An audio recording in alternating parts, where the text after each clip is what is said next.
All right, folks. Um, okay, just a situation check. Everybody has signed in, right?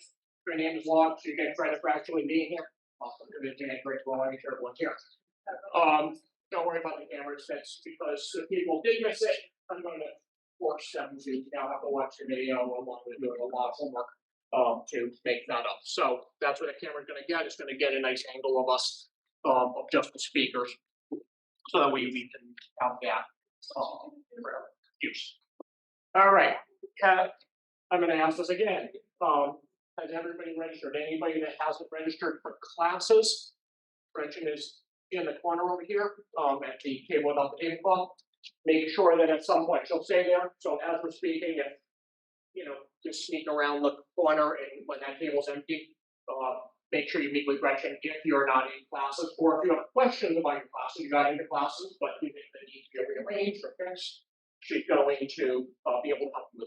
Okay, so we want to make sure before you leave today that everybody is in classes, they're in the proper classes, and the benefit of doing this on August 1st is that these classes, a lot of them are already full. Okay, a lot of your math, your English, all those classes, especially the online or Zoom-based sections, you're not competing with the people in the room for those classes, you're competing with everybody, okay, in the college for those classes, and they fill really fast. Those are very, very wanted sections. So do make sure that you get into those classes. If you're not, then we're going to be good to go. All right. So to kick things off, we do have some folks on joining us by Zoom as well. So just going to give you a very brief intro, and then we're going to hear from the, I believe the president, vice president should join us as well, and then we'll also hear from all the departments. So this is our schedule for today. We're right on schedule. Getting settled is what I'm doing, what you already did. You kind of were already sitting there. So I'm going to we're going to do a little bit of an intro. We're going to get to know each other. And we're going to do this in a fun way. So which one do I have here? No, that's not the one. Which one do we want to get? We'll start with this one. All right. So the way this works, this is called thumb ball. If anybody needs to meet with Gretchen, the table's open. Somebody wants to go over. Okay. So the way this works, it's got various things that we would love to know about you on here. What you're going to do is you're going to tell us your name, and then when you catch it, wherever your thumb lands, don't worry, you have two thumbs, so if you don't like that one, the other thumb. Okay. So move your thumb, shift it to something you appropriate, that's fine. I don't care. So, but tell us, it's going to give you something you can tell us about, make this a little bit easier. So, Maggie. Best advice ever received. And your name is? Maggie. And Maggie's an existing student. So what is your answer?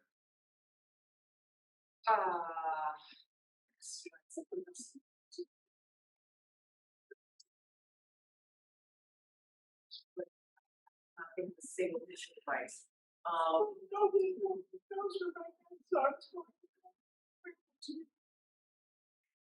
don't know. Yeah, stay in the pool. Stay in the pool. Okay. All right. For this, everybody stand. This is going to make it easier to know who didn't catch the ball yet. So everybody stand up. And right now, stand up. And when you caught the ball, when you have the ball, then we're going to allow you to sit there. How about that? Gotcha. Your name and then. My name is Mike Bradley. I'm happiest when I'm at the funeral home.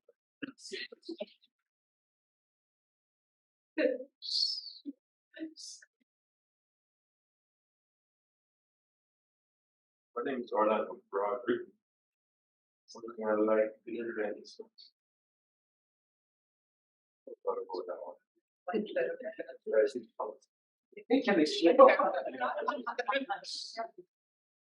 I'm not 600. My biggest news of that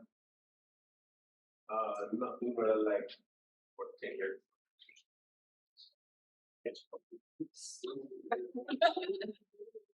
My name is Jennifer Barnier. I'm here because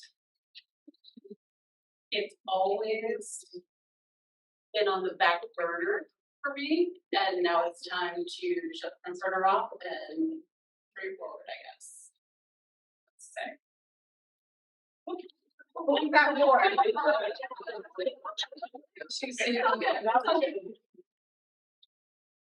My name is Deanna. My most proudest moment is when I became a mom.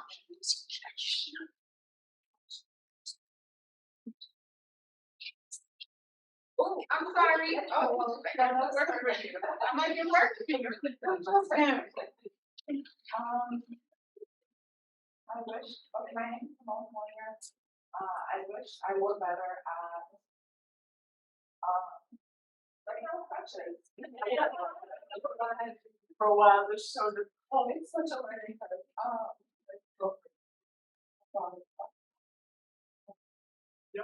It was at work and I dropped the gallon of milk on the actions that my kneecap actually went. I was like, oh. I'm kind of working for months.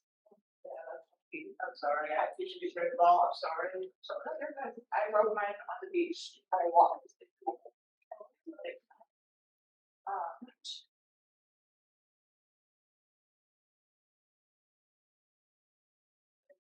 My name's Casey, and in my next life, I'd like to be a famous musician. Sorry, that was something. My name is Peyton and my smartest decision was to go here. My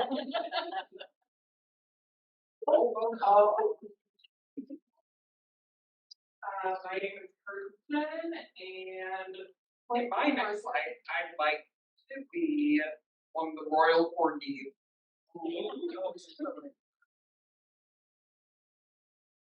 I'm Tyler, and the day I'd like to live over is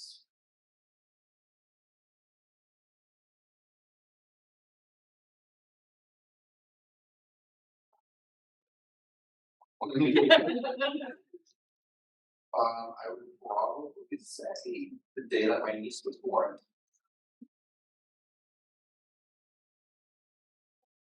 My name's Ethan. I'll be successful if I graduate.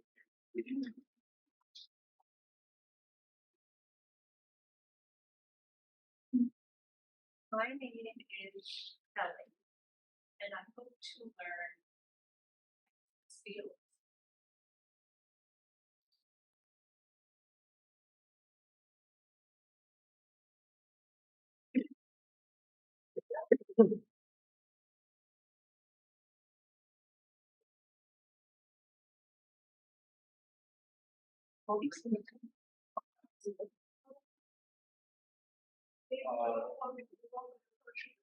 My name's Seamus, I guess, I'll be some cranky.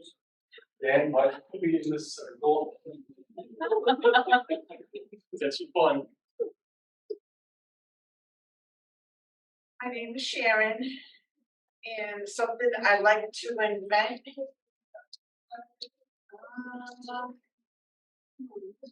That one's a little bit hard for me. Not sure, but I'd like to invent, yeah. Let's go work on that.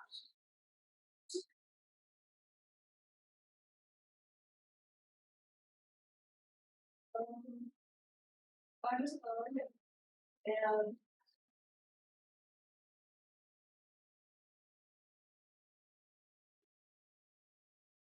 I learned best by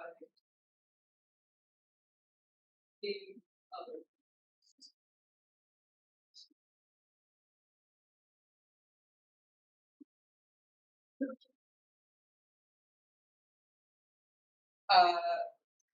My name's Molly. With 1 free hour, I take really killer nap.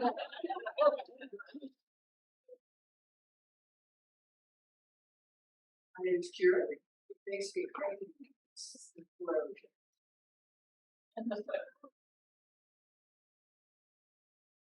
My name is Erin, and my childhood dream was actually to be a police officer, but as an adult, I would like to work, My name is Colin, and I was blessed by my dad.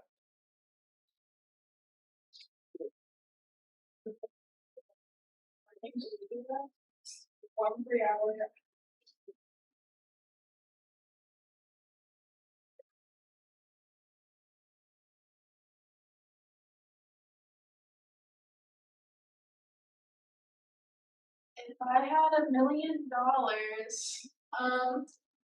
I would probably take care of my family.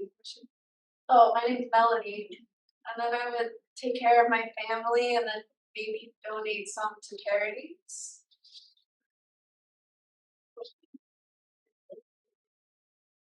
My name is Goshi, and I'd like to change, I'd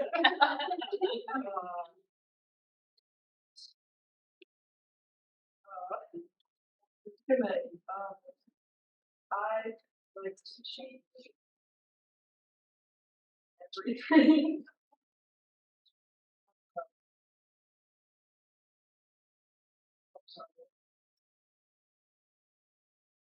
My name is Melissa. And my greatest work challenge is making clients happy.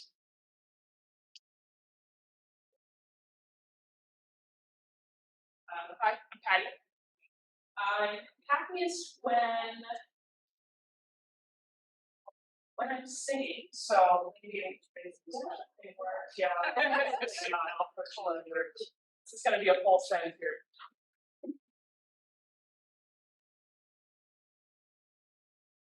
Hi, I'm Echo, and my greatest work challenge is working at a grocery store. I'm also just going to check this.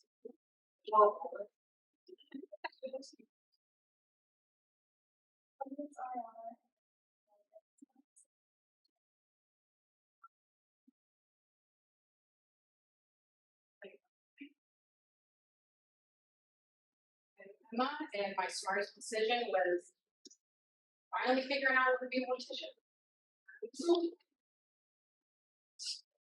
Name's Orlando. Best advice ever received. I would just say, breathe and take it one step at a time.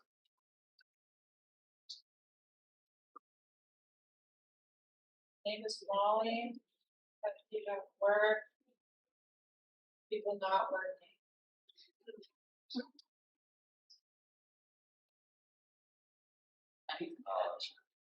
My name is Alex. My greatest work challenge is getting kids to actually look on their back when they're swimming.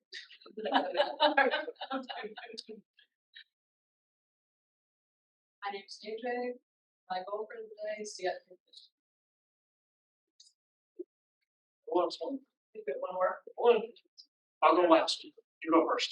There you go. Understand what makes me very is not having a stop.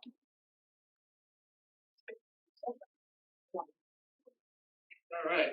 And Professor Shea, if I had $1 million, I had $1 million, I have a yellow plot of land that's over here on the corner, right next to the railroad tracks. You'll see it as you leave. I would build the most fantastic new home for this program. It would be amazing.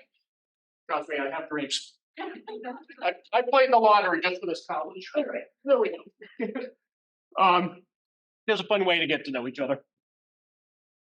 All right, so I'm going to explain a few things that will kind of set the precedent. I'm going to put, just going to kind of hide that down there. I just want to make sure if the president and vice president join us that we don't miss them. All right, so give you a little bit of a basis. You are sitting currently on the Bridgewater State University campus. We are Cape Cod Community College. So what is this relationship and what brings us here today and why are we not on our own campus? So basically this centrally locates us. It gives us a major advantage. How many of you are gonna live in the dorms come September? All right, so there's our benefit. All right, so we have dormitories here on this campus. We are centrally located, which means for our commuters, how many of you are gonna be commuting every day? So how many of you are gonna join us by Zoom? Okay. So, yeah, exactly. So how many of you are gonna be interchangeable Sunday Zoom, sometimes in person? Awesome. Okay, that's how we're set up. We're set up for that specifically. So, but this does centrally locate us, which gives us more access. For those that don't know, we were the Mount Ida College program out in Newton. When Mount Ida College closed, they inherited me, my benefit, their loss. But so I came with the program. Now, with that, one of our things was we wanted to maintain our central locality so that we could service all of New England. Okay, how many of you are coming from outside of Massachusetts right now? Okay, a couple of you, yeah. So it does, again, provides us, we have students from all over, quite a roster of states. So this does give us that central locality and makes us accessible by both holidays. So there was intent for us being here. But how does this all work? Everything you do is gonna go through Cape Cod Community College. This does cause some confusion some days, where people contact BSU and BSU's like, they're gonna call your own college. Okay, so everything you do, these fine folks around the wall, these are your support services. These are the Cape Cod support services. Everything you do is going to be working with these folks, including paying your bill. Now, Cape Cod collects all of the fees, and including all your parking fees, parking pass, all of that for those that are going to park. Dormitory fees, if you get an ID here on the BSU campus, you're entitled to having both a 4Cs ID, and if you haven't done that, Maria in the back, she did send you a link. So make sure that you do that and you get a 4Cs ID. That does not cost you any money. We give you everything for free. We're an amazing college here at Cape Cod. So we give you free IDs. BSU will charge you for the ID, okay? And they will charge you for the parking pass. Okay, so when you go over there, just know that there is a fee, but that fee will show up on your 4Cs bill. We pay BSU. BSU, in turn, provides us access to the dorms, their food pantry, their athletic facilities, their clubs. You can't play in any of their like Division I sport, sports or anything. But you can play a club sport. We've had students that have played club hockey. They play club soccer, club tennis, and you can do that. That's all with BSU. That's BSU's clubs and things like that. If you're in the dorms, you have 100% access to this campus. There's really no red tape whatsoever on that. You will have access to all the BSU resources, and you'll have 100% access to all of the 4Cs resources because you are in the BSU system, because you are living in their housing. If you are not living in their housing, you still have all the access. It's just you don't have the BSU email, which means you just have to get things by a different way. So when we're going to go, Tim's going to bring us over to the library during that tour. They'll explain a little bit more. But things like if you have a BSU email through the by living in the dorms, you can just log right to their database and get onto their library stuff. Versus if you don't live in their dorms, you just simply go to the counter and you'll get a pass for the day to get into there. Everything you need is through 4Cs. You really don't need BSU. Okay, everything you need is going to be provided for you by 4Cs. We have almost the same, if not any better databases, honestly, of 4Cs. All of the things you need are through us. And then all of that, again, gives you the student, and 4Cs gives you all of these things, the student as well. Okay. All right. So here, there, and where are we? So this is actually, I took this picture yesterday. This is our new location where we're going to be moving to. We will bring you on the tour. Someone's locks are not on the doors yet, so we're going to have somebody from facilities at BSU is going to meet us there during the tour. That'll be our first stop on the tour, so we can actually bring it. It is a vacant building with still, there's dirt that hasn't been swept up on the floor. The inspections for the plumbing and building inspectors are there today. We're getting our occupants from today, but we don't move till next week. Okay, that's why if you did kind of look at our suite, it's in boxes. Okay, that's why we're doing most everything in here, it's in boxes up there. But this is our new location, it is on the other side of the campus, on the other side of the railroad tracks. It's gonna be a nice little suite again, you'll see that, but it will have an active prep room, won't have bodies just yet, for working on it. But, it does have an active prep room, it'll have the lab, it'll have a classroom, similar to what we have, if any of you get a tour of what's on the other side of this wall. Similar to that, but a little bit more custom designed for us. That's how it works, which is gonna be very nice. For the time being, our offices, you can find your faculty here. Our offices are gonna remain until they get us offices over there, so we'll be in 2 places. All right, so I think we're a little bit ahead of schedule, but thanks. So why don't we? So the president and vice president, they're gonna join us by Zoom. This is President John Cox. This is Vice President Kathy Moreno. She is retiring, so she's gonna come on and give you a welcome, but we will have a new vice president come fall. And this is Dr. Marianne Virginia Van Bieber. She is our Dean of Health Sciences, which covers our department. So we're gonna move on to the departments and then we will come back to that. All right. I lose the one person that was gonna speak first. Okay, hold on. She stepped out. Oh, there you are. I'm gonna have your presentation's broken up into 2 pieces. So I'm gonna do you can do advising first, and then Hello, everybody. Good morning. My name is Maria Santos. I'm the Assistant Dean of Students. What does that mean? It means I oversee code of conduct and grievances, complaints, etc. There is a student handbook. You are to follow the student handbook, which I'll get over.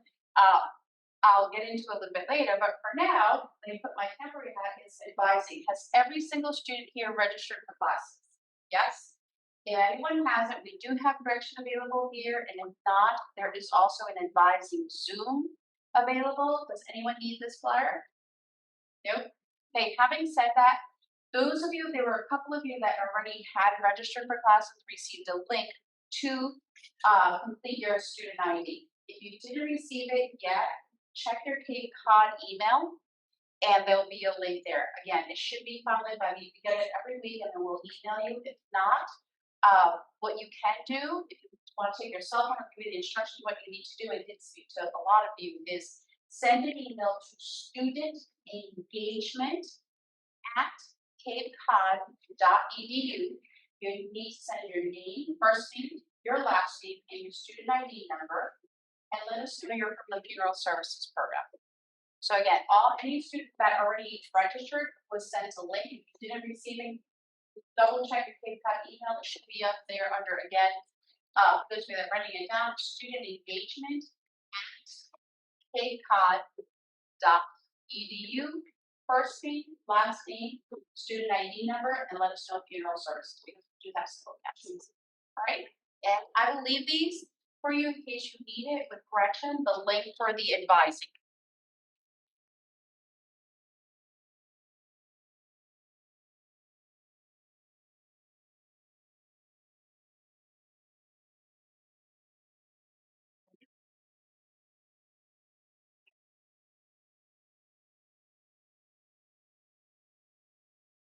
okay. So right now, everybody, take your phone out. IT, I'm gonna fill in for IT right now. All right, everyone has their phone? Okay, go to the app store.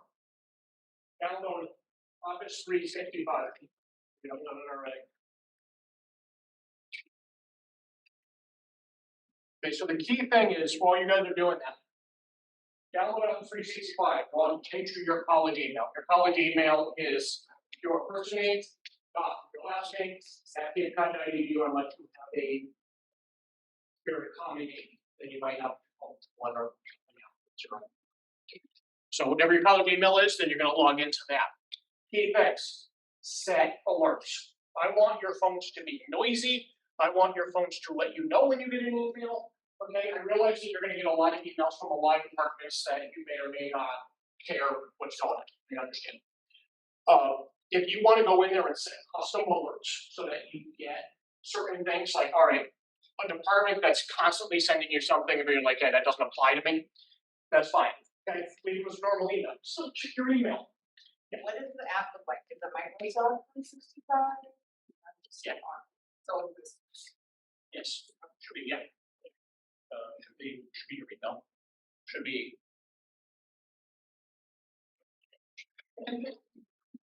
Yeah, looks like. It looks like a little, wait. Okay, Microsoft Outlook. Microsoft Outlook. All right, everyone download Microsoft Outlook. 365 will give you a Word. Yeah, Microsoft Outlook.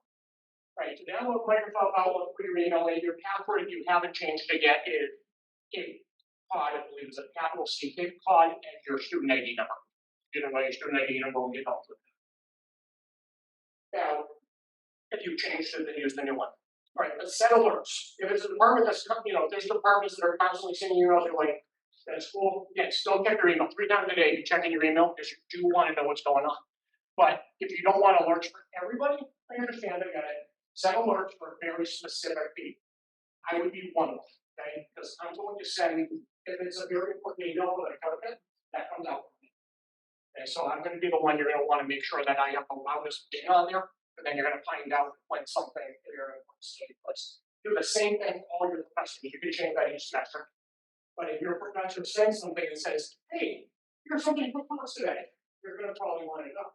If your professor says, hey, I'm ill today and I'm not going to make it, I probably wouldn't want to drive all the way to campus. I know my professor wasn't going to hold this. Okay, so make sure you have a nice big loud day. We send out scholarships. A lot of these things have short time frames. So if you're not checking your email and things get very on, how gets that? You can miss major money. And any dollar that you get is a dollar you don't have to pay. So that's awesome. We have a lot of events. Sometimes short-term things. Like, hey, I just found out about something. There's something going on tonight. I don't want to do it. So again, you do want to know the key people, very specific departments. Okay, these people around the edge are very specific departments. Okay, so put them in. I know I would like to know if my bills wasn't paid before they drop my class. That would be a good department. So find them because you'd be amazed. So a week into a semester, we will guarantee have students get dropped from their classes because they didn't pay their bill and they didn't realize that they have a zero balance, and then all of a sudden you get a week into the semester and find out that the accused parking gas just showed up on your financially not the back of so now it shows up on your bill, and now you have this was like a $260 parking gas here. So now all of a sudden this thing shows up and you got dropped from classes because you didn't pay for a parking permit, it didn't show up until every last night. So email or make sure you get that. Again, check it 3 times a day. The students that succeed and the students that do the best in our program are the students I can match them up. The student that responds to my emails on a instantaneous, and please don't tell me I got it. Okay, I don't even have any emails. But there's always somebody will do it. So, but the ones that give a response, or I send something out, you sign up immediately, like I can see the name coming in. Those are the same students that succeed and have the highest grades through the best of the program. There is a correlation. Okay, so be good with communication. What was I going to say? So again, make sure that you stay on top of knowing what's there. I encourage you, and I'll get to that later. I do encourage you, if we send things out, act on it. Okay, don't take these things lightly. We don't put things out for no reason. There's good reason there's good reason for us to put things out there. To take advantage of every opportunity we have for you. All right, good morning, everybody. My name is Arun, from the financial aid office. You guys have any questions, reach out to me, my email.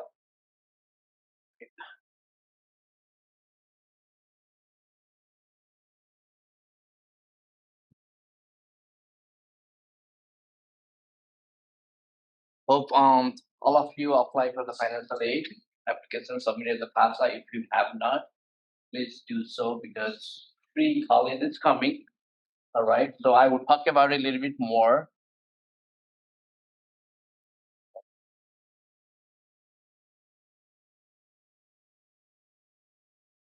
Okay, all right.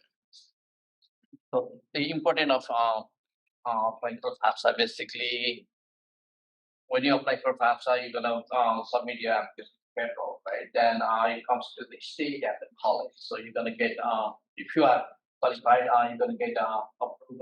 You're gonna get Pell Grant from the state, then from the like federal, then Mass Grant, like Massachusetts Grant, and these are institutional regional college grants. And also, this Mass Educate is a new program. It just passed the bill, I think, Wednesday. Mass Reconnect is somebody over 25. Then, and for the loan, if some of you are trying to like need loan or planning to take out the loan, you still need to submit the FAFSA. And then I focus a little bit more on student loan because lots of students come to me. They ask me like, how much can I borrow? If you are dependent student, you can get up to 6,500. Depends on how many credits you have earned. If you have earned 30 credits, or if you have like more than 30 transfer credit, and you want to take out the loan and your dependent is under 24. If you are under 24, you can get up to 6,500. It's not 5,500. Same thing with independent. Anybody over 24, just think about like when you do the FAFSA, if they didn't ask for your parent information, you are independent, right? So for the independent, it will be up to 10,500. Then first year 9,500.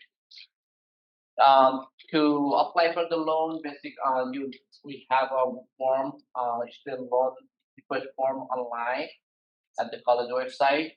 You can complete that form and two other documents, master promissory loan and the interest counseling, which will be online.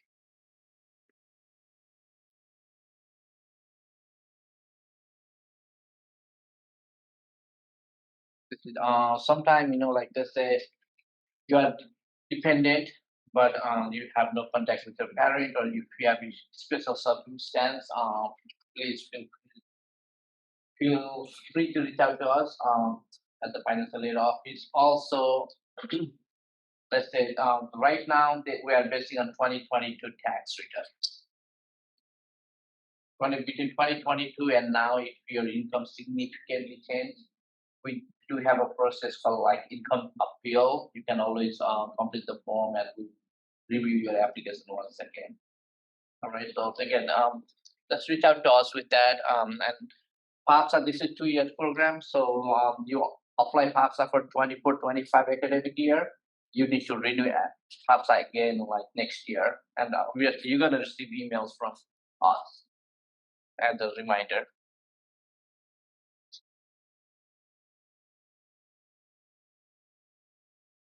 So Dan already told you have to log into your school account, Campus Wave, and you should be able to see all your bills and everything. I don't know, like nobody from the student account here, but there is a payment plan you can stay on. Also, you can pay by your credit card, log into your account, and you should be able to pay online through the Nailnet system.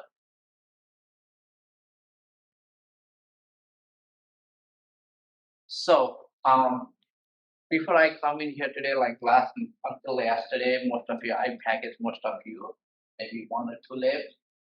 So we package out. So let's say you are receiving Pell Grant, right? Money or like this state grant. So new one like pre-community college is here, but just passed. So we don't have all the information yet. But let's say if you receive money, so you first you go towards your tuition fees and book and supplies. I know lots of few students already asked me about the housing. If housing gonna cover by the free tuition program, I don't think so. And also like financial aid would not cover the housing.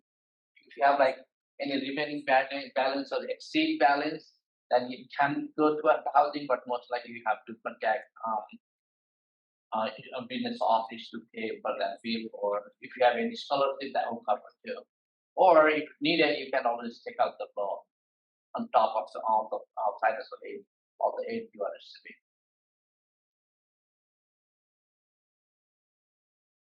All right, so this is I just Mastery Connect. They passed the Mastery Connect last year, which like anybody under 24, no associate degree or bachelor's degree, they could receive the Mastery Connect program of money.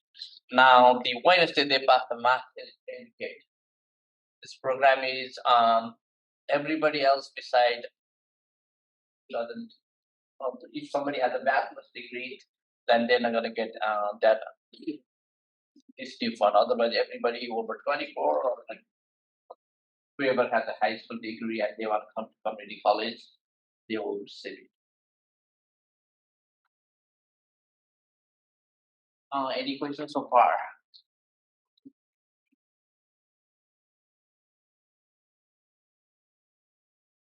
Right, that's about it. Lastly, this is our financial aid office information, right? Phone number, email address, and we do have Zoom drop-ins. You guys have any question or need help completing FAFSA, or if you want to pop up in there, we are open on only the Zoom drop-ins, okay? Monday through Thursday, 10 to 2. So you can always come in and we will try to answer your questions. And our office opens 8:30 to 4:30. I want to make sure. So office and Zoom drop-ins at separate hours. All right. Any more question? I will take it. If not, thank you so much. Thank you. Doing good. We're still well above schedule here. All right. So Joe is not here. So this is, I did put this up. We'll email this out as well. I have a lot of things that kind of after I'll compile everything, and you're going to get between now and the start of the semester, you're going to get a lot of emails from me. So again, that goes back to checking your college email, because you're going to get a lot of important emails. One of them includes this. This is from business office. Wasn't able because something came up. They weren't able to make it today, but this is actually 2 documents that are combined. He has how to look at your bill, and then another one on how to pay your bill. I combined it, but for one slide. So these are the instructions. I will email this out. Don't worry, so you don't have to write this down. But it is all through Campus Web, and I am going to give you a intro on how to do that. This is the payment schedule. Again, so you're paying things down, just so you're familiar. Again, I will email all this out. Do not worry. Saving a lot of paper here. All right. Debbie, you're up. Next up is the bookstore.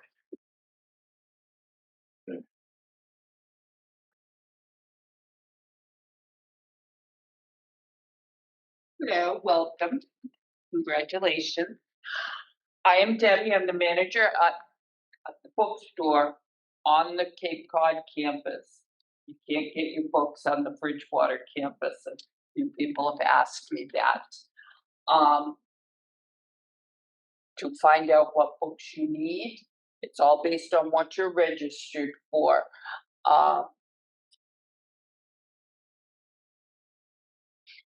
If you go to the bookstore website,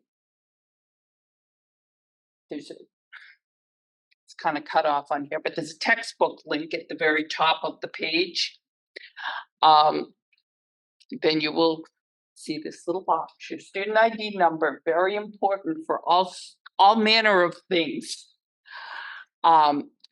If you search by your student ID number, it will bring up a list of all the books that, or any other supplies that are required for whatever classes you're registered for, which is going to be different for a lot of you depending on what you have going on. It will give you options on rentals, very inexpensive way to get some of your books. Not everything is eligible for rental, but it will tell you if there are rentals available. Question that we are always asked Yes, but I can't write in it if I rent it. Yes, you can. We expect if it goes out of the store new, we expect it to come back in used condition. As long as you bring it back by its due date, which is after finals, then you're good. Can't damage the cover and you can't drop it in a puddle or spill your coffee on it. Other than that, you can bring it back to us. Used books, it will tell you if there's used available. I took out the digital slide because most of the funeral service books aren't available in digital form. Some are though, and it will tell you that if and everybody's favorite question, especially now with Mass Reconnect and Mass Educate, there are funds available for your books and supplies. Trying to fix the chat up there. If you shop in the store, all you need to do is tell whoever at the register that you have a book voucher, and they will proceed from there. If you are shopping from the store, when you check out, when you get to payment options, choose financial aid scholarship. It will then ask you for an account number. Again, that is your student ID number. It will drop down a little box with all whatever funds you have available. You select whatever you need and move on. One thing, and you might have touched on this, if you have excess financial aid, yes, you can use it at the bookstore. However, we won't be able to see it unless you sign the release at the financial aid office. I know it all gets sent to you and in the many communications that you get, but you have to authorize the funds to be released to the bookstore.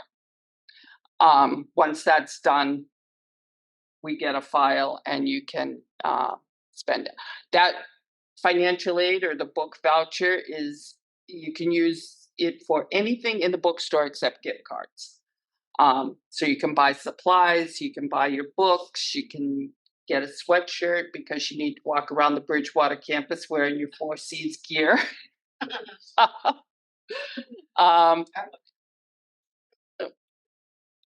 And one other thing that there is no slide for, but several people have asked, because all this stuff is coming from the West Barnstable campus, you can't pick it up here unless if you choose in-store pickup during your checkout process and then leave me a message, there's a customer comments spot, just say that you want to pick it up at the Bridgewater campus or something.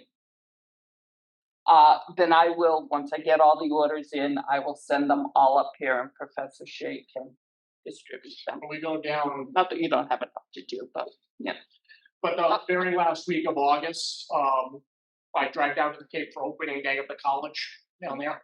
And I pay Debbie a visit that day, so and she will give me the box of everybody's box or hopefully boxes of stuff. So as long as I have the orders by then, the week before classes start, then I will have them all ready for Dan and you can pick them up here, not at the bookstore here, and actually not here in the new facility. I know, but the big matter, the sooner you order everything to her, the sooner, because then she has it, it'll be there, will be on back order. And I did forget something very important. 8 of you have a piece of paper taped underneath your seat. They're clear seats, so you can see it. You can saw where you sat. So everybody reach under and see if you can just look under if you have something taped to the bar under your seat. I forgot to do that earlier. 8 of you have. If you look to the seat, you can see it. So I think I've pretty much already answered my question. Did you already answer them? Yeah. Oh, okay. Pretty much what my slides were about. Does anybody have any questions besides the things that are under the? All right. So I was I failed to do that earlier. There's various departments mentioned, so you guys don't have questions, we prompted you with a few questions that you could ask these various departments as well, so any of you were lucky enough to. I think we already went You over already the asked, of Microsoft. course. Yes. Thank you. Anybody have any other questions? So our bookstore ones are off the hook. Give me your. So again, if we get to the department and you have the front, then you get asked that nature of business. Okay, so, You're good, you're up. so I don't think anyone has a question for me, but we'll get to that. My name's Tim Girolami. I'm the director of the Wilkins Library and Academic Support Services. That's the Tutoring Center, the Reading and Writing Center, the Math Learning Center, and the Open Science Lab. So first I'm going to talk to you about the Wilkins Library and also the Maxwell Library. When we do our tour later, you'll get to go see it. So it's kind of a unique situation. You have two different libraries that can help you out. The Maxwell Library is where we have the physical funeral service collection. Some of it came with Dan from Mount Ida College. I coincidentally happened to work there as my first library job, so I know the collection pretty well. And we do add to it where we can find new things. We have continuing subscriptions to some print journals that we don't have a digital version. So that's available to you. If you're here on this site, you need a place to go study, and you like working in a library, that library is open to you. I think Dan mentioned earlier, if you have a BSU ID, you can get access to their databases. If not, you can get like a temporary access to their database. But for the most part, that physical kind of collection and physical space, that's what Maxwell Library provides you. We provide you, if you need research help, you can contact us through chat, online, email, or Zoom. If you happen to be somebody who's on the Cape, then you can definitely drop into the library and see us there and use our library if you want that physical library experience. If not, our e-resources, I'm going to click on this link. That won't mess anything up. But this is our library research guide for funeral services. We have, these are the kind of physical things, but if you go to the online resources, first off, we have a ton of ebooks that either we've purchased or came in collections that we have. And this is really just the tip of the iceberg. I'm also going to make a pitch for, let's say you try going to this database eBrary and searching, and you don't find books you need, or on our online periodicals, we have Funeral Director that studies mortality. We have Associates Program Source Plus, which has a lot of good funeral service publications in it. Let's say you go in there, either you can't use them, can't find them, or you go and you don't find a need. Definitely reach out to us. I've taken chats from students and emails from students and gone, okay, yeah, I see we don't have that book you're looking for, or we don't have a resource that fits your topic. And then I go in, I dig around our what we can purchase, and I've bought ebooks that fit those topics right on the spot, because we want to support you. We want to give you the resources you need to succeed. I used to back this. Now I don't know how to get back to. Were you on PowerPoint or on the web version? Get me back to that.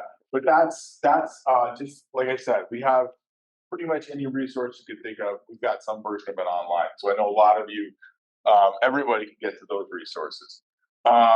So that's from the library perspective. Does anyone have any library related questions? Okay, so I'm sorry. So I've killed the presentation, but I'm going to talk now about, it'll come up in a minute. I can talk about tutoring. So I'm also the director for the Tutoring Center. What tutoring services do we offer to funeral service? One, we have funeral service peer tutors. So all through our tutoring, we have two kinds of tutors: professional tutors. Those are people that have, credentials in the field. They might have master's degrees. They might be, adjunct professors. They might be high school teachers. Whatever they are, they have the skills to do those topics. Then we have peer tutors. Those are your fellow students, a little bit ahead of you, that have taken a course, gotten a good grade. They get recommended by the professor. We hire them, and how it works is you go to So if you go to, there's an app called Navigate, and there's a part of the My Four Cs called Navigate. You go to that, and you make an appointment. Whatever courses you have, our tutors that tutor those courses, they start being available the second week of classes. You would select the course you want, the time you want, the tutor you want, and then there's for most funeral service students, I think you're going to have remote appointments. If you happen to be on the Cape, you prefer in person, you can come into the tutoring center, which is going to be in the library this semester. But most likely, you're going to do it over Zoom. You'll make that appointment. You'll get a link from your tutor, and you'll log on, and they'll help you out. You get an hour a week per class. There's also something called so that's the tutoring center. The reading and writing center is physically, and you can also get tutoring. Sorry, for other courses you're taking besides funeral service. So let's say you've got math requirements, you're taking an English class, you're taking, I know there's a psychology of grief class. Any of those need help, make an appointment with us. There's also an appointment type called writing in any course. So anytime you're doing a paper and you want some writing help, tutoring center is an option. There's also the reading and writing center, and as it says here, walk-in assistance. So again, if you're on Cape, you could walk in, but if you're not on the Cape, they do have Zoom hours where you can pop into the Zoom room. So like while you're writing, or if you had a question, and you can get help from our reading and writing learning specialists and our reading and writing peer tutors. We do have some assistance at the moment that's available only in person. The math lab is only available in person. We're working on getting some remote hours. The issue with the math lab is the space is terrible to kind of do both. So that's a challenge we have. And I don't know if anybody really takes biology and stuff, so the dorm room's probably not super relevant, but that is a place where we have the problem there is they're physical. You're going to look at microscopes and skeleton models and things like that. So it's not really like we do online. We do also have something called BrainFuse. That's a 24/7 online tutoring service. That's not our staff. So these other options are all staffing. There'll be people that know the college, they know the assignments you might run into. I know as a librarian here I'm going on 16 years in my career here, a lot of times we'll know, oh yeah, that assignment, we get used to it. But if you're at 1 a.m. and you need math help, 24/7 help's available through BrainFuse. So it's you go to Moodle, you log on to it. It's a text-based service. The other part of that I'd like to make a pitch for is they have an online writing lab, which means you take your paper, you submit it, and they give you feedback within 24 hours, which I think is great. That's the kind of service I could imagine myself using as a student, because I worked odd hours and I didn't necessarily want to sit and talk with somebody, but I would love to get that, like, oh yeah, okay, those are the things I need to do. So depending on what kind of help you need, hopefully we have an option that'll work for you. Does anyone have any questions about tutoring or the library? Well, I hope we'll see you, or I'll hear from you. All right, so I can see that. Hold on, let's get. John, I'm gonna get you on the screen. Oh. What did I go to?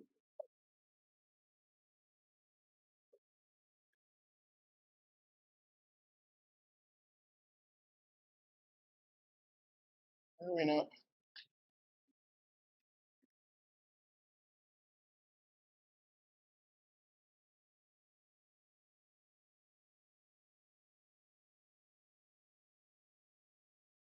Well, it got really quiet.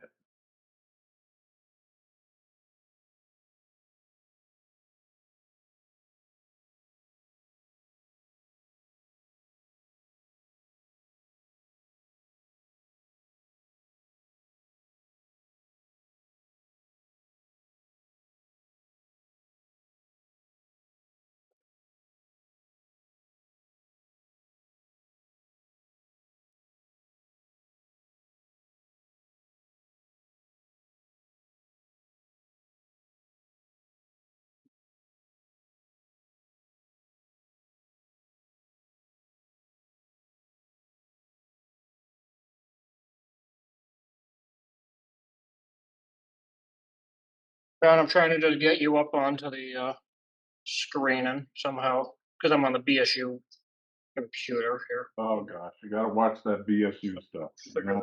that out. Can you hear me?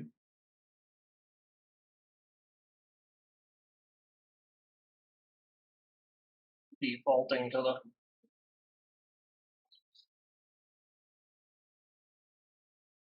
Okay, I got a yes. Yeah. I just can't hear you.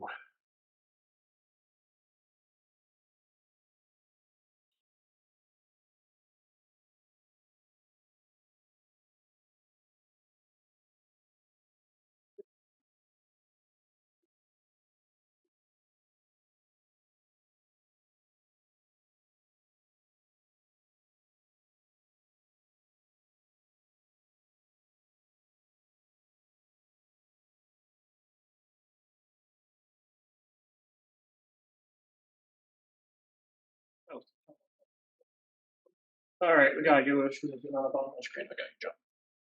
All right. Folks, the man of the hour, the president of Cape Cod Community College. John, you're on the big screen. On the big, okay, well, I guess I haven't refreshed here because I'm still seeing the success menu, but it's probably that pipeline from Bridgewater. Every now and then it gets clogged.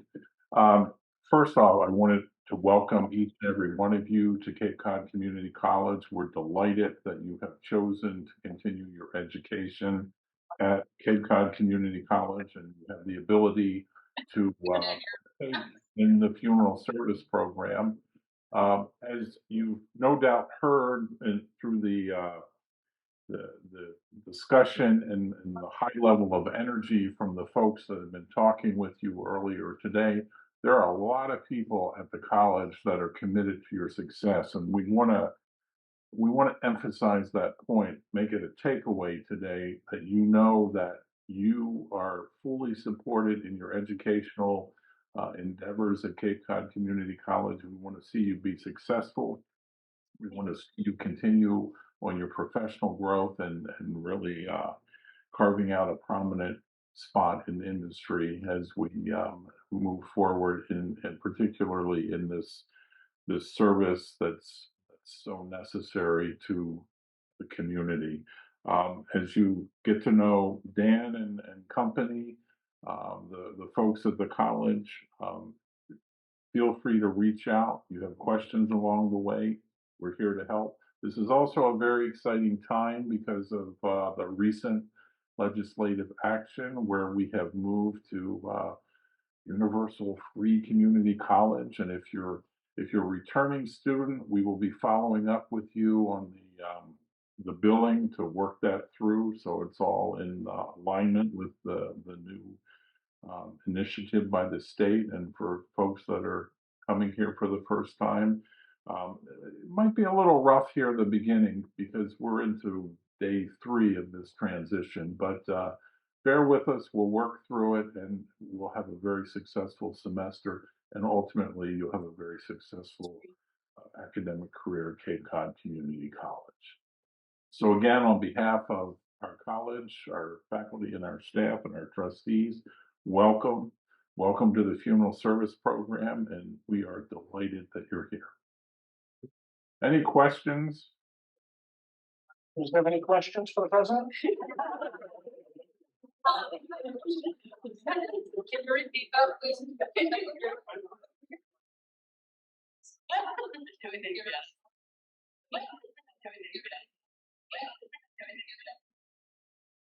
No. Well, thank you very much, John. All right, thanks. All right, I believe we have Kathy. I see you on there as well.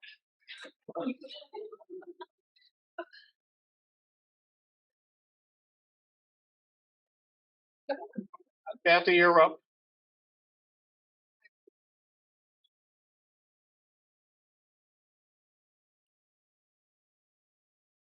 Hi, everybody. How are you? Can you hear me? Dan?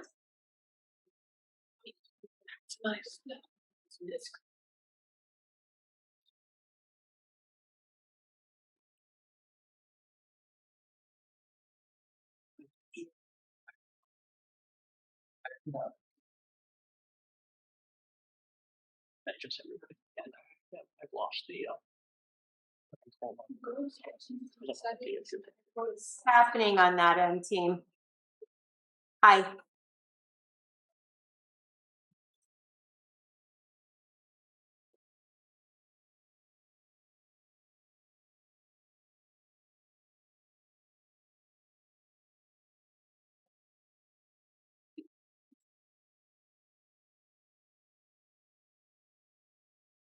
Sorry, Dad, we're trying to work on a BSU computer. We're using the BSU computer on the podium here.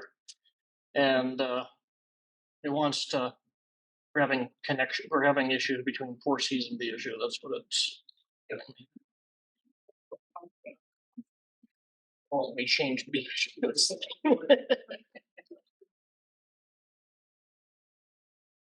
Are we all set, Dan? We should be all. Yeah, you can talk. I can hear you. Okay. Hello, students. Welcome. How are you today? You hear me? All right. I'm putting the microphone to the thing. Go ahead, Kathy. Good morning, everyone. Can you hear me okay? Yes, everything's great.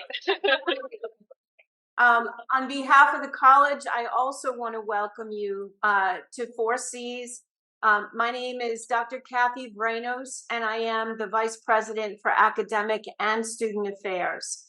I wanted to share with you a little bit about the deep support that exists for you, both virtually and in person, whether you're at BSU or on the main campus. We have extensive teams, and we call them care teams here at 4Cs in place for every single one of our students. You have incredible faculty here in the funeral service program and a very committed dean, Dr. Marianne Targino Van Bieber. She is with a family member for medical reasons today, but you'll be seeing a lot of Dean Marianne Targino Van Bieber as time goes on. You have phenomenal faculty in Professor Shea, as well as in Gretchen as well. And I really encourage you to work together in teams and with them in forming a strong community here in the funeral service program. One of the things that I've learned to love about this program at 4Cs is the humanity that all of our funeral service students and faculty members and advisory board members and clinical preceptors and employers bring to our campus community through the study of funeral service. We learn that many of you come into it because of a deep and abiding respect for people. Oftentimes you've had an experience in your life through which someone in funeral service has made a big difference for you through compassion and understanding and respect for both life and death. The other thing that we found within the funeral service community is a wonderful sense of humor, a self-deprecating sense of humor, and you'll find that the faculty members have that as well. But all in all, through the education that you receive in this program, you're going to find that you're going to learn some science, sociology, cultural anthropology, entrepreneurship, business skills, a wonderful recipe, some law, a wonderful recipe that is very unique to funeral service, that provides you a wonderful depth of education that will enable you to relate to people of all kinds while providing a sustainable life for yourselves. So in addition to your faculty members, You also have a faculty advisor and a professional advisor who is located on the main campus, but accessible to you either virtually or by visiting us here on the main campus. I encourage you to talk to those advisors. They're there to help you navigate questions about anything, course progress, financial aid, how to become involved in the campus in a bigger way, take advantage of student government or transfer guidance or career preparation, resume building, interview preparation, all of those kinds of things. We also have a wonderful academic tutoring center that provides support to students in reading, writing, math, as well as specialized subjects. We have a wonderful, wonderful student engagement team and well over 35 clubs on campus. And those clubs enable you to participate face-to-face or virtually. The same is true for student government. And we really encourage students from our satellite campuses to be involved in student government as well. The funeral service program has a fantastic advisory board comprised of experts in the field, as well as employers, alumni, and student representatives. And we encourage you to make your voices known about your experience at 4Cs and the shape and feel of this program, as well as how it evolves in the future. Everyone at 4Cs works very hard to build community. But as you all know, community is about relationships, and relationships are a two-way street. So make friends with each other. There's nothing that gives us greater satisfaction than seeing students studying in groups, because we know that social learning contributes to memory and student success in far greater ways than students studying in isolation. So support each other. Know that your professors, your advisors, and a very deep team of people here on campus are ready to support you as well. And finally, I wanted to let you know that the campus has a very, very deep wellness team. I'm sure those individuals are on your agenda, and they'll be talking to you about the many ways that you can proactively take care of all aspects of your personal well-being, from financial to physical to mental, social, environmental, all the different ways that you can take care of your wellness so that you can be successful in your program and in your life. I'm happy to take any questions from all of you. Is there any questions for Vice President Reynolds? Thank you, Kathy. Appreciate it. Good luck, everyone. Question? I didn't really hear anything she said, so. Yeah, I know we have the microphone is, yeah. Oh, okay. I apologize for that. Dan, you can share as we go on. Basically, that we're rooting for you and we're here to help. Okay? All right. Thank you, Kathy. Appreciate it. Take care, everybody. Bye. All right. The issue, 4C's equipment works, I promise you. This is BSU equipment. This is not 4C's equipment. This is the first time I've actually logged into the BSU, I've had to log me into the BSU computer, or we've used the BSU camera. Normally I would bring in our own camera, our own stuff, but because of the move, our Wi-Fi was shut down, so we're using our BSU stuff. So that's why. Yeah.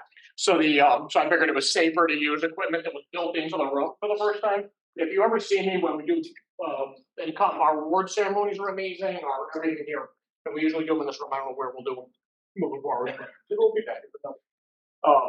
You can see suitcases and suitcases of electrical equipment being rolled into this room. the night before. We bring all of our own equipment in, we do all of our own stuff. So I promise you, Foresee's equipment actually does function. All right,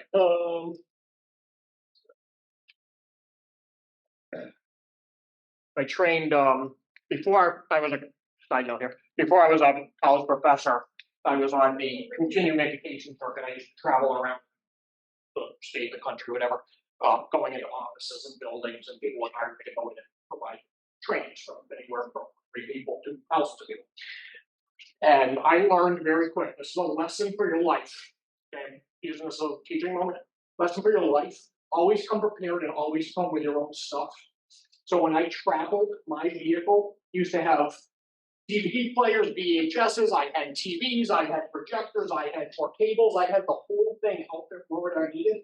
Because when you get there, they're like, oh yeah, 3rd floor of the factory, 3rd floor, the doctor's office, wherever you were going. And they were like, oh yeah, we have a television, we have a DVD player, it was set up in the corner of the tiniest little room that there was with desks everywhere. Like, where are your people gonna go? Like, I'm like, I think that lobby out there was much better. They're like, yeah, but the TV's in here. Hold on. I go down and be lugging stuff up 3 flights of stairs in buildings with no elevators so always come prepared with technology. All right, lesson, that's a teaching moment for you. All right. There you are. All right. Hello again. My name again, Maria Santos. I'm a dean of students. I oversee code of conduct and grievances. Code of conduct, you all received the 4C student handbook. There is a link on our website. It tells you all the things that are not acceptable behavior. In the summary, the easiest way is be kind to one another, be respectful. We may have differences of opinion, but it's just, again, kindness, empathy, listening, respect. And also within the code of conduct also is cheating, plagiarism. So that also falls within there. You do, when you are taking exams, there are some exams that you are taking remotely, virtually. So there is a camera on you. There is a camera. So anytime you look somewhere else, it's going to let us know that you cheated. And guess what? Once your instructor gets out, they send it to me. Proof is right there, pretty much. So again, as Tim mentioned earlier, if you need assistance helping write a paper, go see the writing center, because plagiarism, if you didn't quote it correctly, you should have gone to the reading and writing center, someone to help you to review the paper, to assist you, and maybe you've been away from school for a while, you need to catch up, whatever it may be. And here's another note, even though, let's say you came from another college and you use this paper in your English class, this was great, I got an A, why should I do it again? I already did it, it's my paper. I'm just gonna submit it here. Guess what? That's not okay. That's cheating because you already submitted your paper. It is your paper, you're not taking anyone's work, but you cannot resubmit the same paper. So little things like that, again, be mindful, be careful, because that is cheating and that is a valid violation of code of conduct. Grievances are complaints. If you have a grade appeal, that would fall within there. So let's say that you're doing mathematics, okay, according to my math, my scores, I should have gotten a B, but my instructor says I got a C or something like that. That would be a grade appeal. Anytime there is a grievance, the first thing, whether it's a complaint, a misunderstanding, whatever it may be, the first informal step is always that I'm going to do is send you to the faculty member, to the staff member, whoever it is, you need to informally try to resolve it. If it hasn't been resolved, then you can seek the grievance. And again, this is all things I'll walk you through. And at that time, then I will ask, okay, did you meet with your instructor or the staff member? Okay, show me the documentation. What is it that you have? And again, if it's something as a grade appeal, you'll show me, well, look, here's all these tests according to my average, it comes out to a B, but I got a C, et cetera. And then I would send it to the other party, meaning the staff, the faculty member in the grade appeal. That is regarding my job. Now, I don't get that much. I don't talk about me, compliment me, but compliments from other departments. If you have something nice to say, or an outstanding staff member, you have a faculty member, whoever it may be, let me know. Those are also things that fall under my department that I get very minimal of. But it is nice when I get some of those, and I like to share that with a staff member. Sometimes someone does something kindness of their heart, and they're like, wow, that's really nice that they always do this. Just, let us know so I can share that with them as well. The other thing, affirmative action things that fall under Title IX or affirmative action, if there's discrimination against your race, religion, sex, and gender, anything of that nature would be considered under affirmative action. That is handled by Gretchen Nelson. Her email is right behind me, gnelson@capecod.edu.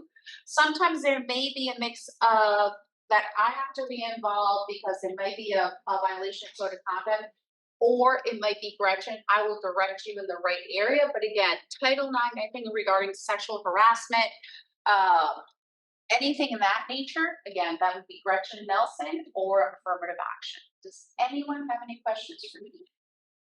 Those are questions. No There's a piece of questions, paper out yep. there that say conduct on them. Who's got the conduct paper? And you don't?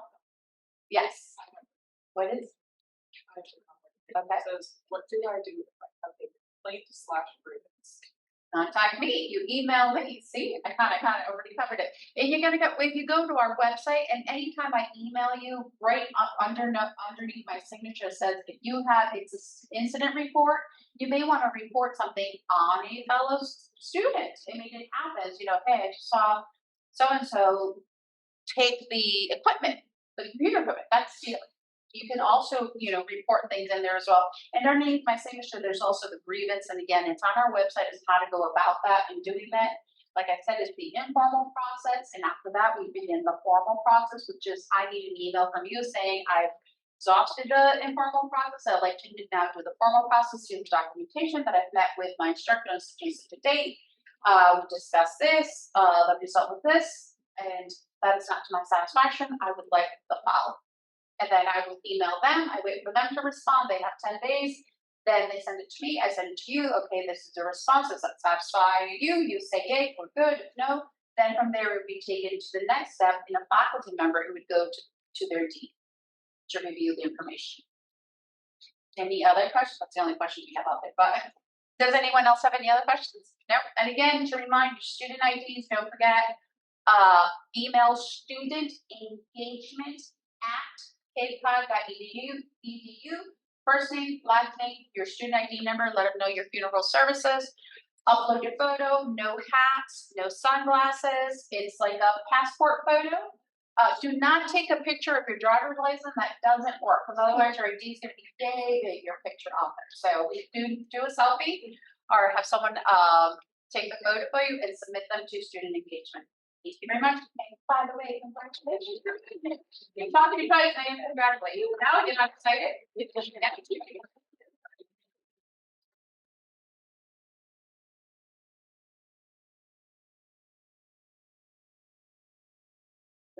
my wellness wheel. Okay, hi everybody. I'm Sue from Student Wellness. How many of you are familiar with the wellness wheel or have seen this before? Anybody? Yes, wonderful, good, a few of you, great. Well, this is SAMHSA's 8-dimension wellness wheel. You'll see different versions of this wheel, but we use SAMHSA, which is 8 dimensions of wellness. The goal here is that each of us maintain our sense of well-being and balance on the wellness wheel, okay? And this is really important for everybody, but especially for you entering this profession, right? Because this is a profession where you're going to be giving a lot of yourselves. And so that piece of self-care is going to be really important in order for you to, perform at your best, okay? So we're going to do some more exploring of the wellness wheel a little bit later. But our programs in wellness are designed to help our students build and grow healthy habits on the wellness space. Okay. So this is our student wellness staff. What's important for you to know is that we do have mental health coaches, clinicians on staff. So if you need some counseling support, our clinicians are available for you. They're designed to work with you on a short-term basis, solutions focused, and if they're finding and working with you that you need more support, they will help you connect to community supports, okay? We also have our case manager, Cheryl Kramer. Cheryl works with our students around basic needs. So these are things like food insecurity, housing insecurity. Maybe you need some help connecting with healthcare resources in the community. Maybe you need some help applying for SNAP benefits, things like that. That is what Cheryl is there for you. Okay, I work as the wellness program coordinator, so you may see me come out here to the program and do some workshops with you during the course of the semester, things like that. Nancy MacGyver is our fitness center coordinator, so we do have a fitness center on our main campus, and you all are welcome to use that. We've got facilities here right at BSU that you can use as well. But Nancy runs some programming out of the fitness center. Some of that will be available via Zoom, so you will see notifications of that coming through, okay? Be sure that you sign up for those notifications so you're seeing what's happening on the main campus as well, because so many of our programs are offered virtually too, okay? The main thing that I want you to take away, the main piece of information you're getting so much today, is that please reach out to us, okay? If you have any kind of questions about anything, student wellness is a great place to start, and we will help you connect to resources on and off campus. So how do you connect with us, right? If you're starting to feel like the stressors in your life are starting to affect your relationships, your academic performance, your health, please don't wait too long. This is what I find with students sometimes. They wait too long, and then it starts to feel like so overwhelming. Don't do that. Reach out to us, okay? So this is how you would do that. Many different ways. You can call us, you can email us, wellness@capecod.edu. On our page on the website, which is capecod.edu/student wellness, you'll see the student intake form, okay? That's a great way for you to get in touch with us because it's an intake form. You fill it out, it comes directly into our office, and then we will follow up with you. Okay. We also have a 24/7 support line. This is available for all of our students. This is a free resource for you. It's a 24-hour, 7-day-a-week line that you can call that will connect you immediately to a professional counselor. Okay, free resource for you. And we also have Talk Campus. I have the flyer back there about Talk Campus. That is an app that you can download, another free resource for you as a 4C student. This connects you with other college students. It's a peer-to-peer kind of app, and it has all different kinds of topics on it that are relevant for college students. So take advantage of these resources. These are some of the programs that we run out of Student Wellness, and we welcome you all to be a part of them. We have an Active Minds program. These are all peer-run programs, okay? Active Minds is a national organization. It is a program that's designed to use student voices to raise awareness and reduce the stigma around mental health. We also have a chapter of Collegiate Recovery. So this is a peer support community for anyone who is in recovery. And that is not just from substances, that could be from gambling, whatever it might be, okay? All types of addiction. I oversee our peer education program. So we also have peer educators in Student Wellness. If you prefer to talk peer-to-peer, we can connect you with peer educators. You will start to see us advertise for new peer leaders probably toward the end of the fall semester. And then all of our peer educators are put through NASPA's peer education training.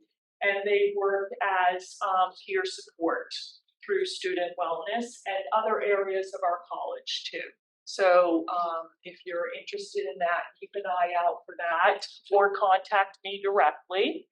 And then, like I said, Nancy does run programming out of our fitness center on the main campus. Some of that is offered virtually, or if any of you live near the West Barnstable campus and, you know, want to drop in, you can always use our fitness center there too. Okay.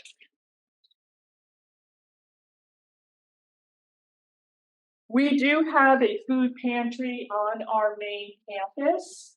You here, BSU also has an on-site food pantry, okay? But the message I want to give you is that any student who is in need of a bag of food is welcome to a bag of food. So you will want to reach out to student wellness if you don't know how to access that resource.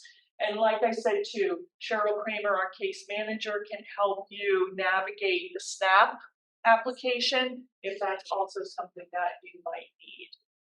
Okay, but these are the hours. Our pantry is open on Tuesdays and Wednesdays on the main campus, like I said.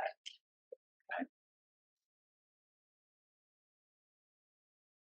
And then also as a free resource for you, if you're starting to feel like stress is starting to affect you in a negative way, you can use this website to go on and do a stress and depression questionnaire. That questionnaire comes directly into our clinicians anonymously, but what it allows them to do is communicate with you for up to a week. And what we have found is that's enough time for us to make that connection and then get you the support and the resources that you might need. Okay. Also, I want to mention, I did bring our cards. They're on the table. We call them rack cards, but it has our QR code and a lot of this information on it so that you can reach out to us. So please feel free to take one of those before you leave. Okay. Yeah, and that's it by me. Questions for me? Yes. Oh.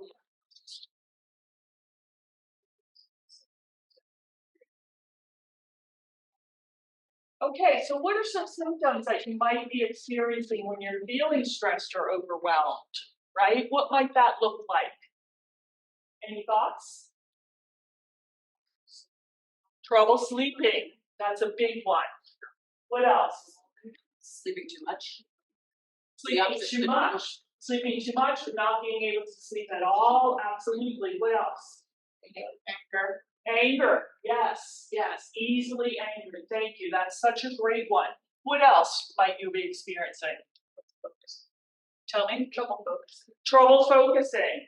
Absolutely, right? You're feeling very stressed, anxious, that amygdala going crazy, right? So the frontal cortex can't concentrate. Yes, these would be all signs of feeling too stressed, too overwhelmed.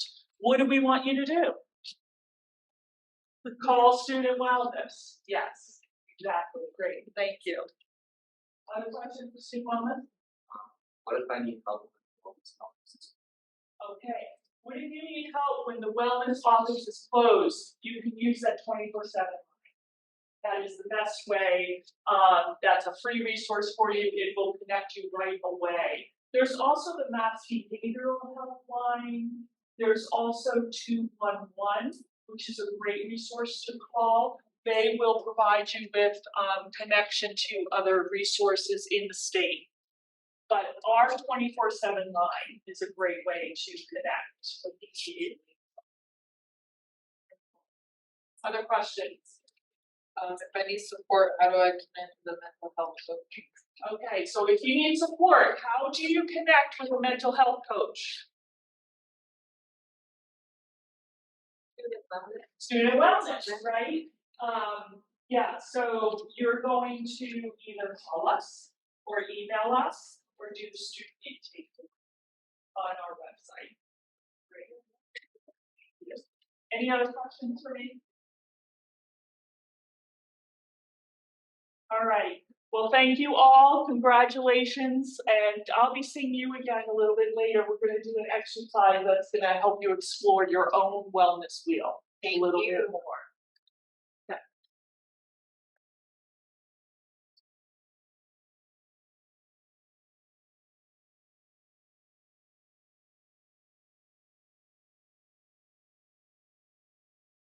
All right, so our questions from our online audience are, can we send in a digital copy of our passport photo for the IDs?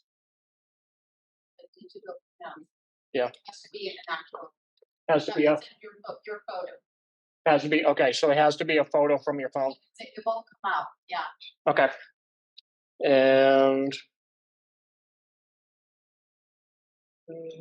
Okay, someone else was answering the same question, okay, and then there's a couple things that I will be covering that were asked as well, so. All right, looks like I'm up, no, disability, oh, you didn't send me slides, so I'm gonna leave it on the thank you. Anybody else?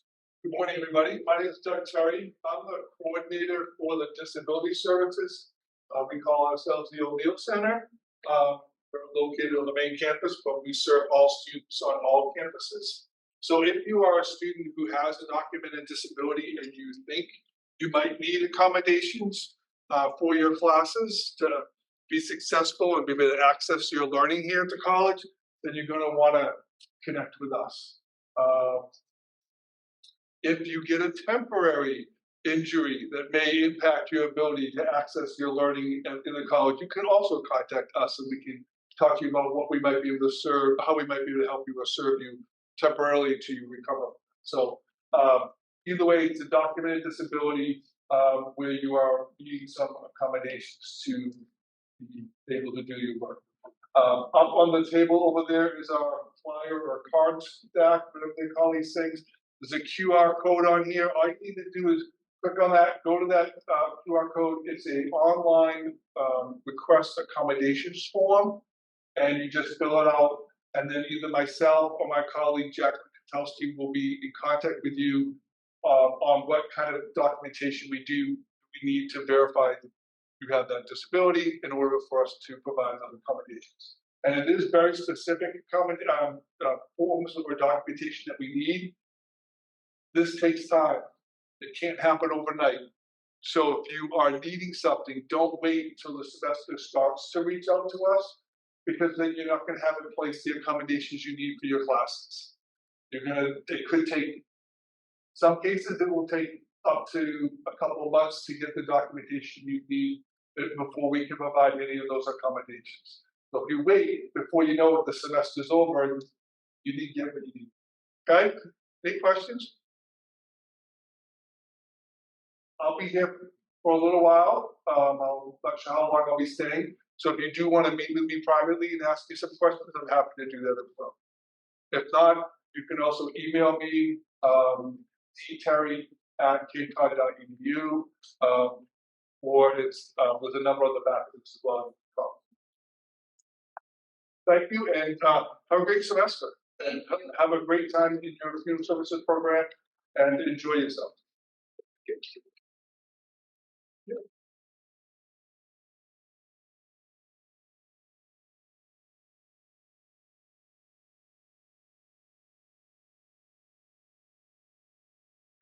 Priorities, I'm sure you guys have one. All right.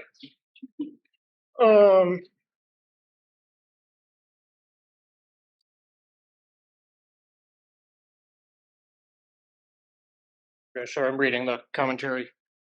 Is his contact info available online at all, or can we get a? Okay, so it's Doug Terry, is the name, and his. Doug already walk up. Okay. So his email would be dterry@capecod.edu, or it would be the O'Neill Center. So if you look up on the college website, look up O'Neill, O''N''E'. There's two L's. Okay. So the O'Neill Center, and as he's saying, it's very important that you do that, because as a faculty member, as a professor, we can't do anything. I mean, there's universal design and we do our best to try to accommodate everybody and all of that. But if you don't have a letter, we can't provide you what you need. And I speak of this as someone that has 2 hearing aids on his head, and a long list of other things. So trust me, I get it. Okay. And, learning disabilities, I got it all, don't worry. So I do understand. But with that, it is very important that you provide that, because if you need something, you're at a loss if you needed it but didn't provide a letter. So it's better to get it, it's better to apply it. This is a recommendation as from this coming from the faculty. That provide the letter to your faculty member if you don't think you're going to want it or you don't think you're going to need it. Provide that letter.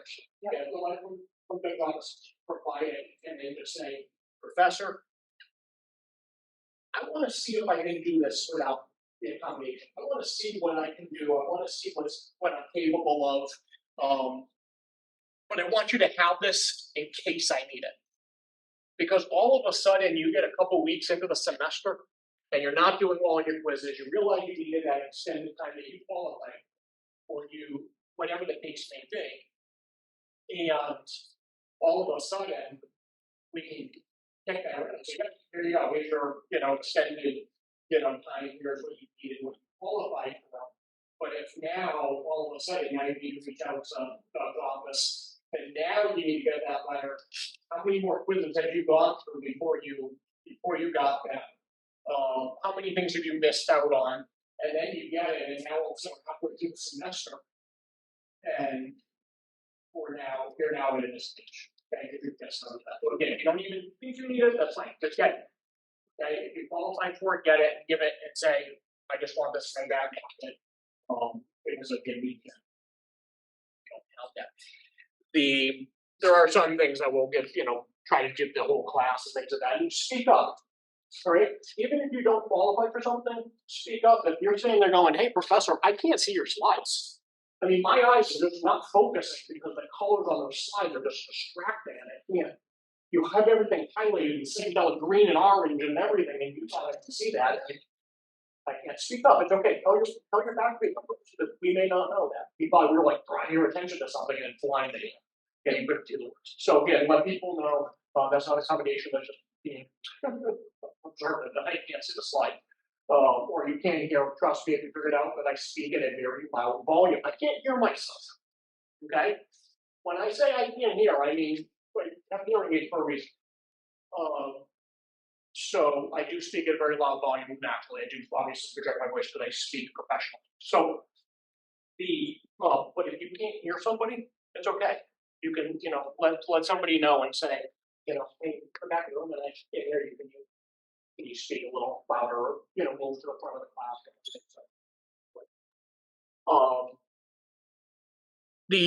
There are cases where, faculty member may realize and say, I think something is going on. You might want to go down and talk to the O'Neill Center because, you may have something undiagnosed that you may want to consult with them, and maybe they can set you up with resources because you may have never thought you had something, but you have something. I can, recognizing the characteristics of that. So again, that's a good thing that, if we can get you those resources. Nothing wrong with that, especially if you came from, how many people here are coming straight out of high school? Yeah, a couple of you. So how many of you have another degree, multiple degrees? A couple. So the rest of you have no degrees. A little pause between high school and. So again, big problem now. Coming out of high school, how we like this difference. And we treat you different. We're adults, which is a great thing. The learning style is different. The lectures are different. Quite frankly, if you fail your quiz, that's your problem. You didn't study, you didn't do your stuff. The principal's not going to breathe over my shoulder and say, we need to make sure these students get through. You need to make sure that what you're doing wrong, why are so many students failing? College looks and says, oh, did the students not do their work? Yeah, look, I have the evidence. Oh, okay. So it's a different world in college. Okay, so if you haven't gone through that, It is a different world. You are responsible for yourself. Okay, just to throw that out there. All right. The question, Doug, as you stepped out, the question was how to reach you, if they had questions. Chelsea, yeah. The card, some on the back of the card. There's numbers on the back of the card that should be there. What Nielsen is on the webpage, you can go to the webpage and all our phone numbers are listed on. And for those that are on Zoom, that's where it came from. I'm gonna scan things in and I will email you everything you need to know for each department as well, so you have full access to that. All right. Moving on, so, we're doing very well on time, by the way, for those that are paying attention. No, you do not. I'm reading the commentary outline here. No, you do not need a physical to get into the college. There are some vaccines required. Hepatitis B, and I'll get to this in a minute too, but I'll just say now, hepatitis B is required, but program to enrollment is not just our program. That is a national requirement across the board for all mortuary colleges. We do work with a lot of bloodborne pathogens in the prep room. So that is a national requirement for all mortuary students. COVID is still on our paperwork. That's just because the paperwork is being recycled out. COVID is not required anymore than that. But hepatitis B is, this is me now putting out my public, I got to give me all of this out here. The hepatitis B vaccine has a 20-year lifespan. They're just realizing this. Hepatitis B came out in 1997. So depending on your age, most of you may have been in some of you may have been in grade school at that point. So 97, 98, were vaccinated. You lined up in the hallway and vaccinated. Remember, that's 3 shots that you got that were spaced out by 1, 2, 3 months. For those that are younger, you got this infancy. Basically gave you those 3 shots. But if you were, we're now reaching a point where they're checking people's antibodies and they're realizing, okay, now we figured out that the average person's about 20 years. Some people are shorter than that, and some people are much longer than that. So, since you're entering this profession, and hurt to go to your primary care, just say, hey, look, I got signed off and I got my hepatitis B. I have all the qualifications I need, and that is what we asked for. But just for my own protection, what do you think? Okay, again, I'm not the physician. I'm an epidemiologist. So I'm a physician. But so do after primary care and just say, what do you think? And they can run an antibody test. They'll just do it across the blood.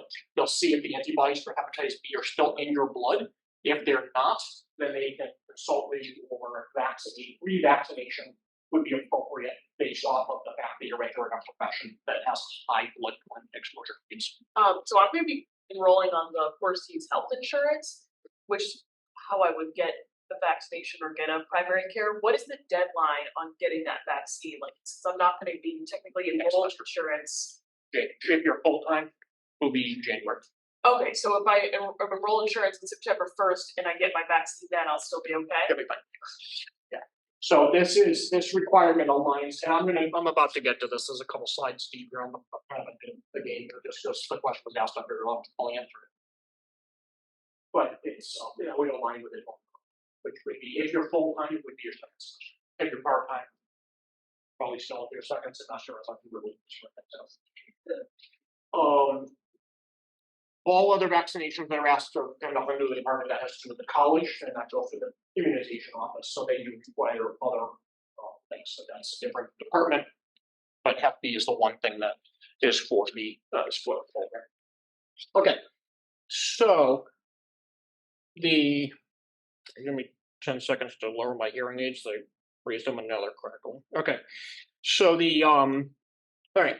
So I put up this is the cover sheet minus the date that'll fix of our handbook. Okay, I haven't sent this out yet because it is in the process of going through legal counsel for the state, because every year we have to have legal counsel review that for any changes. So it is being updated for this year. So that will go through a series of things. So in the back, we'll make sure that all of our conduct policies are up to par. Legal counsel will make sure that we're up to par.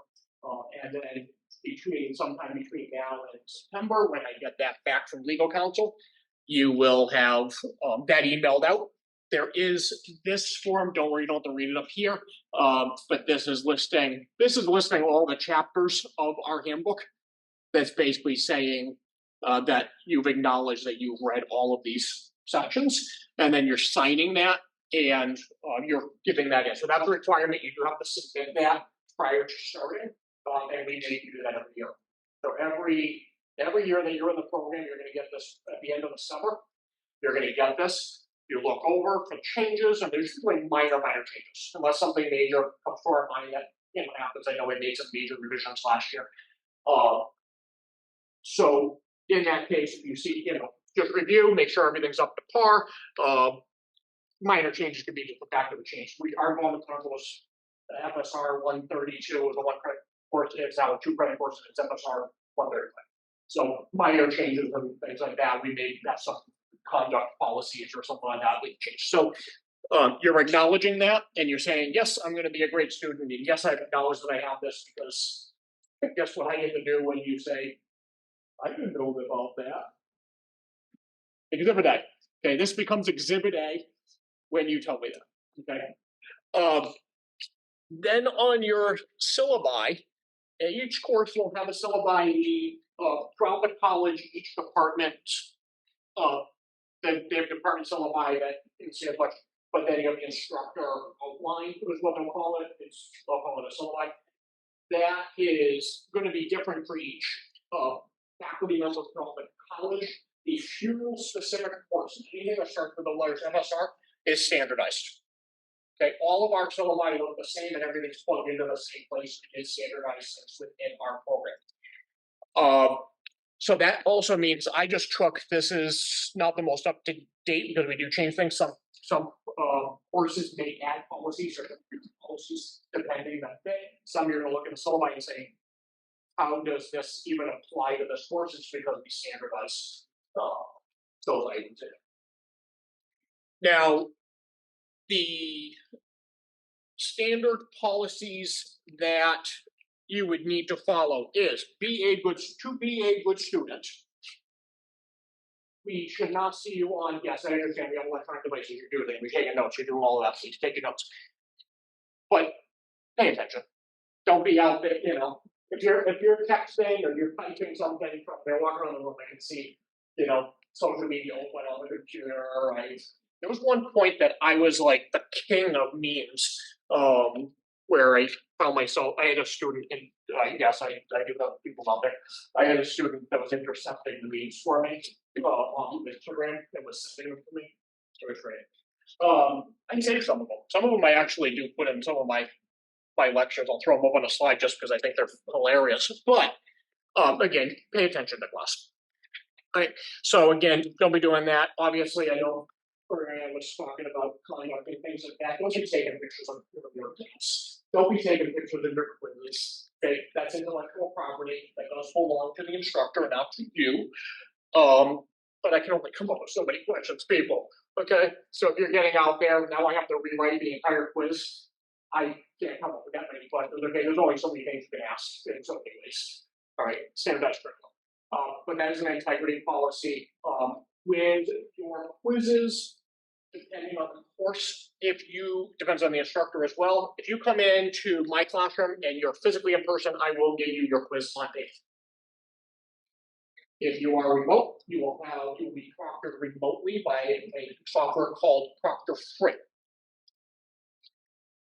Now, depending on the instructor, some of them you may have to bring your laptop to class, and you may be sitting there on your laptop using Proctor Free, or because it costs the college $8 per student per exam, that adds up. So I would ask you, if you're in the classroom, just ask the instructor to take off of that. They can take Proctor Free off for you individually, right from the podium. They can do that, or they can just type the password in for you and bypass it. It would just save us a lot of money. Okay, that's money we can put somewhere else. If you're saying there, because they're live proctoring it, which is fine. Now, again, with that, I'll be honest, we do watch Proctor Free will give us an image of what you're doing. It gives us your screen, and every keystroke, everything is showing, and it gives us an image of you.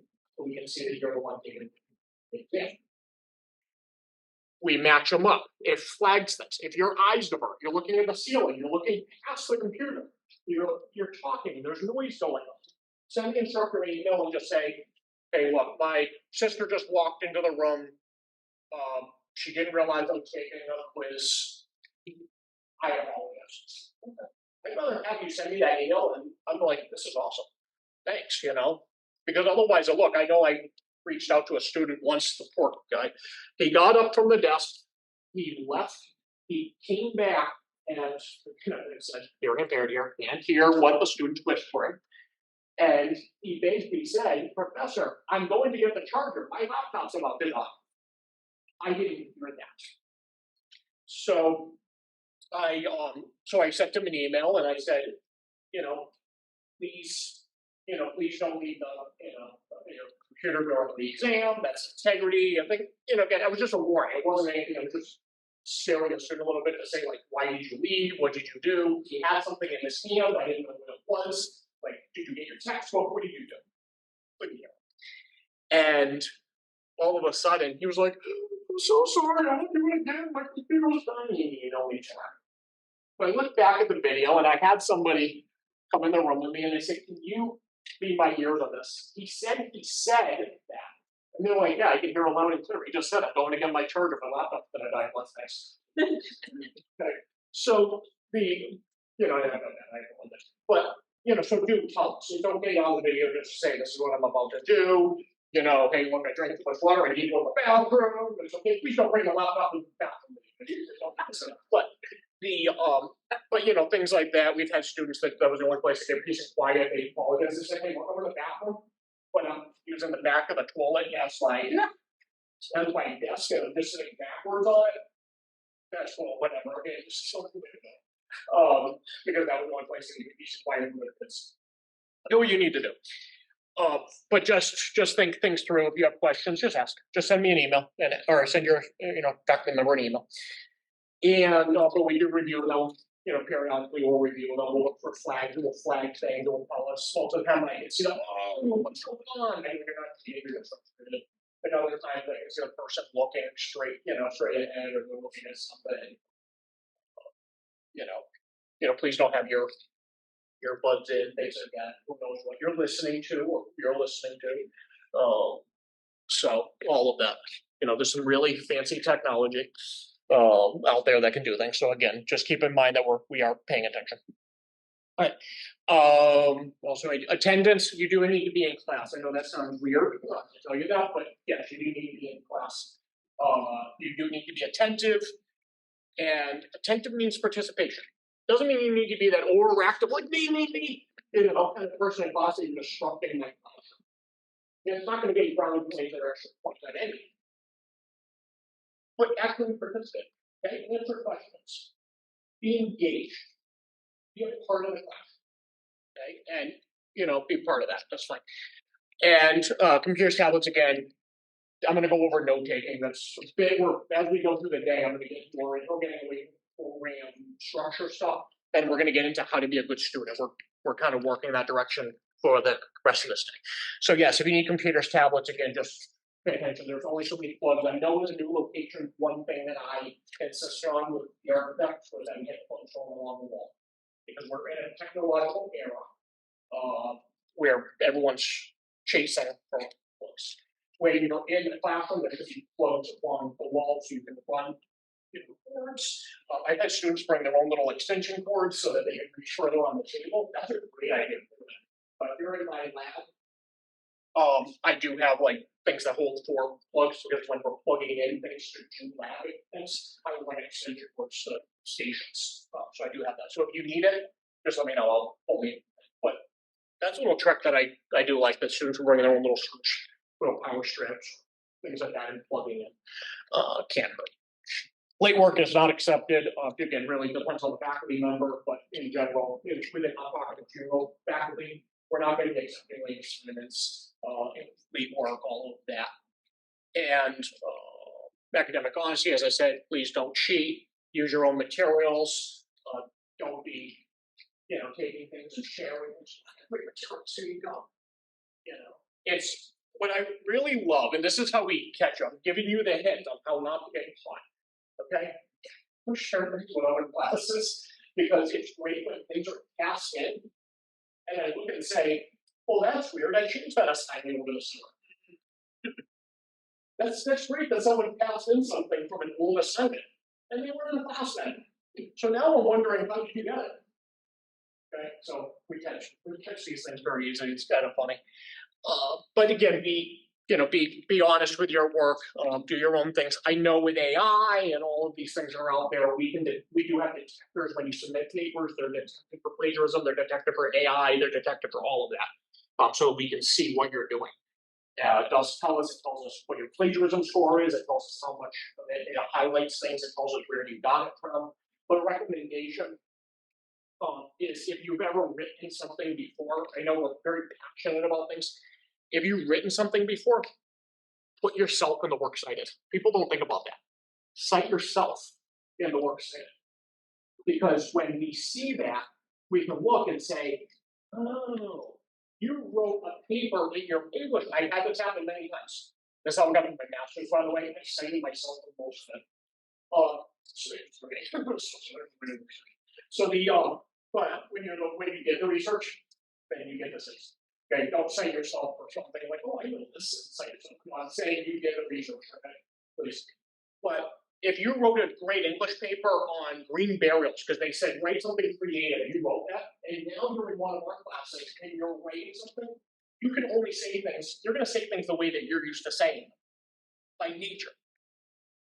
So when you write a sentence that's your own words, but you wrote it prior for your English professor, it's going to show up as plagiarism because the computer is going to detect that as plagiarism because it had your English paper submitted. It also has every paper from across this country, I think world, from every college is submitted. Every student paper is being submitted. So if somebody else wrote the paper, or you took a paper offline, or you had somebody else write the paper and it's in their words, it's going to detect it that Washington State University that a paper was submitted with this thing. So again, just make sure. But again, cite yourself. Because otherwise it shows up and I can look and go, oh, that's great. Because it says Cape Cod Community College, but it doesn't tell me who wrote it.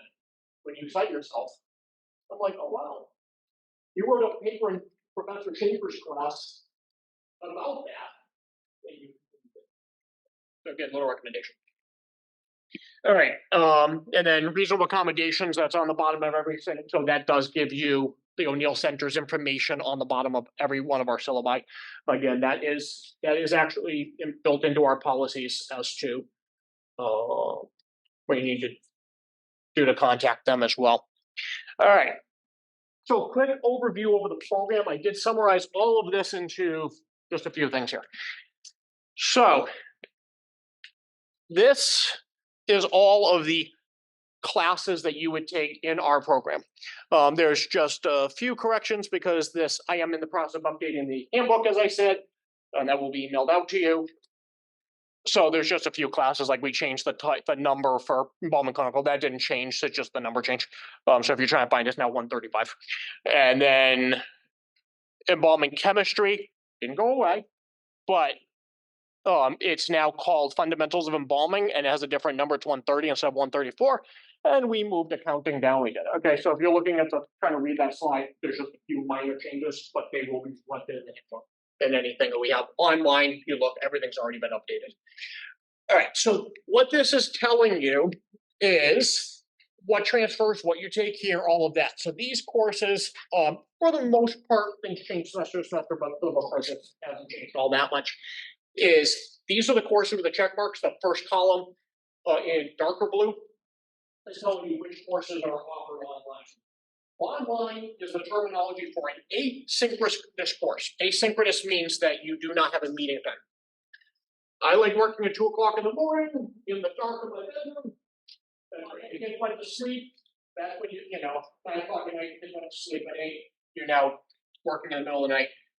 You can do this class when it's convenient for you. You log in. Now there's set times. You still need things to do. Wednesday, you have your discussion board to do. Friday, you have to have a second discussion board to do. By Sunday, you have to have 2 replies or whatever the case may be. You have various due dates. Keep up on that. An online class, I can't stress enough, saves major time management skills.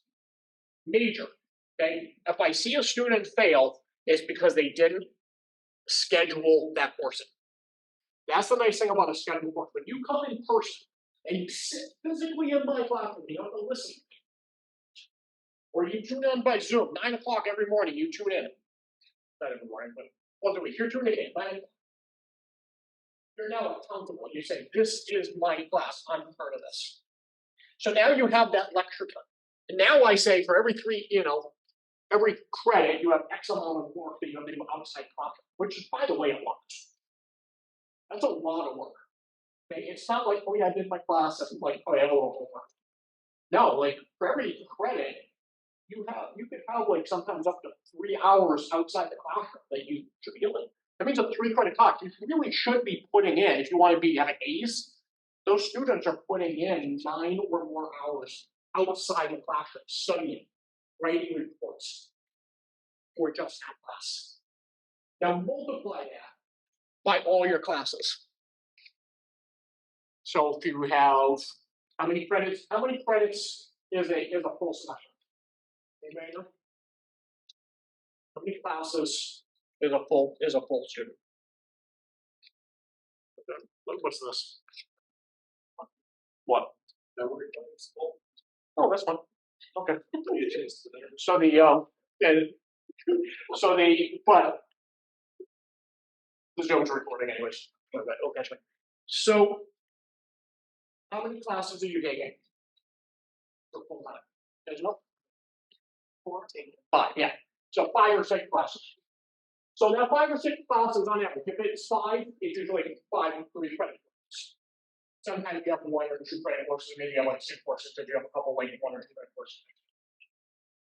So, well, that's 5 times 3, 15 credits.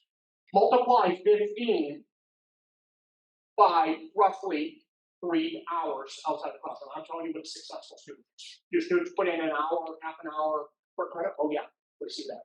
I also see the grade reflected too. Okay. But the most successful student, when I ask them, I say, what makes you successful? They said, I put in X amount of hours. Okay.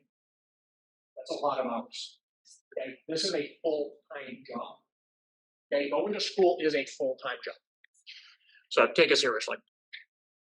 Now, those are your online classes. The one recommendation I would say is schedule those classes into your calendar.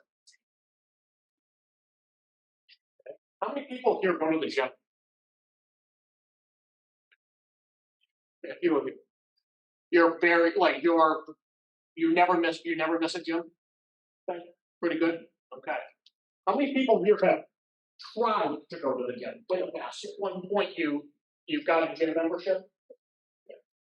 And for the try, how many sessions did you do before you realized that you were paying for a membership that you weren't using as effectively as you could have? Very. Yeah, okay. It's the same thing here, okay? This is a New Year's resolution for you. Put it on your channel. Because now the online class becomes this thing of like, yeah, I'm gonna do this. First week, I'm doing great. I got the syllabus, I'm putting some word in, I'm telling you who I am. Week 2, week 3, and we're starting, and then all of a sudden it's like the gym, where now we say, I got this other, hold on, I got to write a report for psychology, and I just gotta dedicate myself to that. I'll do that later. I'll do that later. I'll do that. It's like the gym, right? I'll do that later. And you just keep pushing it off to the point that all of a sudden the week goes by and you're like, dude, the due date was an hour ago. Okay. Stick with it. What I want you to do is schedule that time. If it's a 3 credit class, that means 3 hours. That's a classroom. Okay. Because those online classes have the classroom time plus the out of classroom time all built into that. So those take a lot more work actually. You have actually less work to do in an in-person class. The in-person class, you just sit here and listen to Pete Babylon. Versus that, you have to kind of use the resources, click around, find things, access things. It does make it a little harder where you can't just say, Professor, can you explain that again? You watched the video. It's some pre-recorded. So now you need to take the effort to reach out to your professor and say, I have a question, can you explain this to me? Now they have a couple ways to do that. They could write that back to you. They could send a message to the entire class. That's how I usually do it. If there's a question that I'm seeing like other people have the answer, I'll put it into the discussion board or I'll email the entire class. Or some of us will make a video. I'll make a little short video, maybe a couple seconds, a minute or so. Hey, you guys are not understanding embalming math. That seems to be something I do a lot of videos of. Embalming math, let me explain the steps again. Boom, and I send you a video. Now you have a visual. So again, just reach out to them. But again, do schedule that on and you say, no, just like any other class, I need to log in and these are my hours and there's no giving it. If you can't make that, if things come up, I understand that that becomes a flexible time, you need to reschedule it. You need to find another time and say, okay, tomorrow morning, 9 a.m., this is my 3 block. All right, remote we don't really have remote anymore. That's an old column, but remote refers to Zoom. So now it's just HyFlex. So with HyFlex, that is what we're really doing right now. I have students, even though you can't see them on the board here because I haven't hidden his slide, but we do have people, we have a lot of people up on Zoom right now watching us. And we have new groups. This is how we teach normally, okay? I face sideways and we teach both groups simultaneously. We have very nice technology in our rooms. I know we're not in our rooms right now, but we do have very nice technology. We have touch screens, 16 points of touch. Those that are remote can actually write on the screen just as easily as you can. Right on the screen from our end. We have a camera that's the microphone to hit you 30 feet away. It's incredible. It's absolutely incredible. So okay, it's not like this. Okay, with this beautiful technology that we use. We do have amazing technology within our classrooms. So with that, we are teaching both groups. Now, HyFlex means that you have the option to attend both ways. We don't have there are some colleges, some mortuary programs where you go into the admissions process and you, in that drop down, would have seen 2 majors. You would have seen distance ed, funeral service, and you would have seen in-person funeral service. You have to pick one, dedicate yourself, and you can't go between them. With us, we have a happy medium. All of our funeral classes are accessible via Zoom and in person, which means that I would love to see you in my classroom. There's nothing better than seeing you in my classroom, but we have students that are far away that can't make it here. We have students that require an aircraft to get to us. Okay, they're in states that are on the other side of this country in different time zones. So the way we're equipped is that you have if you're local, okay, if we're just talking, we're blabbing on, we're giving a lecture, it's really just didactic. It's a lecture based, and this is the history of funeral service, okay? Do you need to be there? Is that a hands-on sport? No. Okay. So if you want to tune in by Zoom, that's perfectly fine. There's other times where you get embalming one with me, where there's going to be 3 days where we have hands-on stuff. And there's other days where I use demos. So those 3 days I do need you. But the other days where I'm demo, I might just say, hey, look, I'm going to go over the order of embalming. I'm going to walk through, and I'm going to. Now you can see me on the camera, and I'll have a close-up camera, and I'll have all of that, so you can see everything that I do. But if you want to be there, and you want to get a close-up, and you want to be able to get close to that table, and you want to see, next week might be a week that you want to know. I'm going to do something exciting. But those 3 days are the days where you have a practical skill. Now, and I'm talking those on Zoom as well here too, is if you can't make it, if you're not local and you can't say how to come for that day, then there's residency days at the end of every semester, which also means at the end of the program. So we're going to see in May, we're going to see a big bulk of people that missed that semester, the things for that semester, but required items. And then you have people that, again, require an aircraft to get to us. They are going to go through the whole program, the full 2 years of full time. And then in their last semester, just before finals, do everything in all 3 days. Back to back. We do all of the practical stuff. Okay. If you can come and get things out of the way as we're teaching it, you're going to have the best learning experience because you're going to be learning it in a moment and you have that hands-on. That's the best way to go. But if you do miss something, we are keeping track. And then what you'll do is say, hey, we misses, you have the option to come at the end of this semester for this class that you missed in your third semester. If you miss that, then you have the last one. If you miss that last one, that would do is we have to wait till the end of the following semester. So if it was May, you missed right now, you're going to go in for the fall, let's see, time. 2 springs from now would be your last semester of your full time.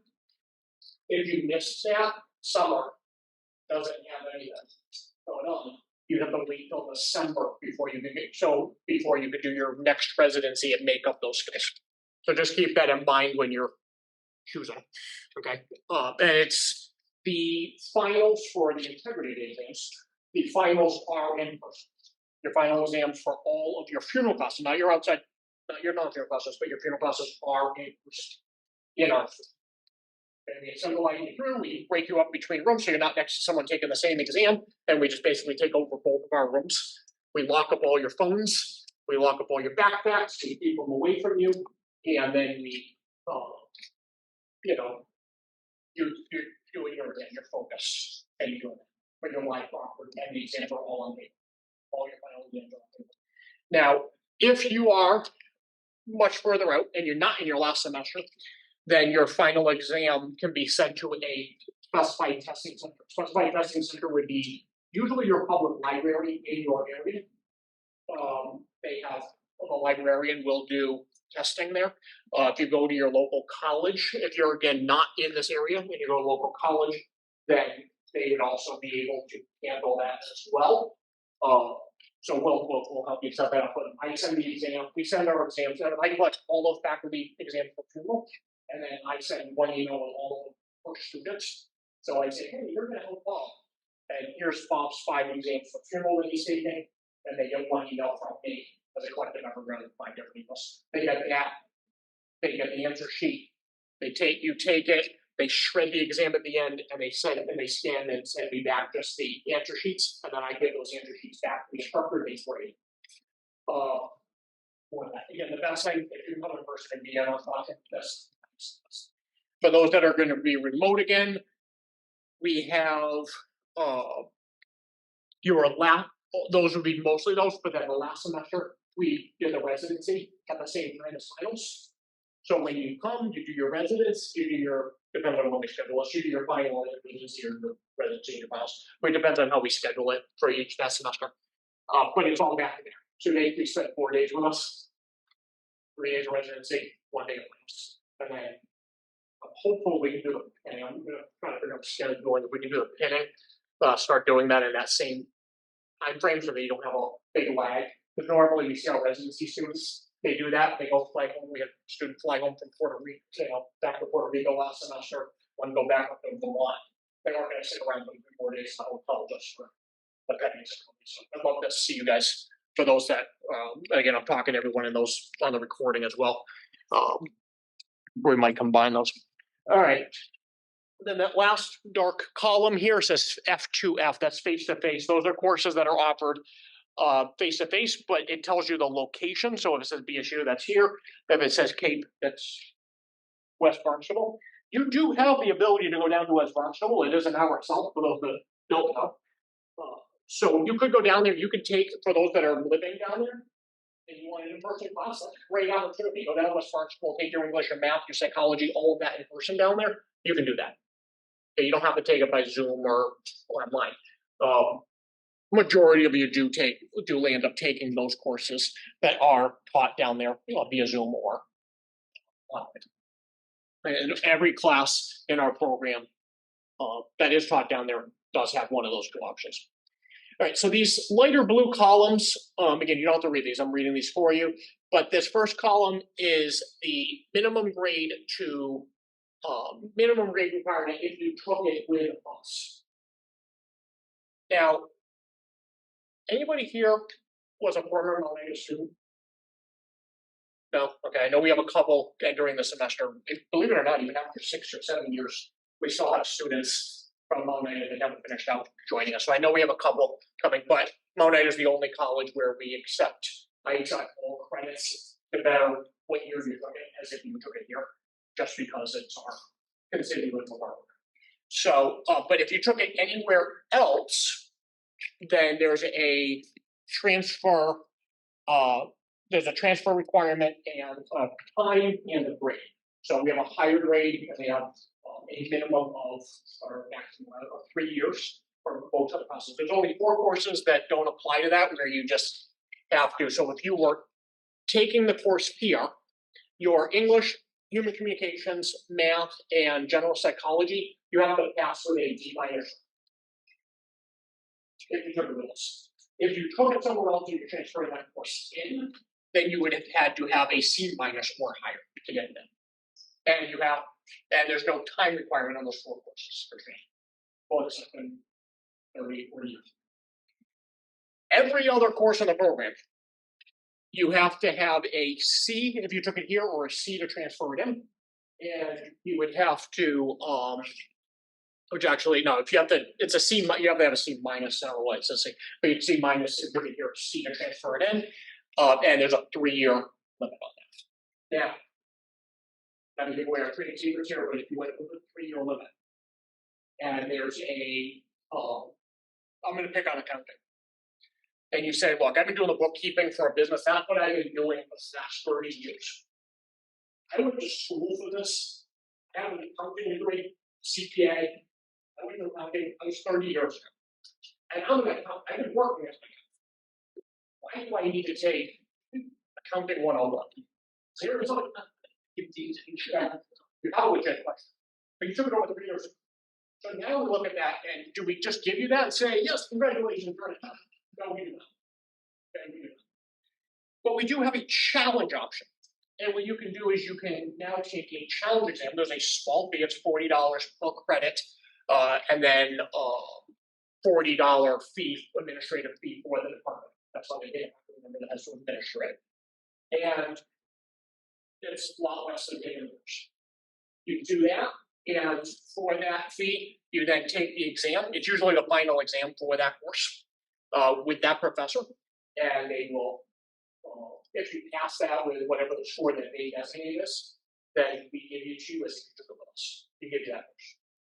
There's also something referred to as CLEP. CLEP is a standardized exam, and there's some things like psychology, accounting, and business things like that. They have a CLEP exam opportunity, and what you can do is you pay a fee directly to the CLEP company. It is a proctored exam with a testing center on the day to do remote proctoring as well. There's a live person staring at you while you do your exam, but via the computer, or you can go down there and do it. And they will, if you get that passing score, same thing. So there is ways around that. Anybody here transferring from one of our non-regionally accredited institutions, Fine or any of the others? You are, okay. I know we have a good handful coming from Fine this semester. We usually get about 9 to 12 each semester that transfer over. So for that, I think, have I already talked to you about, okay. So Fine's not regionally accredited, so they're, but there are loopholes that I can play. And we'd say you don't have to start from the beginning. All right, so so these are again all your courses. Getting into the ones that are the that require disclaimers as well as obviously our making sure you know what's going on here is the embalming clinical and the funeral directing 2. Funeral directing 2 is the practicum is built into funeral directing 2. It is not its own course. It is built into that course. It is a portfolio that you submit at the end of that course. 5 arrangements, 5 funerals are out there, and a funeral home would be first. How many people here work in a funeral home? Okay, a few of them. But you could use your employer for that. Okay, but I would encourage you, and that's in your 3rd semester of your full time. If I would encourage you to go beyond your employer, seriously, go out. Okay, because if you work for a funeral home that does primarily Catholic funerals, Catholic Protestant funerals, then that's all you get to see. Go find a Hindu funeral. Go find a Buddhist funeral. Right? If another funeral home, if you can find a funeral, if there's a line of duty death by your police military, any of that. Seek that out. Go find it. It may not be something, maybe there's a funeral home in your area that does those funerals. They handle a police department. That's where they all go. Go beyond that funeral, learn, because those are amazing opportunities to see how these, that's a large scale. If you've ever seen one of these funerals, those are very large scale. You need to learn how to handle mass amounts of people, logistics, and all of that. So jump on that. That's one of the things you can get signed off on. Go find a Jewish funeral home, because if you work for a general purpose funeral, that's what I'm going to call it, you might get the Reformed Jewish population that doesn't really care if it's Jewish funeral home. You get an Orthodox Jew. The Orthodox Jewish population is going to go to a Jewish funeral home.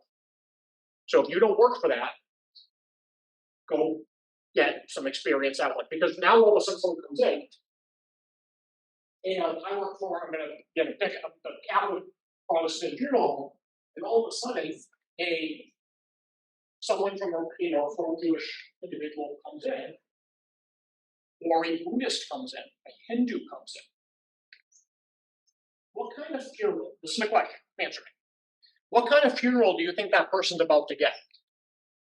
Now we teach you all the religions and all the groups. We're going to teach all of that. But what kind of funeral do you think my funeral is about to provide them? In all honesty. One that they don't want. The what? One that they don't want. One that they don't want, yeah. They're about to get a Catholic Protestant version of a Jewish funeral. They're about to get the Catholic Protestant version of a Hindu funeral. That's what they're about to get. Because that's not the population I serve. I have crucifixes that go behind caskets. That's what I have in my closet. I don't have bowls of sand. I don't have the proper candles. I don't have that. So what I want you as a student, I want you to learn and go up there and experience that. So when someone comes in, you say, let me go to the store and get the materials. I've seen this done. And guess what? You also made a connection. Okay? I have a cosmetic kit. That is complexion of the individuals that I'm going to service. Okay? I'm going to be very honest. Am I going to spend lots of money on cosmetics that don't meet my demographic that comes in? Probably not. Are there funeral homes that service people from very, if I go to Dorchester, do you think that they have different cosmetics in their kit than I do? Absolutely. Make friends. That's my point. Because you know what I'm about to do? I'm about to call Davey Johnson.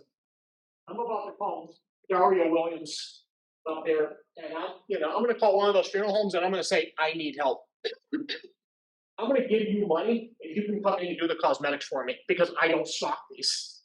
Because I'm not going to put money into something I don't have. Be honest with yourself. But guess what? You know why I know these people? Because I made friends. I didn't stay in my own funeral home. I went out and I made friends.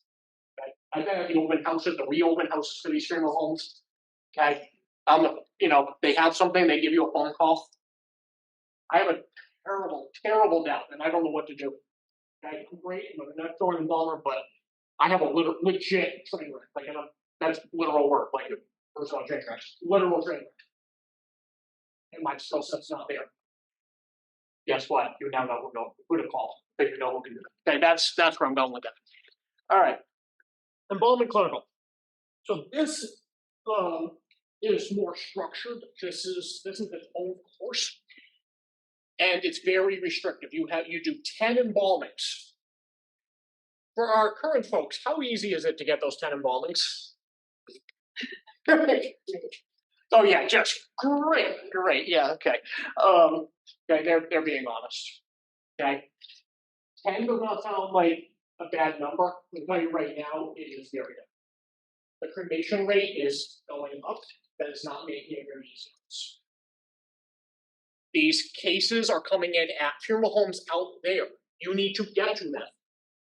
It is time out of these preceptors. These are the embalmers out there at funeral that are running funeral homes. They're doing their own thing. They are calling you at weird hours. They have a funeral coming in, family's about to come in at 7:45 to Butte before everyone else has at 8. You may get a call at, I'm not kidding you here, 3, 4 o'clock in the morning that says, hey, some like them, they will give you those calls, and then you're like, hey, why didn't you call me? I would have loved to just have that face. Honestly, tell them that. Tell them I'm the kind of guy that's gonna get out of bed. When you call, I'm gonna be there. Because you're gonna get the cases, the majority of those cases are gonna be at odd hours. Because they get a 2 a.m. removal. They're on their way back to the funeral home and they call and they say, can you I'm coming back from Boston, it's gonna take an hour to get back. Are you able to make it to the funeral home in an hour? Because when I get there, I'm gonna embalm. Because by the time I'm done embalming, that family is gonna be coming in. Or they're gonna embalm and then they're gonna crash on the funeral home couch in the parlor for maybe an hour or two. They're gonna get up, tighten up their suit, and then they're gonna work. They're gonna have that family coming in for some free month. So it's weird hours that they may have to squeeze things in. When they met the family, it might be a night, okay, shake your hands. This is, David, you're gonna be in good hands. You need anything, he can get it. Guess what? They went down to the basement and they're embalming a body while that family's upstairs. Tighten up their suit after the embalming. So how is everything? You guys have a good time? Maybe not good times, but they have, so they tightened up their suit, they folded down their sleeves and they did that. It's the weird hours. Okay. But my other thing is when you're going into a bunk club, which is typically your second stop, you're also walking your funeral. So please dress professional. Okay, you don't need to be in a suit. Okay, don't be overkill. You are about to go into a opera room, you're about to do surgery. You could get messy. Wear a gown. You're gonna have PPE and gowns all that. But just semi-forward. Just keep in mind that you are walking in the funeral home sometimes through the front door. Other times they might say, well, we have something going on upstairs. Come through the flower door. So you go through the basement where those garage doors are, and you might see a little side door. They're gonna leave it unlocked for you. You sneak through the door, and and they'll be in. You get to know these places. After a embalming or two, all of a sudden you just kind of get used to that. Oh yeah, I go by the back door, and you walk in, and you know your way to the front room, and nobody will say anything. Hi, how you doing? Come right in. It's very welcoming environment. We're very welcoming in this profession, which is nice, but they will welcome you to the back door. Now, with this, all right. So prior to this is my disclaimer. This is the email that I just sent about a week ago to the students that are entering the clinical for this coming semester. I wait this long because I need to make sure that students are actually enrolled and that I have the proper list of students. So this email goes out every summer and every winter.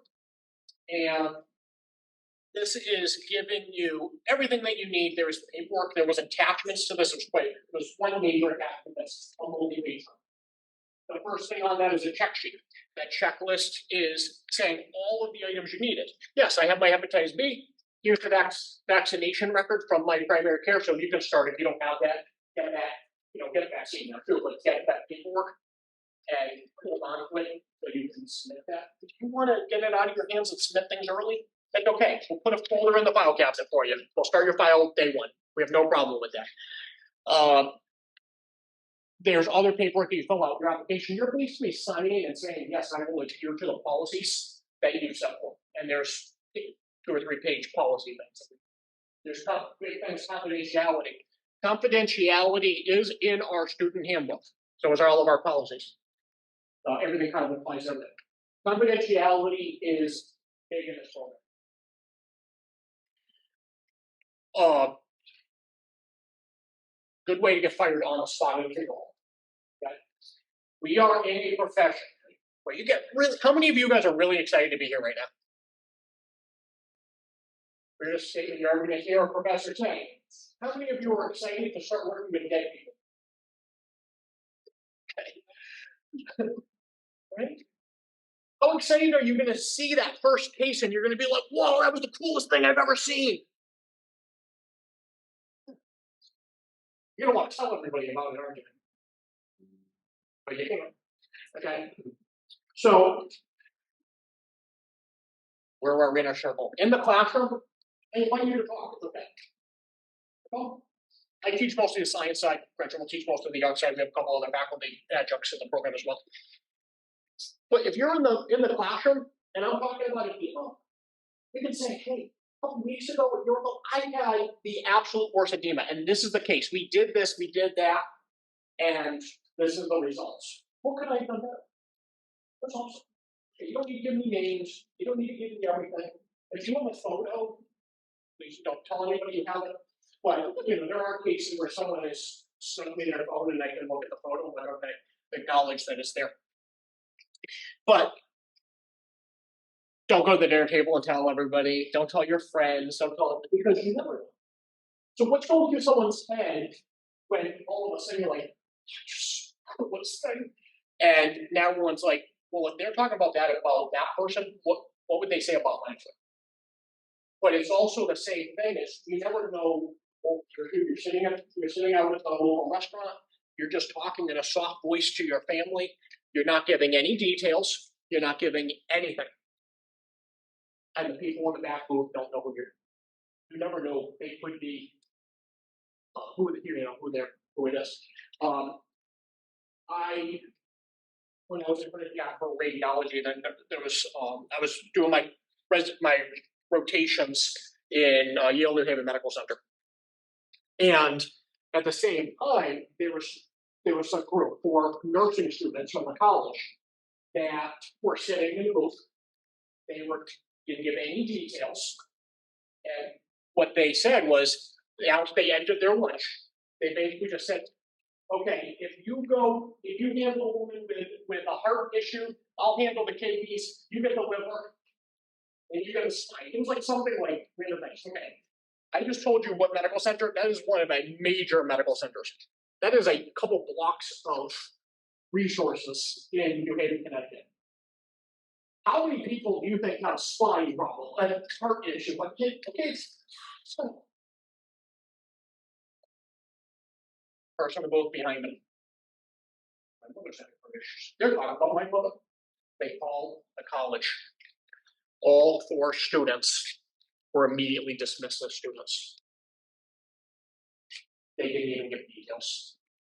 Okay, that's how far confidentiality goes. Because you never know who's listening. Okay, to them it was something innocent. To that family, they were talking about their mother. And they weren't. They actually weren't. So just be very careful what you do. We do see things on social media. Okay, things do come back to us. That is disciplinary through the college. Again, it is our policy that you can't do anything that does violate our policies as well. So just keep that in mind. You do not want to be dismissed from this program for something stupid. Okay. How often do you think in this profession that you're going to come across something that was on the news? You live it. You live the news. Burning car, I-95. 2 occupants of car were not able to be removed by fire department. Self-flaming workplace. And you wait for your phone to ring. Brockton residents in car. And guess who you know? The 90% chance I service Brockton. Your phone's about to ring.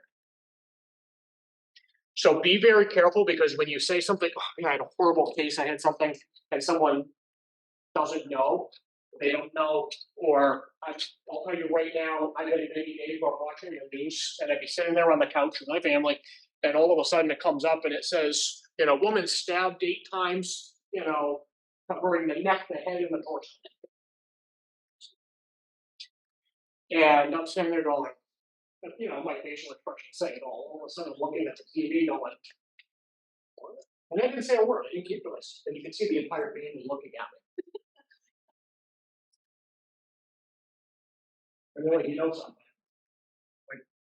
I know exactly how many staff moved up. I saw them.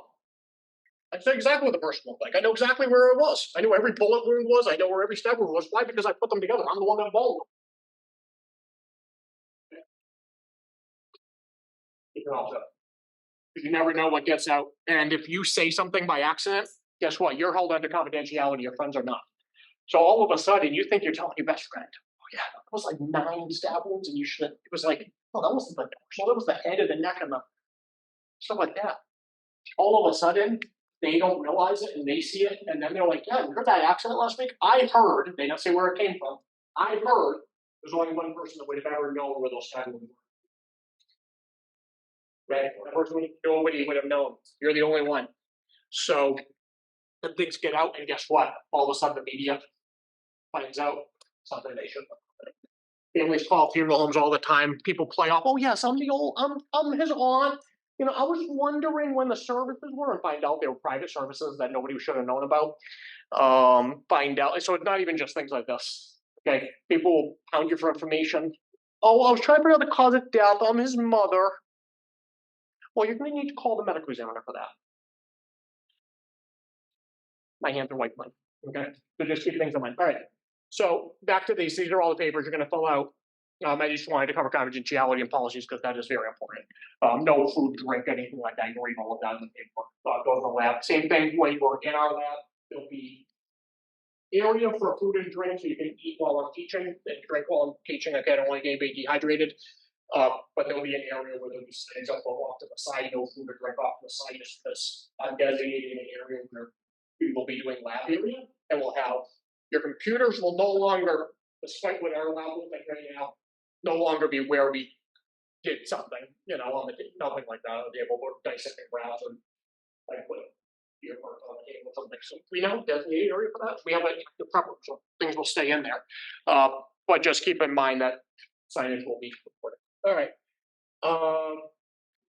As I did mention, that for the clinical, it is ad hoc availability. You do get a call, you drop what you're doing, and you go. We cannot use employers for this. These are designated sites that are approved by the college, inspected by the college, inspected by me.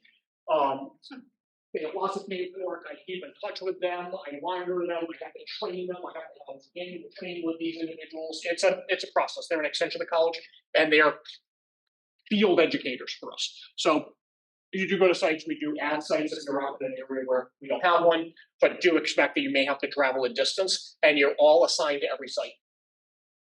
So we don't have designated like you fly over here, because then you fly we're getting through it, because that's a very good site, and I get another site that doesn't have any cases. And guess what? Those 4 or 5 people didn't get anything. So everyone's assigned everything, and it's free for all. So if you get a call, please don't turn them down. These people are not getting, these preceptors do not get paid to do this. They're doing this out of the kindness of their own heart because they like teaching you. If you're not a good student, they don't call you. I'm going to be honest, they don't call you. If you turn down calls, if you say, please let me know about the next one and thing, and you text them back, they text you. You text back immediately and say, "I can't make it, but I want to be on the next one." They'll keep you in mind for the next one.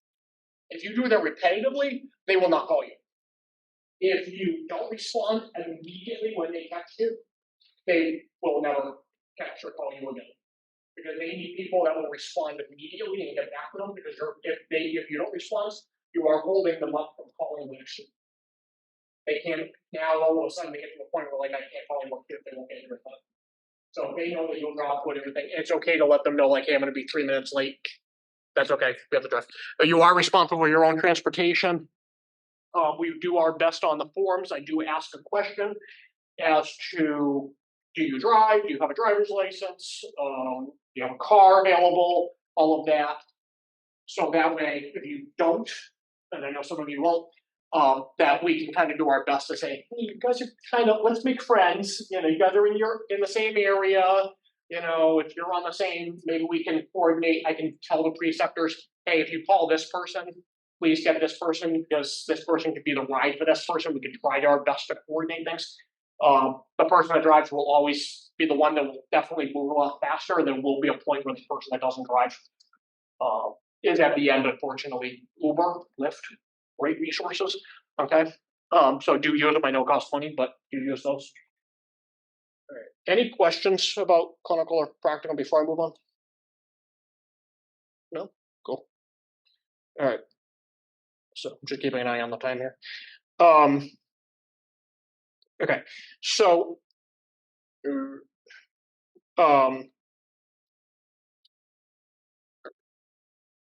doing pretty good, okay.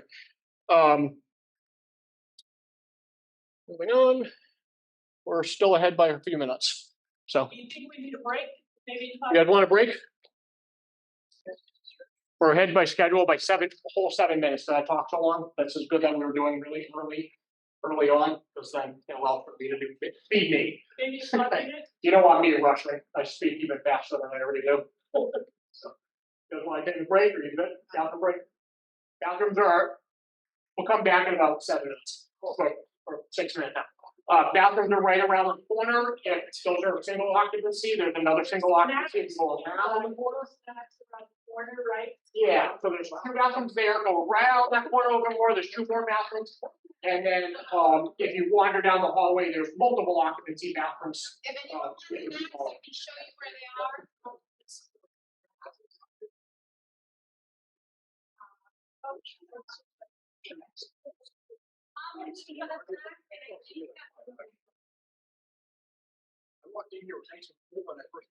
Does everybody have a pen? If you don't have a pen, you'll want to grab one.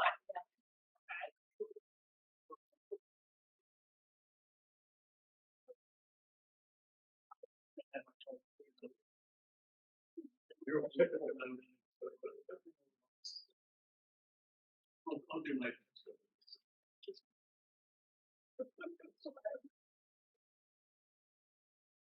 No,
you're good, yeah, okay, so. So do you want? So you want to see either, and when.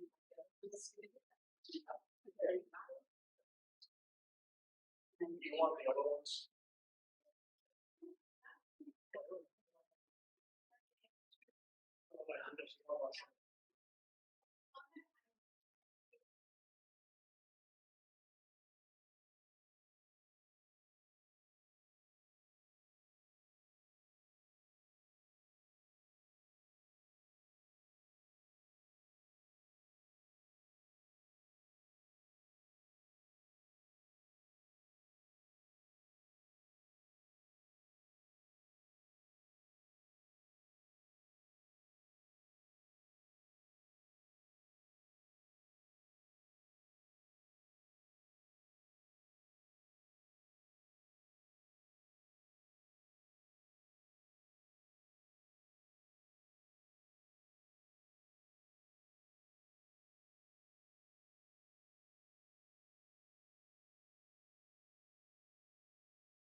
Oh, yeah. Oh,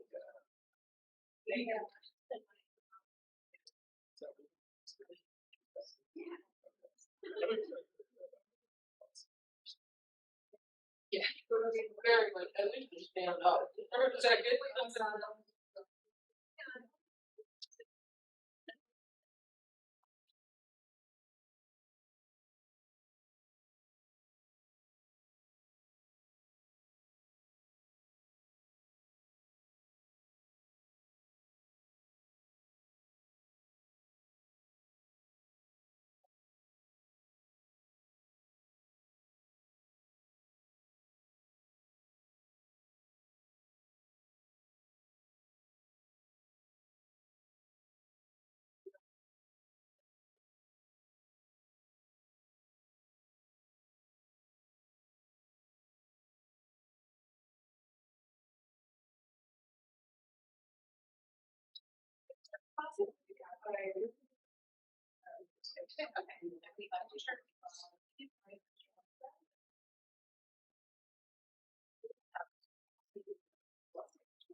I have a million.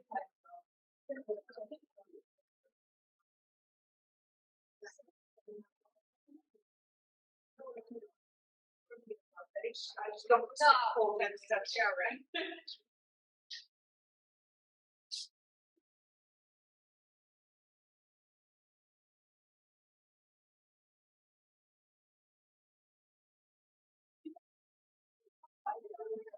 Oh, maybe we should do with it.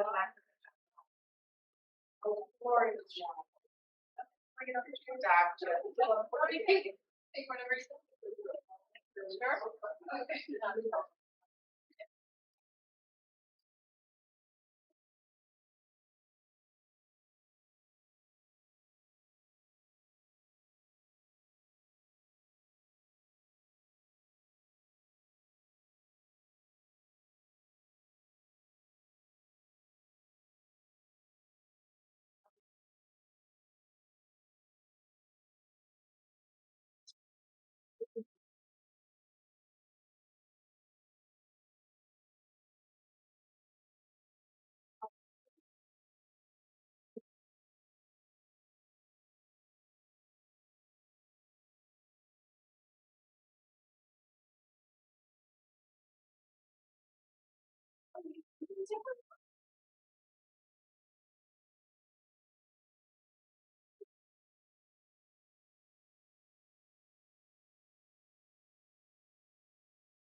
Oh, wait, one more minute. It's like we're so busy. For those of you joining us at home, I believe Professor Shea emailed you the UMatter assessment sheet. It says UMatter Wellness Plan Assessment. If you would all get that out so you can follow along with us.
Everybody make sure you have a pen.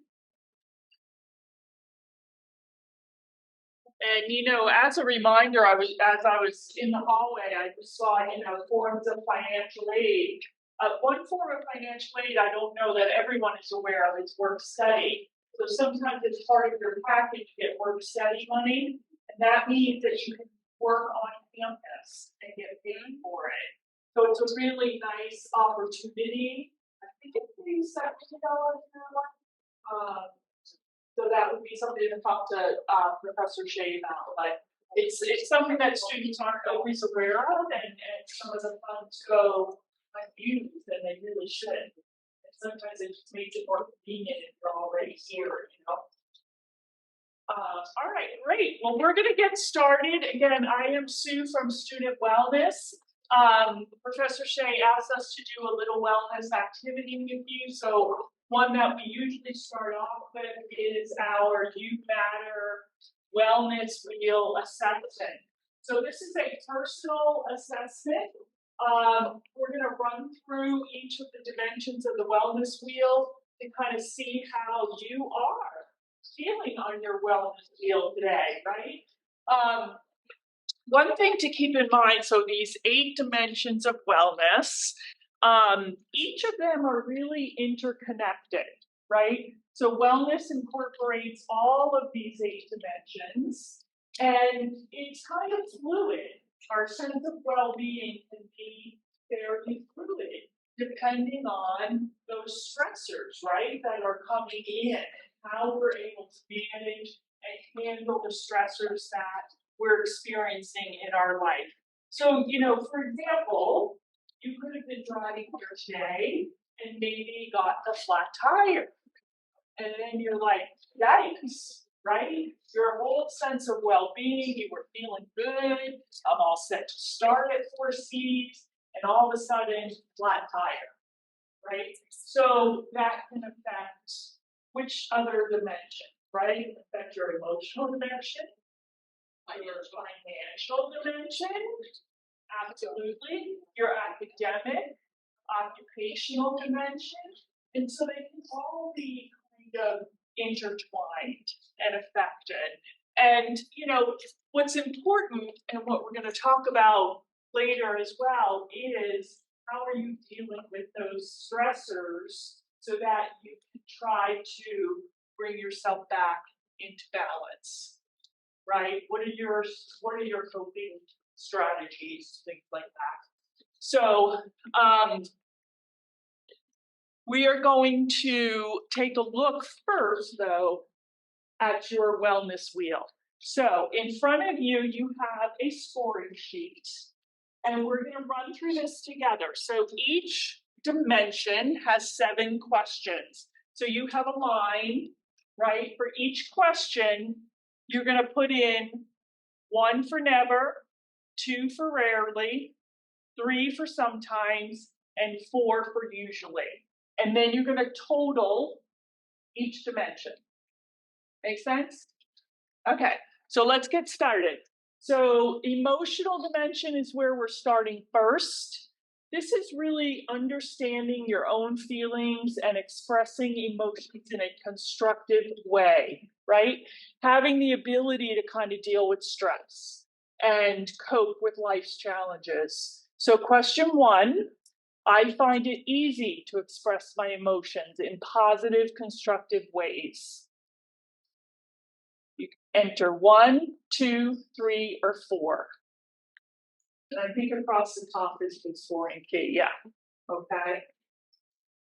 Number 2, and if I'm going too fast, slow me down, okay, just raise your hand. Sue, too fast. I recognize when I am stressed and take steps to manage my stress. For example, exercise, take some quiet time, do some meditation, maybe a quick breathing exercise, whatever it might work for you.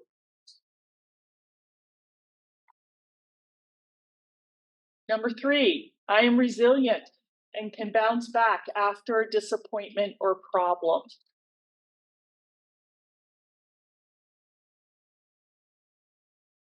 Number 4, I'm able to maintain a balance of work, family, friends, and other obligations.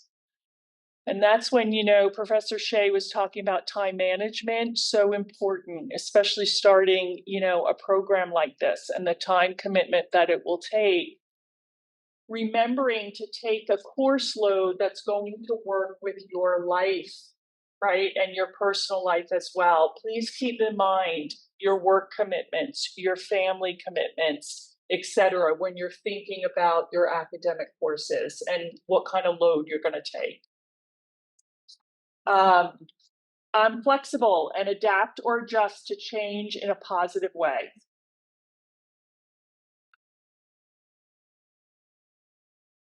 Number 6, I am able to maintain decisions with minimal stress or worry.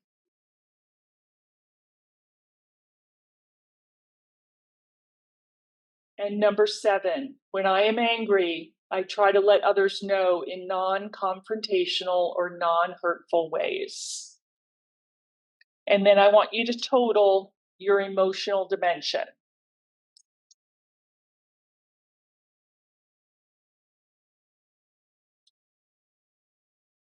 Okay, moving on to environmental. This dimension looks at recognizing the interaction between you and your environment. And responsibly using your resources, fostering a safe and healthy environment for you and for others. Okay, so question 1 here, I recognize the impact of my actions on my environment.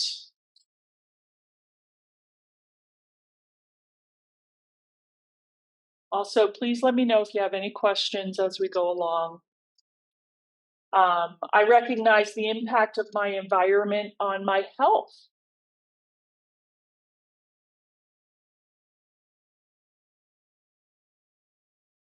Number 3, I am aware of and make use of campus health, wellness, and safety resources.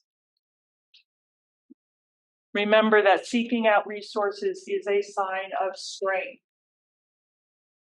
I should say that this assessment was developed by Princeton University. And we had permission to use it from them. Number 4, I practice environmentally conscious behaviors. For example, recycling, you know, picking up trash, keeping your environment clean and safe. 5, I seek out ways to improve the social environment at 4Cs. So you're just starting here, but you know, is that something that you're comfortable doing? That you have done maybe from where you're coming from or in your work environment too. And 6, I contribute towards making my environment a safer and healthier place.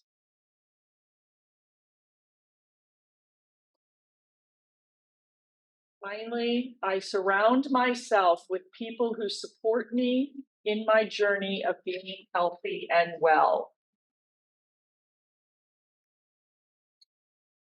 I have a picture in my office that says surround yourself with people who feel like sunshine, right? This question reminds me of that.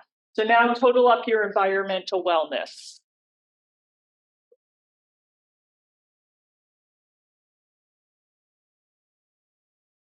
And we move on to intellectual. So this is engaging in creative and mentally stimulating activities that expand your knowledge. And you really are all doing that right now just by being here and starting in this program. So number one, I'm curious and interested in the communities as well as the world around me.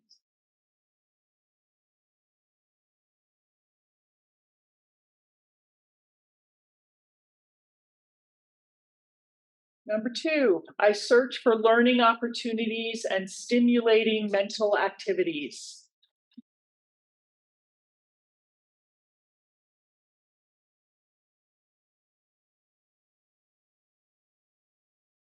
Number three, I manage my time well rather than it managing me.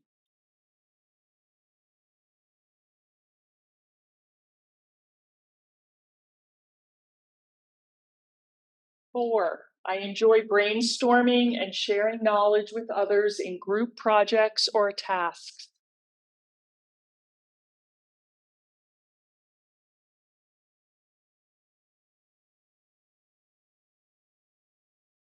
Five, I enjoy learning about subjects or other than those I am required to study in my field of work.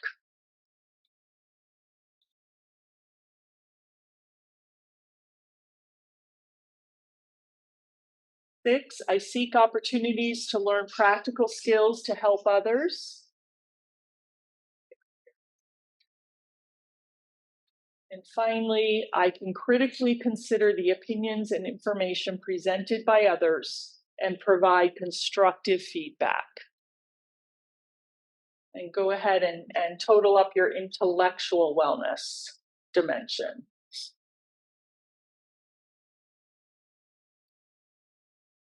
Four is occupational. So this is about getting personal fulfillment from your job or academic pursuits.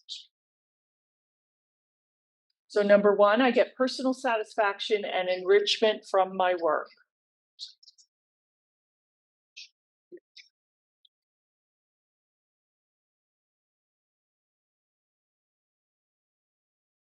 Two, I believe that I am able to contribute my knowledge, skills, and talents at work.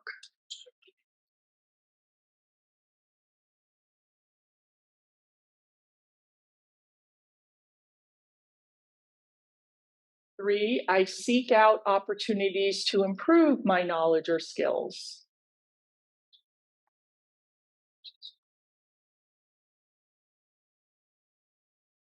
Four, I balance my social life and job responsibilities well.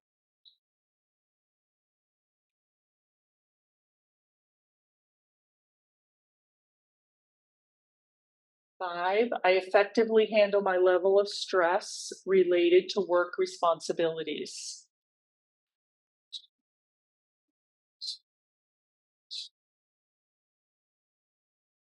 Six, my workload is manageable.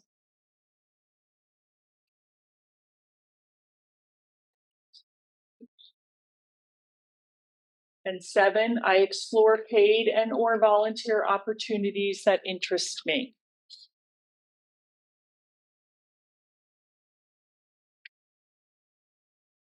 Okay, and then total up your occupational.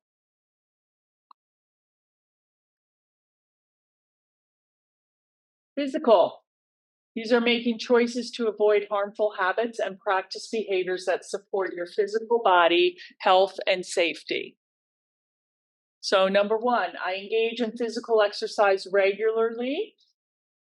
That might mean 30 minutes at least 5 times a week.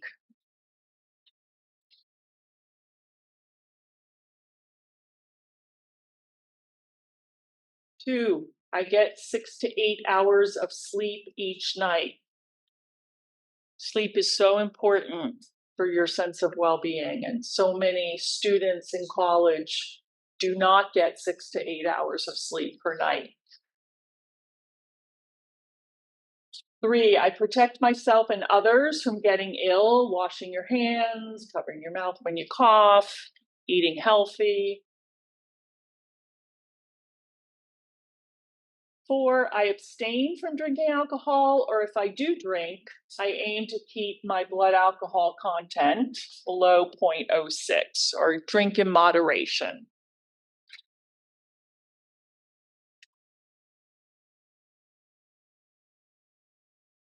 5, I avoid using tobacco products or other drugs.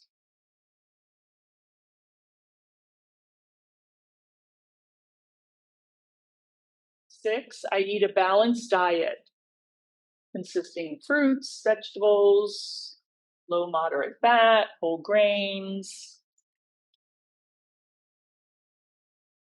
7, I get regular physical exams, so your annual checkups, dental visits, things like that.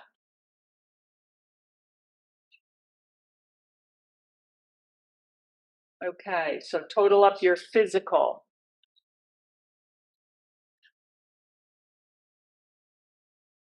Next is social.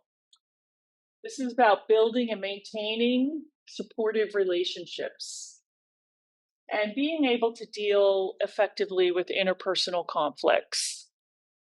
Okay, so number 1 is I consciously and continually try to work on behaviors or attitudes that have caused problems in my interactions with others.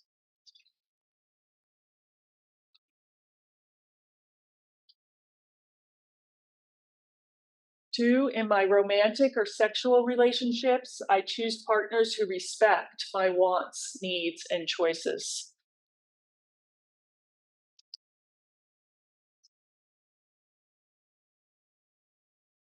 3, I feel supported and respected in my close relationships.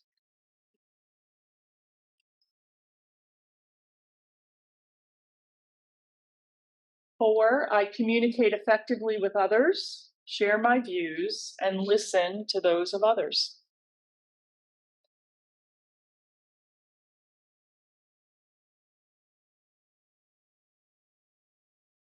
5, I consider the feelings of others and do not act in hurtful, selfish ways.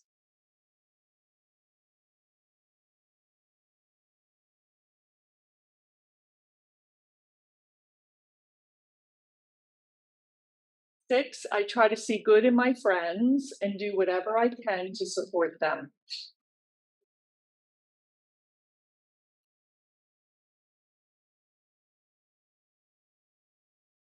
And 7, I participate in a wide variety of social activities and find opportunities to form new relationships. Right? You're embarking on that now, forming new relationships. And that's the social dimension, so total that up.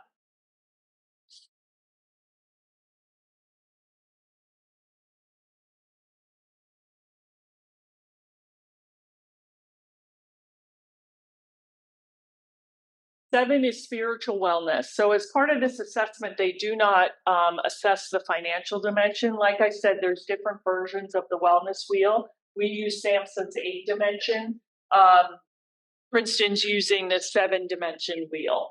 So for spiritual wellness, this is about having beliefs and values that bring you a sense of purpose and give meaning and purpose to your own life. So number 1, I take time to think about what's important in life, who I am, what I value, where I fit in, and where I'm going.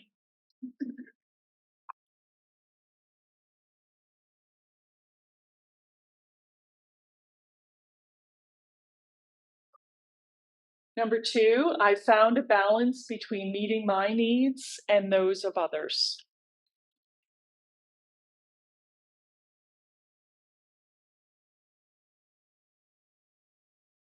Number 3, I engage in acts of caring and goodwill without expecting something in return.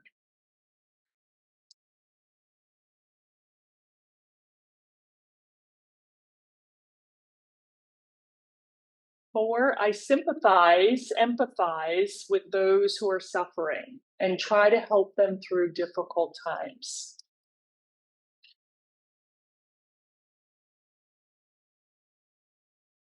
I think you'll be doing that, right, in this profession? Yeah.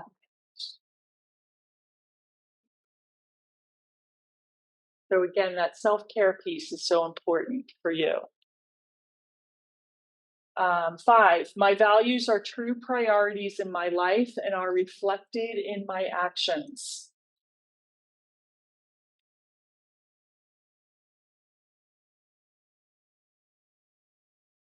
6, I feel connected to something larger than myself.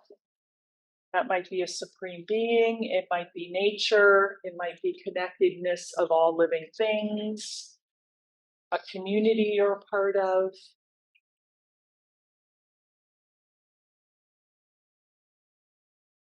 And 7, I feel like my life has purpose and meaning.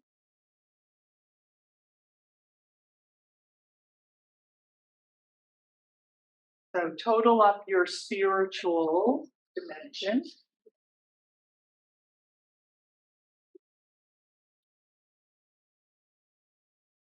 So how is that to do? It kind of causes you to reflect a little bit and think about each dimension, remembering that, it is fluid, right? And you can see with some of those questions how it can be a fluid process. And your sense of balance and well-being can really be very fluid and change through the course of a day, even, So this is how the scoring is on this assessment. For each dimension you scored, so scores of 20 to 28 is outstanding. Your answers demonstrate that you're taking positive steps in this dimension of wellness, you're improving your own well-being, setting a good example, you've got good strategies that you're using to maintain that balance. Scores of 15 to 19, your behaviors are good, but there's probably room for improvement. So take a look at where you scored a little lower, what changes you might make to improve your score.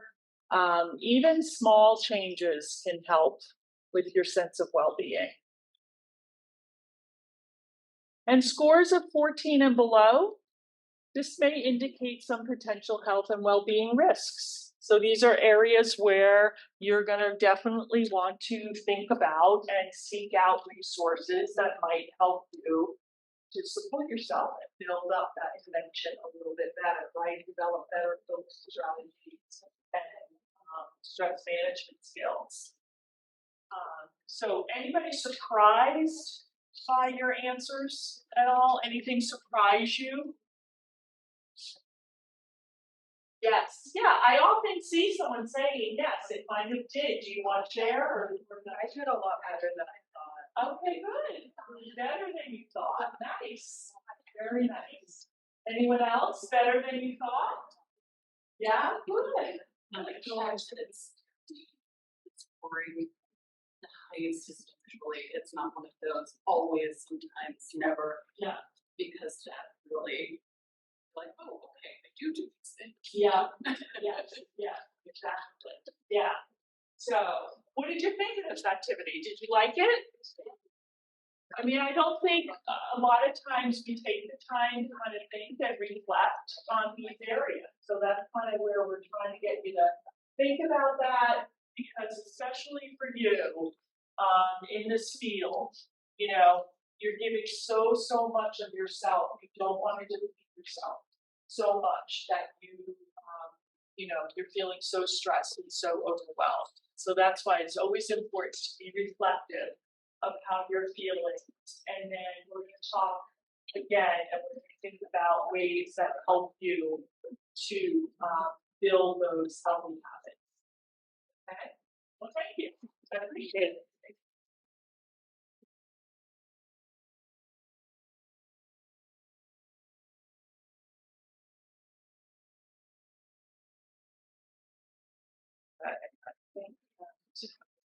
At the bottom, I'm gonna let you keep these scoring sheets at the bottom. It said that asks you if you'd like to speak to a wellness coach. If your answer is yes to that, then you can reach out to student wellness and we'll connect you, or you can see me during the day and we will arrange. Yeah, maybe text the number, or do you have to pick the call? You have to call. Okay. Yes. I just want to make sure of that. Yeah, thank you for that question. We don't text. Okay. Yeah, but we do email or call or do the intake form. And remember that, our RAC cards are here and they have the information as well. Okay. So let me just see.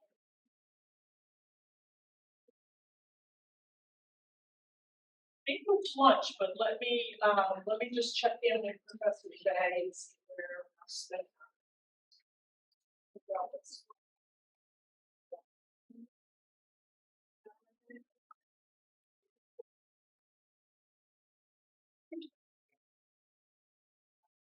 It's going to be.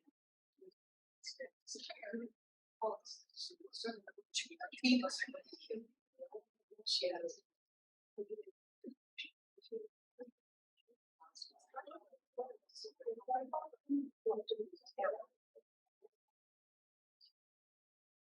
All right, folks, let's hungry.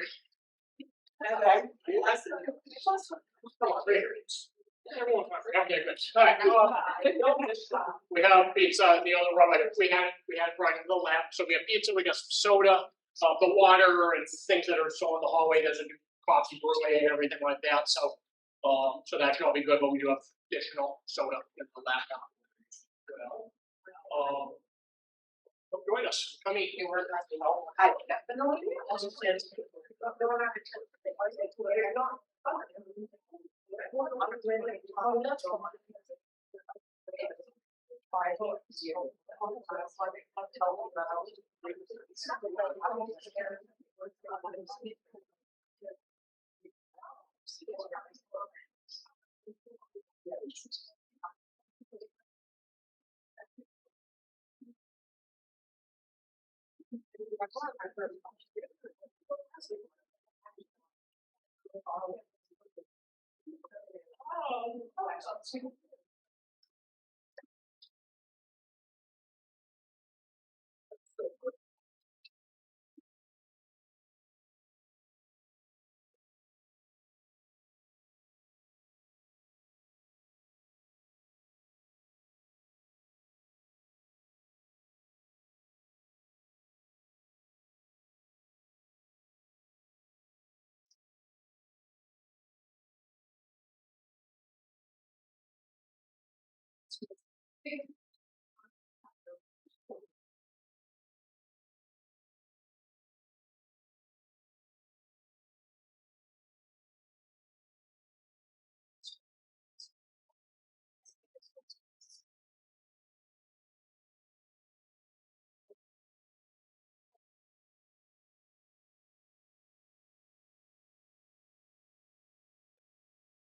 was gonna raise my hand and be like, oh, stuff. See that? Like, see what's going on? Yeah, for a minute.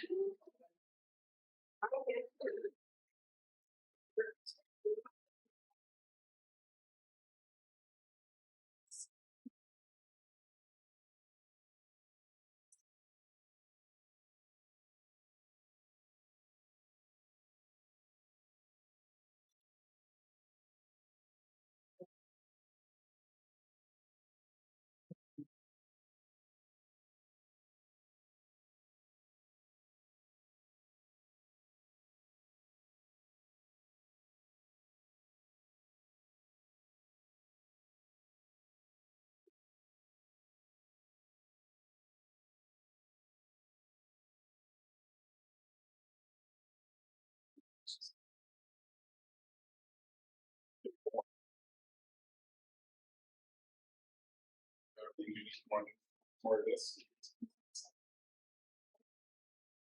Supplements for tomorrow.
Good girl.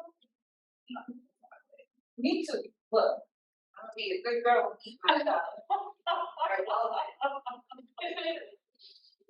Listen, pizza's okay once in a while. You know how but sometimes like after I eat a little. Yeah, it feels a little heavy. No. Huge.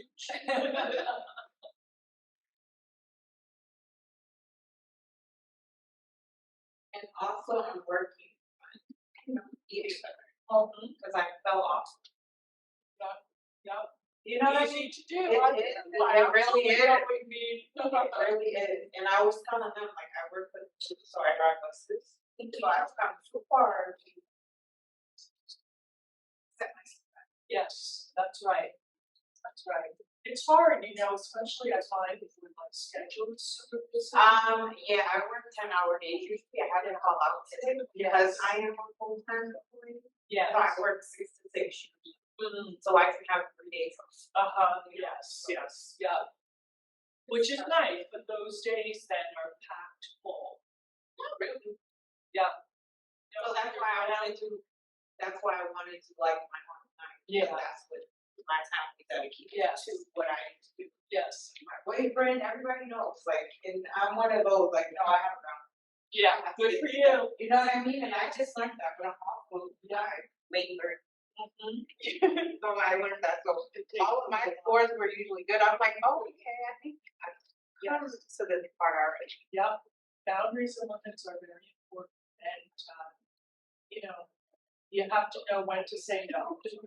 It is tough. It is. It is tough. Yep. Now, do you have children? I do. Okay. I have 3. No way. Okay. They're kind of grown now. I have a 3-year-old daughter and 6 boys who are 26. No, you don't. I sure do. That's awesome. I have a 10-year-old. Oh, I had to call out of work yesterday because I had to go pick up from camp. Yeah. She wasn't feeling well. So they're like, oh, they all have to come out. Yeah. I will study. But I'm kind of nervous. Hoping it's going to start over because I haven't been to school in 20 years. It's like, oh my God. That's what I'm nervous about. That is what I'm nervous about. I'm not gonna lie. But Yeah, there's a lot of pain. I hope you're not like overloading yourself. No, I already have a support, which I communicate good. In that online. Good. Because like you said, I'm one of those, I need to be on my time, on time. Yeah. So that's good, and I'm glad you see to English. English.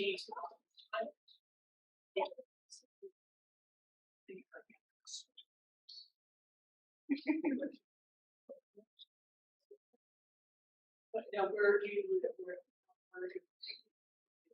So to here, it's only 20 minutes. I live in Brockton. Oh, good. So that's why I seen it, because when I was researching, I was like, where is it in my area? I can't find it. Yeah. Oh, they closed it down.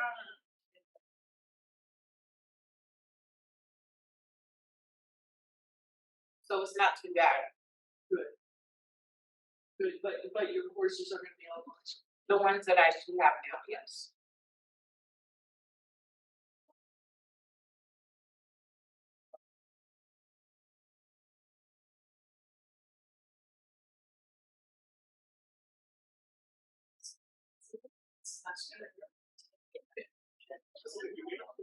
Olivia is over the phone. Oh, they probably do. Okay. Yeah, so, I took it last year. okay, So, and I told them I wanted my scores submitted, so I thought they're old. But I just wasn't sure if you guys took. that's a question for the registrar. Oh. Yeah. And invite, or invites, Gretchen maybe. Yeah. But I think it has to be approved through the registrar. Yeah. But yeah, sure, you did well on the AP exam. Yeah, I got it. Oh, you did really well. Good for you. We got our results. See, like, so the academic. Okay, good for you. So like they just came out. Nice.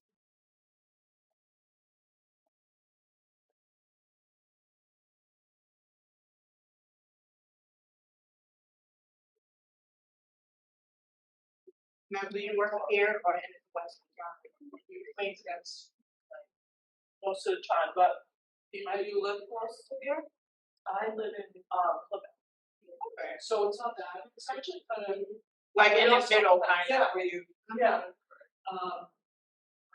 We also have an aviation program.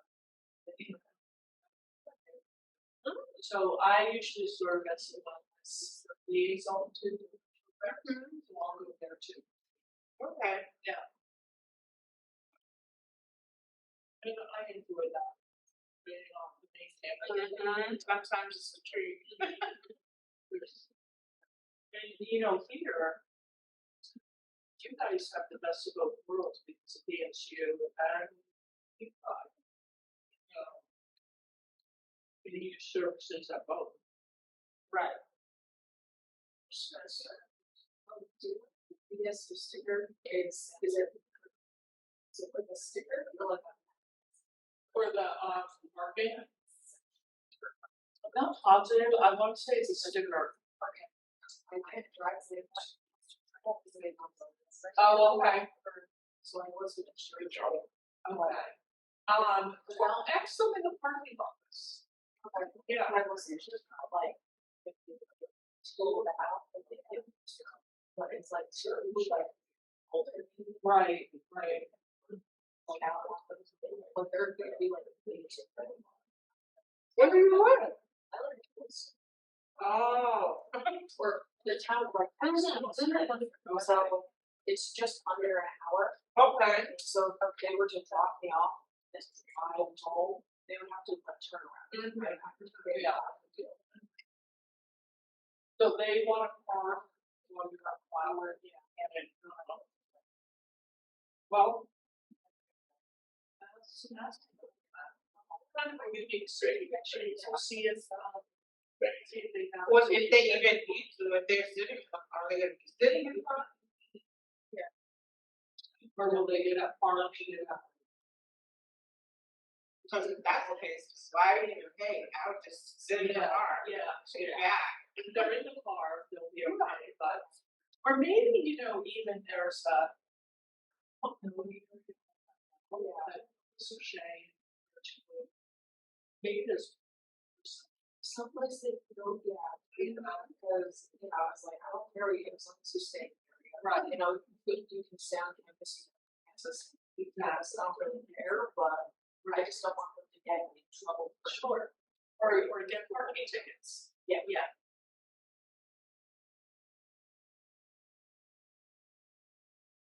The other option is the train. Uh-huh. That takes 2 hours and 45. Oh. So they started at 19, I left.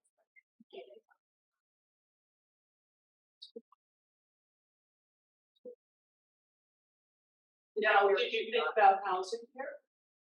I debated it, but the only other issue is I go to PTO every week. Okay. So I have to drive back to Windsor to go to PT. Yeah. We all have some tricky special issues, but I'm not, I'm not gonna do this. Yeah, one time doing the kind of so I have one class on Wednesdays. And that's my only So it's actually because that's the one Dave said. bunch of times.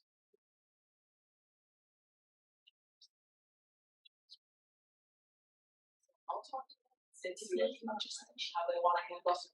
Yeah. Colors. Right. Yes, what did they say? I mean.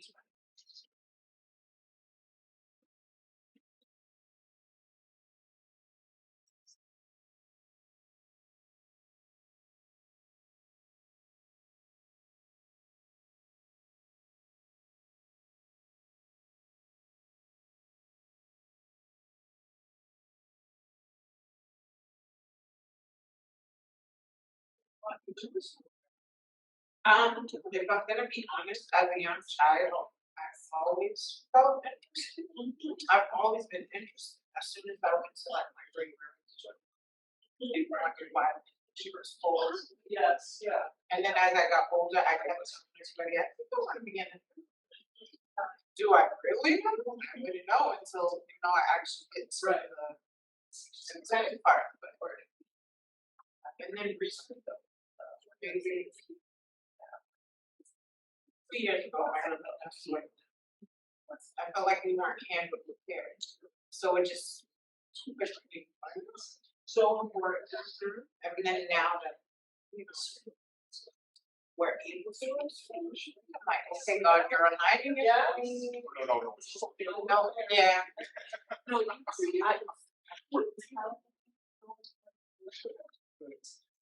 Where did you get out? So we definitely did. We was tough.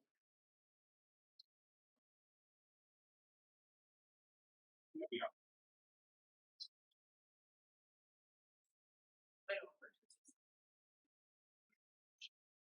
So you're not in the field, you just do the wellness. Not in the field, I'm not, Right. just student wellness. Gotcha. Yeah, procedures.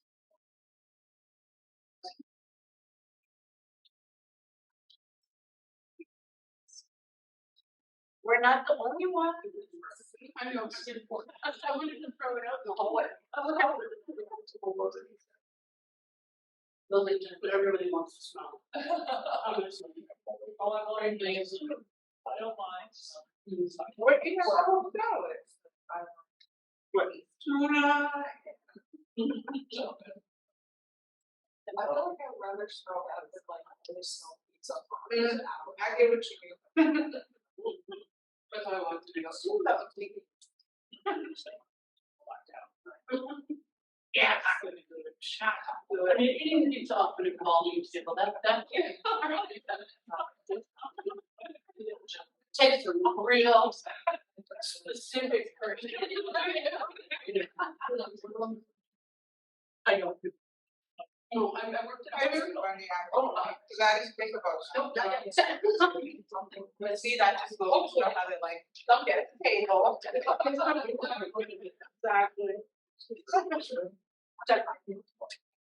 Yeah, I'm very interested to see, so you say you feel very friendly.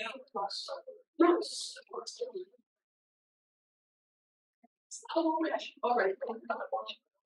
Sturbridge area, and so, nice. Thank you. I was so like, I think so. Yeah. So I didn't do it because like I said, I'm also 38 months, so I certain things it's like, come on guys, get out of your shell a little bit. So it's like, but I really enjoyed it. But yeah, it's like so like I had to think outside the box for like get out of your shell. Yeah, you know what I mean?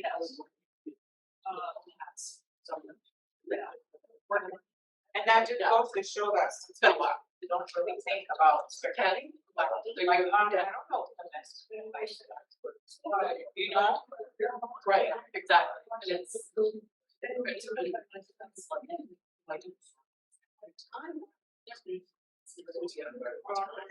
Exactly, there are, okay, I'm sorry, we have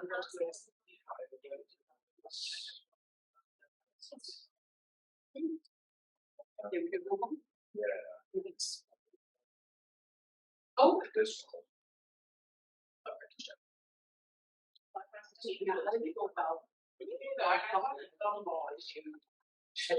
Oh, so it is out. Okay. Oh, okay. Excellent. Yep. Yeah. Well,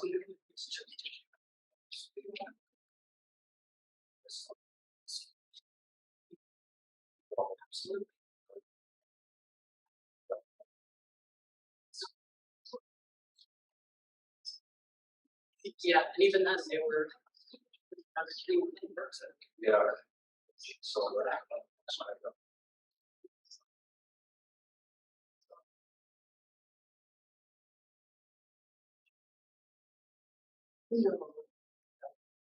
It's too bad, I'm sure. I'm not bad. Yeah. Similar to what happened. But why did they like stop her and say, oh, I'm like, that's what you use it for. I know. I love kids. See, that's the awkwardness that I talk about. Yeah. It's like, you know what I mean? Like, oh, Yeah. it's okay, say, hey, hey, here it is.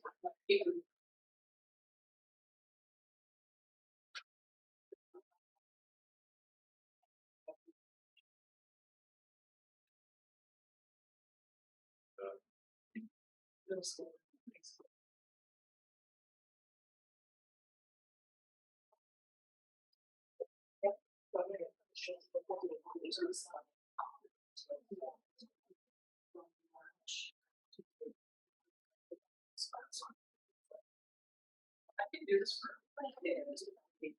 a while. I'm very happy. Really,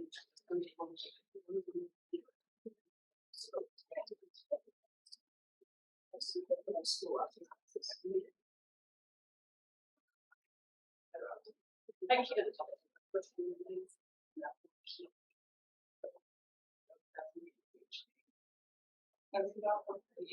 So, you know, I've been there and then I can't get to the low. You can't get it, these so I don't like these, I am, I don't. For the evening. Sometimes, yeah, because, you know, technology also starts. And they're both, we got shut down.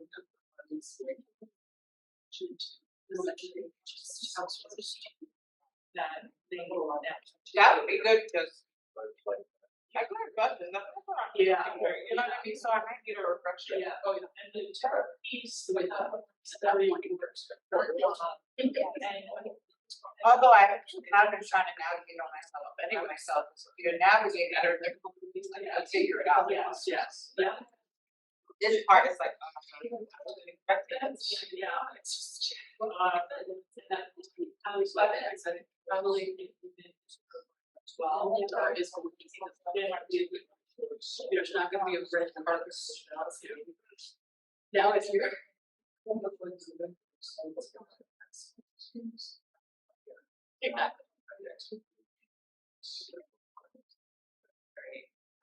All my high school at the Great, yeah. It seems I've got. So I enjoy it. I've been on it for 14 years. Wow, it's great. I started young. And you're in my 20s, so that's why I'm like, let me start working on the next careers. I'm able to retire there. So I'm 9 years. Yeah, you know.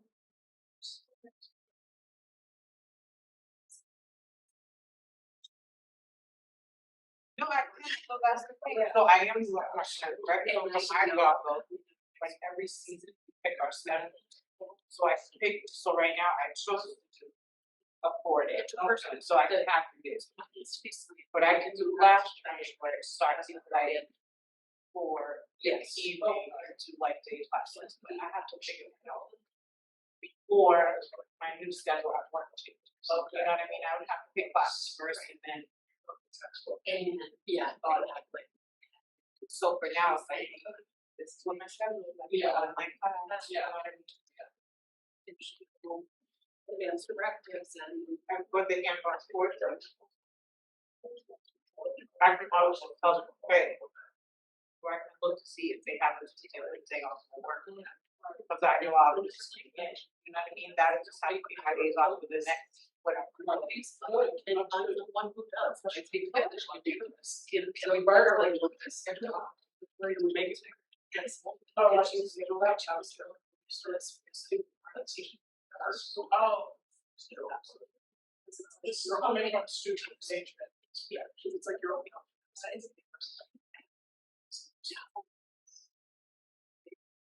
Are they allowing you to do this, layout on here? So, Because, you know, let them know that they're part of the services. To just send them any of these virtual. Yeah, because these are how we have these measures. Yeah.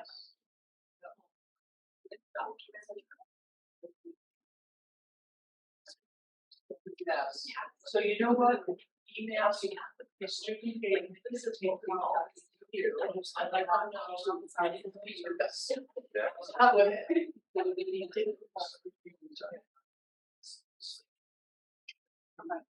Because.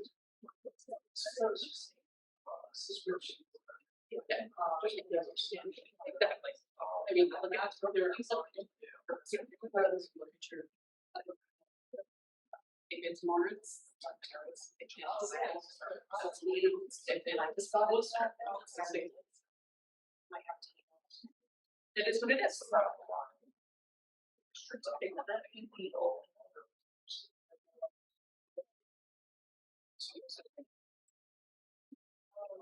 Yes. So that's the process. Yeah, so help desk, that's what he does us. Yeah, but it's like, this is student engagement. So I'm talking about, yeah, student engagement, now it's student.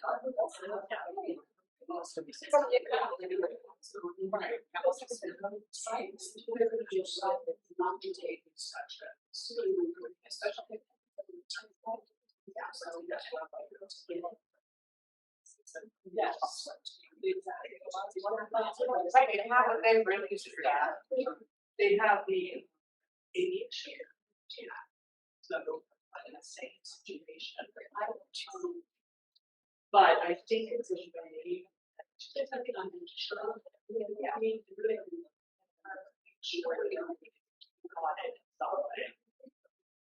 It's not the big sense. Great for students.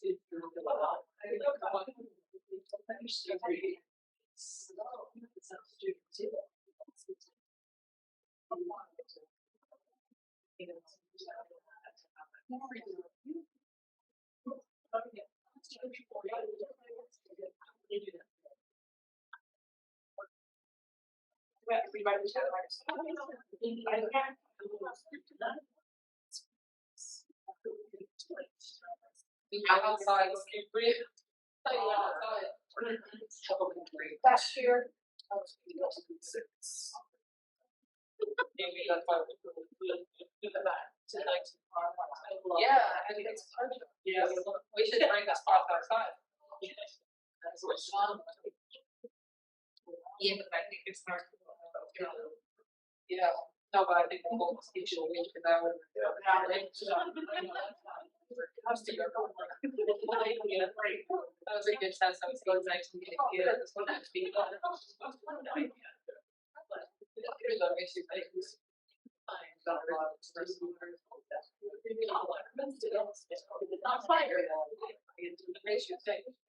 That made me realize.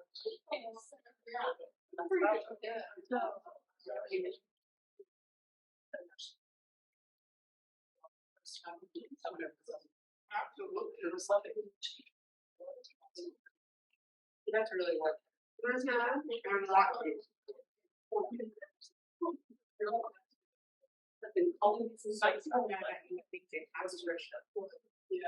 Not to the problem is, but also.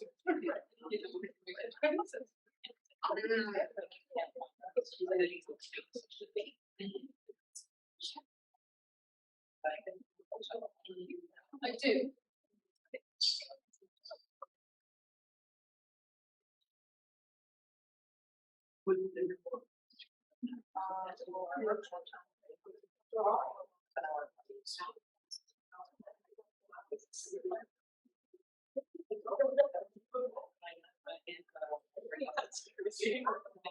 So whoever you understand, whoever's listening. People actually act like that. Yeah. That's funny. Always how yeah, that's what I was gonna say. No way.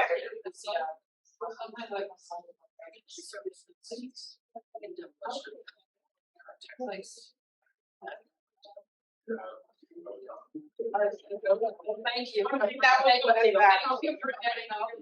I do really laugh. Yes, yeah.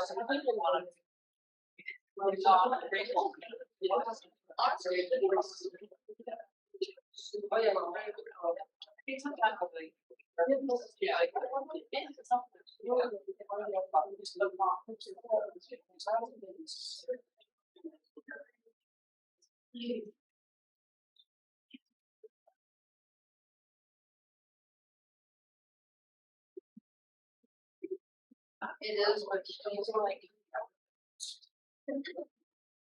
That's separate, very low maintenance. Oh, yeah. Pamphlet on, yeah.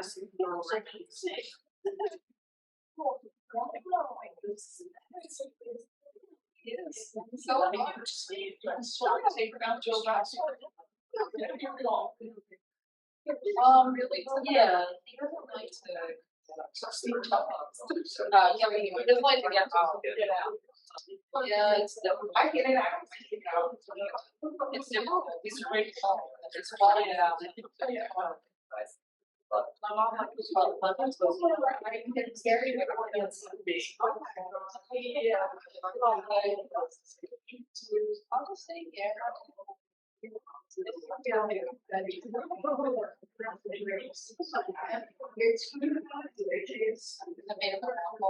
Oh, I love that.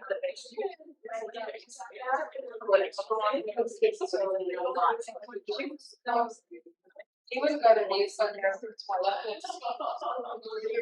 Yeah, but it's yeah.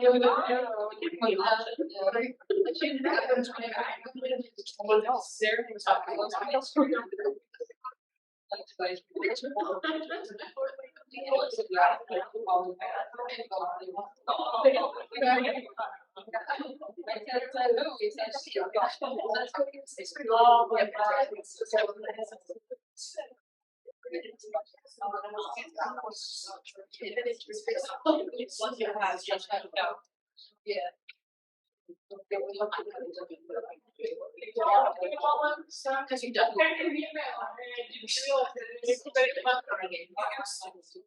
So, people like me who are immigrants, I'm a resident here. How do I get like paid financial aid? So you get what? Financial aid and stuff, even though I won't need it because I'm over 40. I'm 40 years old. Are you, well, you do need financial aid. Do? Yeah, you have a college degree? All right, then college is free. But it's only free if you fill out your FAFSA.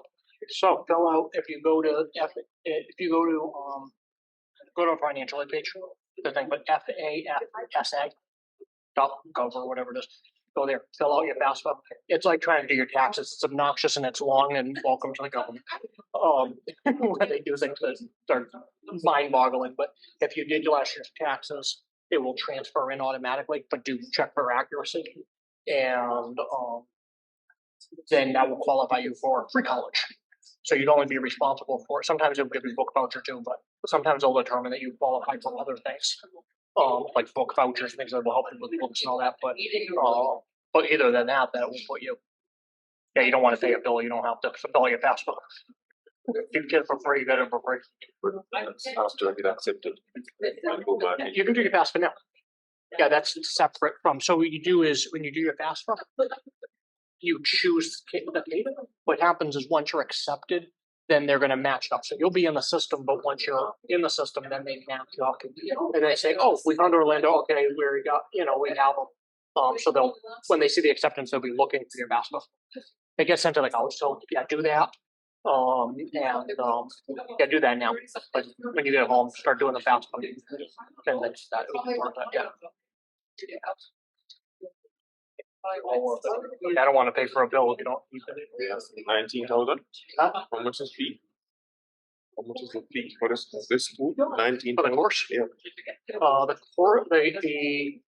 The program is in state shy of 20 grand. Well, we're cheap compared to other places. You'd be paying 50 grand up the street for, oh yeah. Oh yeah, no, it's crazy. But this field of work make that money quick. Oh yeah. You don't have to pay your tuition. I wish. It would be so nice not to have to pay. The same education. It didn't change the education. It didn't change the classes. But to have that, that's nice. what other jobs are you for embalm apart from this work near the funeral homes? Like, for, you don't have to like be employed full time to a funeral home. You can freelance with other funeral homes. Get your license, you have to be at least 30 something hours during your apprenticeship for 2 years. Yeah. But, you know, after that, you can do whatever you, well, you can work for multiple homes, you can work for one, you can, yeah. Yeah. Yes, I'm pretty good at it. In the case, it's really reference. We can put all of these things. That's pretty good at the customer needs to. Yeah. Like pick it up reason archery. I could close my eyes, right? With the bookmark. Is I've learned hands on. Yeah. There's a lot for me to learn. It's just I don't know if I learned a lot from me, but it's pretty good. I think I'm pretty good.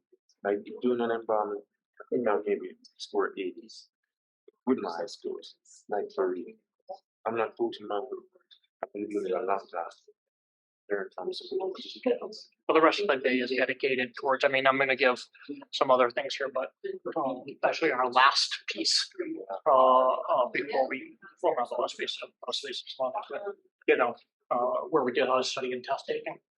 Most important seminar you'll listen to, we're about to give today on how to be a good student. I'm literally about to teach you how to take an exam. And my father's going to teach you how to take an exam, and I'm going to teach you how to take a note exam. Most important thing you'll listen to all day. Really, I think I have a lot more to learn. That's why I'm here. But oh yeah. I'm gonna put I hate math and Jesus. I hate math. I like math. Nothing. So I have a list of those on the side. Back in the class with my partner, I was trained with CNA. Because I only spent so many years of my life doing something that I don't like. This is what I really like. So everybody keep reading, but go up to me.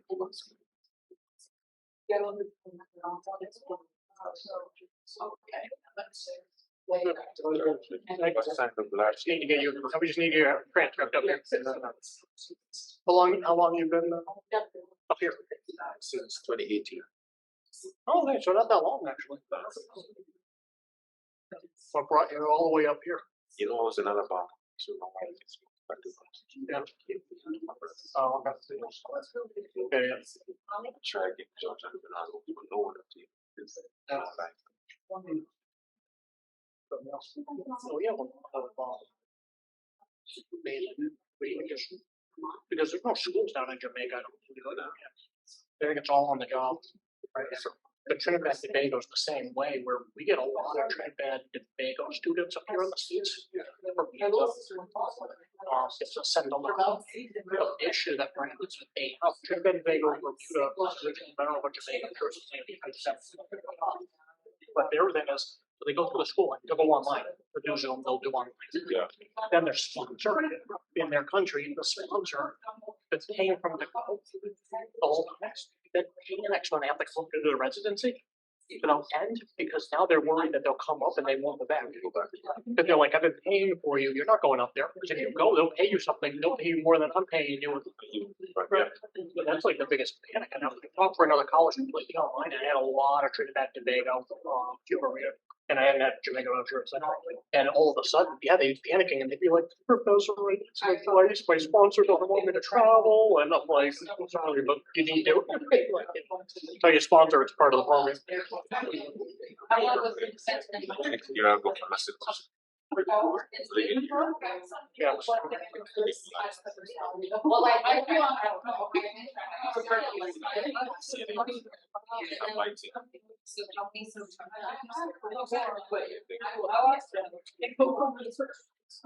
What's the hell this guy knows about? This guy knows about how to funeral home. I used to know him. Big time, because I was about and it feels hard if you're not home. He's like, well, check it on then. He always encouraged me. Because I got you to go to Alabama. You know, college in Alabama. But then he was pushing me, so I got you here. I really don't care. Here's the separated to the honestly, if it wasn't money, then he would have been also. He got sick. He got older and he went down there and You couldn't go home, you have to sit here at your house every day until you get well. Till you get out of the hospital. We had a guy that had a license from the guy. Raise an arch and try to see. So I don't know if he's living on a foundation. Different. But they are. It was speed. I don't know if he's still with phone. That guy, we don't know. Said anything about it. He knows I should tell them because it's a little I had to have that. That's what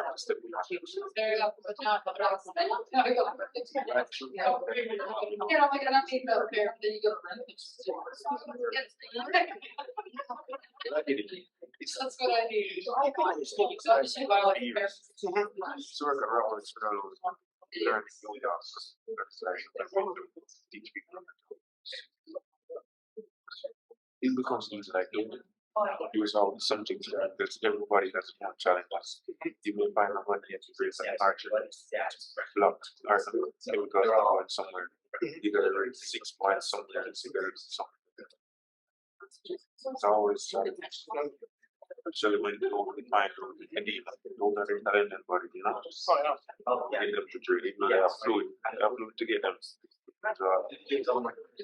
Which are you working? No, CNA, no. Oh, you are? Oh, okay. I'll get a job. You were doing that back in Jamaica, you were doing The year 2012. But there's a couple places, yeah, you're up there, right? Yeah. I live in Florida now. Oh, you live in Fall River? Yeah. Oh, I thought you were in No, I moved in December. Oh, okay. Oh, that's you. I say there's a couple of different. But yeah, the areas are. Yeah, we have a couple of people in the Green area. I see, we're in Sullivan and Cherry Street, yeah, we're in Sullivan and Cherry Street, Fall River. I think they're still looking for an apprentice. I don't know because I'm not. Yeah. You won't take such a continue because it's started by God, but no, the only thing is that they got Yeah. so I have to, but somewhere little actually I would wake up and ask you, said no hungry, you know, that's what I like. No matter the hours of the night, I'm being myself. I found that can do a piece balance. Eyes closed. I'm not too known as a city of to learn. We'll get back to it. I'm gonna learn how to love you. There's out there a lot of tricks.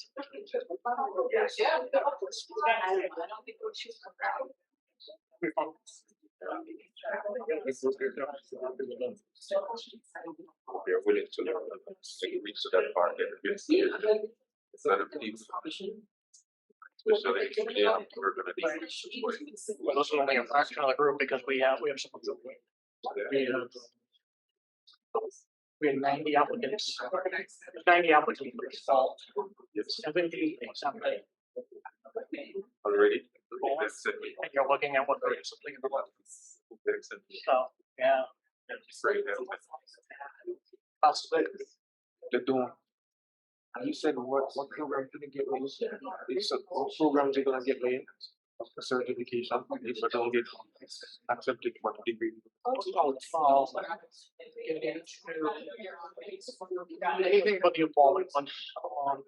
So get into administrative or bereavements or celebrants. Any of those three are all ways that we gave that go. What you could do is if you reach out to admissions at SN.edu and just say, hey, look, I'm in my transcript, I want to get into classes. Just tell them, hey, can you switch my major temporarily? And then as soon as your transcript comes out, I'll be the one to tell them before you switched into the proper one. So if you want to email them now or email your phone, that's a good, you can do that now and just ask them, hey, switch me over so we can get be accepted without the transcript temporarily. Say that you ask me, like, what to do it. We could do that. Yeah, that might not work. So we're still waiting.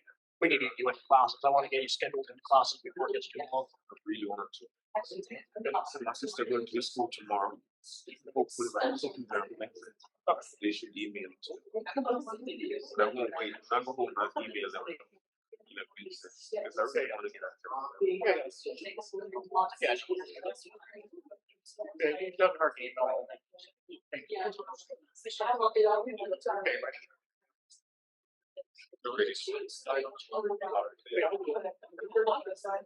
Ready to get started?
We have a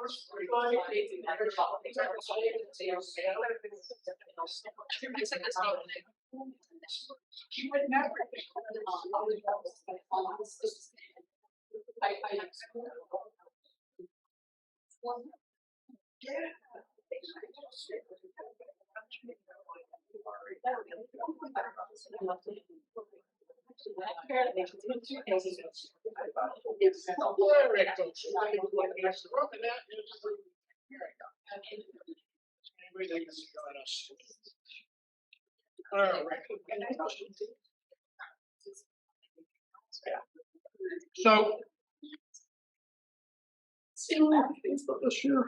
So. Okay.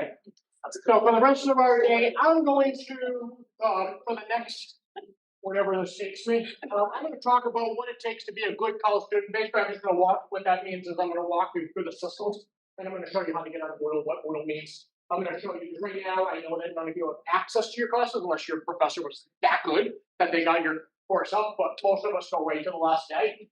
And when you get to Moodle, all of a sudden, you're gonna panic on September 2nd. You're gonna look and say, I know I'm gonna get emails, so I get them every year. I can't see my classes. Am I in there? Yes, you are. Now, Moodle is not telling you what classes you're in. Moodle is giving you access to the resources on your class. And your professor controls your access. Not really. The professor controls the access. The professor is the one that makes it visible. And The course roster that you're looking for is in Campus Web. So when you look at Campus Web, you will see your schedule. You'll see where those courses are. If it's an online class, like let's say you're taking English online, your professor will email you to your college email. And again, I said it before, college email is the standardized way that everyone will reach you. I think I was last year. I said, you know, I don't check my email. I said, we better start. They said, well, if you need to reach me, you need to friend me on Snapchat because that's what I expect. I say, oh, honey, that is not happening. So I am so sorry, little one. I'm not sitting there friending every single student. That's your personal type of stuff. Two, I mean, whatever comes up. But two, do you really think we have the ability to sit there and figure out every single student? Okay, and every single my preferred platform is Instagram. No, that's not happening. Okay, we have one standard mode of communication. Okay, we send out standard emails and everybody gets it. Okay, so check your email. But your professor will email you on there, and they will give you access to, like if there's Zoom, they'll put your Zoom code. If it's Moodle, we put our Zoom codes on the top of the Moodle page. I'm going to show you this. We put our, you know, a lot of us really fancy, we put a plug. So, okay, someone will just sign it out and use it. That's if it's Zoom based. And a lot of them will email it out. If it's a FSR course, you'll notice that I standardize a lot of things, okay? I try to do, rather than you getting like 5 emails from all of your, faculty in the, programs, you're gonna get an email from me, you're gonna get a lot of emails between now and that, so we figured out like a lot. So with that, as we get closer, just before classes start, September 2nd, you're gonna get a nice email blast that says, if you try to sign on by Zoom to your classes, these are your faculty. Again, it's English, math, it's not going to be on my list. It's only going to give you the Zoom codes to the people that are teaching here at Bridgewater, so that you have that. And I will ask for Professor Morgan dollars, does communication, as a cost, they just find your Bridgewater. So if you're in that section. But if that spot here in Bridgewater, she does do that on Monday and Wednesday morning. So that code I keep on my list as well. That's under mine. That's under mine. As far as everything else, again, Campus Web does your schedule. Campus Web does your payment. Campus Web tells you what you owe. Campus Web tells you everything you need. That's how you register for classes. Right now, because you're just starting, we're getting you registered. We're kind of emailing and registering and telling you to put you in classes. We're kind of giving you that check system to do that. But going into next semester, when I say that, it means spring. When you go into the next semester, come October, November, you will go on to Campus Web. You will register yourself for classes. Unless you have an issue, you can do that yourself. You can meet with us. You can say, if it's just, and you'll get an email from me come that time, and I email you enough. But when I say, if you have not failed a class, if you are a full-time student and you are on the pathway, you do not transfer any courses in, this is the courses by the semester, 1, 2, 3, and 4, take the next series of classes. It's that simple, okay? Register for them before they fill up. If no one gets web, get classes to register. If you're anything more complicated, I do give you a few things like, if you're in this situation, do this. If you're in that situation, do that. I try to limit, we do try to meet with you, but to try to limit the amount of time we have to meet with you, or try to limit, if you don't need to meet with me, then there's no reason to. If you're good on your own, do it. But you will self-register. If you have issues, then you reach out. All right, so I'm gonna walk you through a few of these things. So we're gonna just give you a rundown of the rest of the day, so you know what's going on. Can I give you that schedule? So I'm gonna go over a few things about being an international college student. Then you're gonna have another wellness activity with Sue. Then my father will be here by 4 o'clock. I'll give you a short intro that he's a retired emergency physician. He was chief of emergency medicine for close to 40 years. Very smart man, but back in the 90s, he was running for, so physicians have to get board certified every 10 years. They go and sit for their exam. How would you love that if your exam getting reset for every 10 years? Okay? But then again, if the guy's keeping you alive, you probably want him to do that. So he, in the 90s, and I'm sure he'll introduce this again, so I'm repeating, but brief intro. In the 90s, he was running the, he was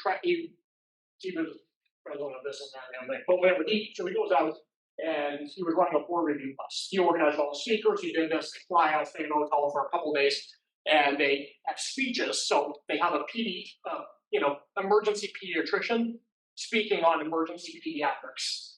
And, so that you can, refresh the memory for that section. They have an orthopedic surgeon talking about things that they can do with the earthings. So one day someone came up and said, hey, do you, you should talk about how to take an exam. Father goes, what are you talking about? How do you take an exam? Like, you're literally sitting in a room, by the way, of physicians, okay? These people take exams. They take exams all the time. They got to this point. They know how to take an exam, or so you would think. So he said, no, you should look it up. Go do it. And again, this is in the early 90s. All right, my dad goes back to do more Google. So he goes back, he does the research, and he goes, lo and behold, there's proper study techniques. He goes, things we took for granted. There's actually proper ways to do this.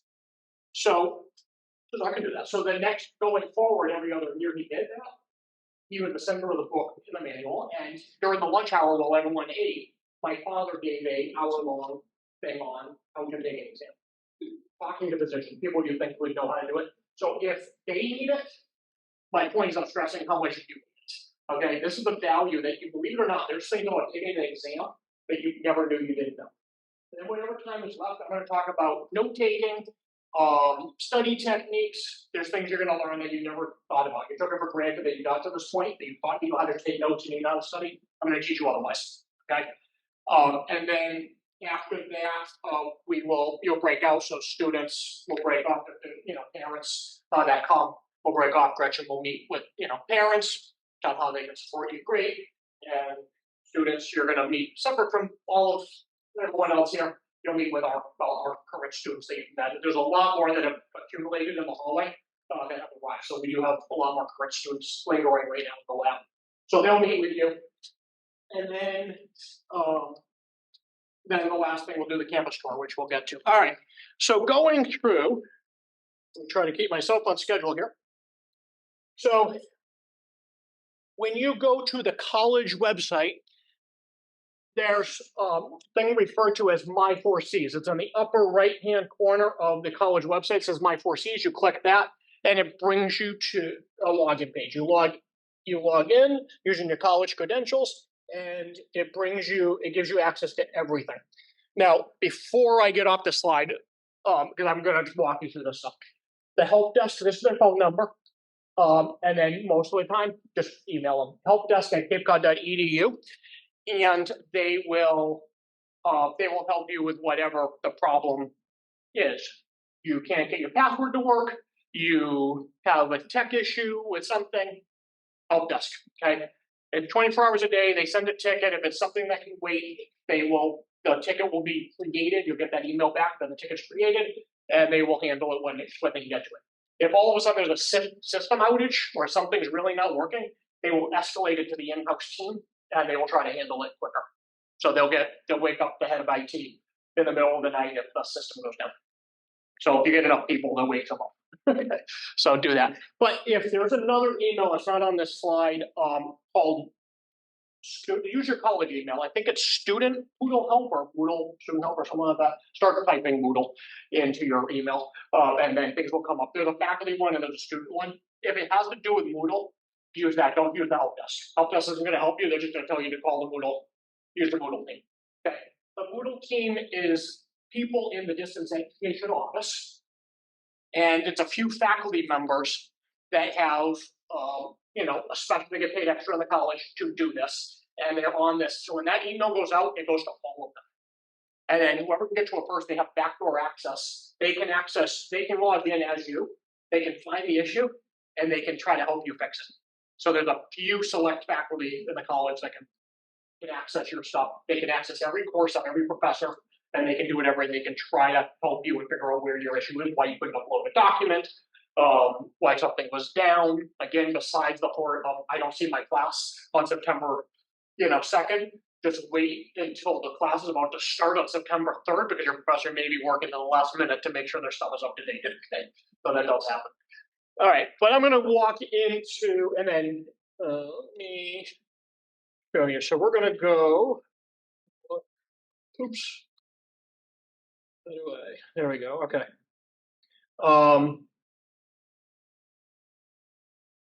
So this is when you log into My4Cs, this is the page you come in. There's lots of links. There's lots of things that you can play with. Okay, you won't have faculty and staff resources. That's something on mine. Yours will look different. I don't have student access. I have faculty staff access. So just keep that in mind. Yours will look slightly different than mine, but in general, you still have boxes and things like that. They'll put announcements for yours, like, hey, you need to fill this out. Hey, bills are due, and things like that. So they'll put things on yours that they don't put on mine. But in general, you can explore everything else. What I'm pointing out is here's your email. So if you're trying to log in from the college on the web somewhere, here's your email. There's Navigate 360. Navigate 360 is what Gretchen has open in the corner here. That's how she's trying to figure out your record and see what classes you need to get into, what you are already scheduled for. So you can find your schedule on there. This is a new program. They're moving away from Campus Web and they're moving towards Navigate 360 to have this. If there's an alert, we can put out a kudo and say, you're doing great. And you can see it. Okay, congratulations. We also, more importantly, put out you're not doing so good. Okay? You're missing assignments. You're late for class. You've been missing classes. You've been late for class. All of these things, the professor can put out an alert in there. That alert goes to you. So it depends on how the alert goes out. Sometimes alerts only go to your advisor, it only goes to the faculty. And then there's alerts that will go to you that will say, hey, I noticed that you're not in class. I hope everything is all well, but these effects are you missing the assignments. Here's the opportunity to catch up, or this is how you're going to do that. You're going to want to check those emails. Some professors are really good at doing that, and others, most of them are not. But you're saying the same. When I see alerts, I see them come from the same professor. So stay on top of that. What that does is that also goes to it's going to go to me depending on your advisor or not. It'll go to me.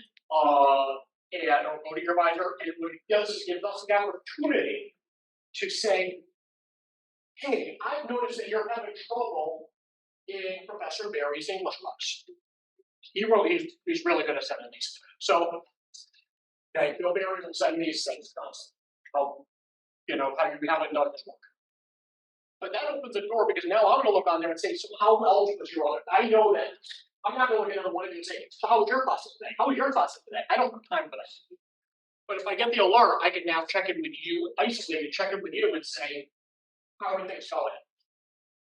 Well, I've been having trouble lately. These are the issues on this.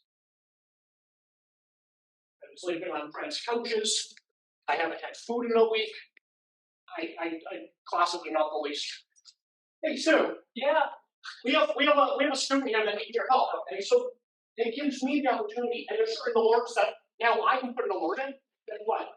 Wellness now just got the alert that there's a student that needs that. Okay.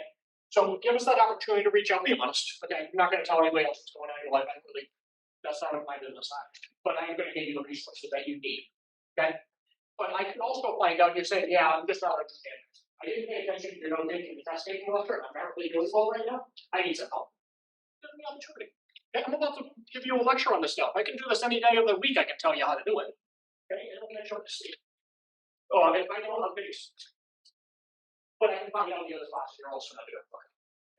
So do that and be honest with your advisor. So I'm not going to walk through Navigate 360, but you can look through there. You can find your schedule. You can find things, and you can find the alerts that are in there as well. Moodle, I'm going to skip over for a second. There's a Zoom link on there as well, so you can access Zoom. Download Zoom.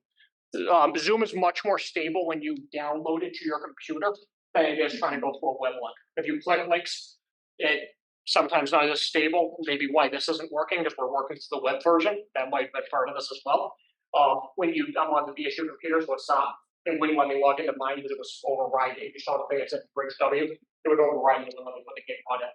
So what happens is if you go in there and you actually type in the Zoom code, voila, you have a stable, much more stable thing.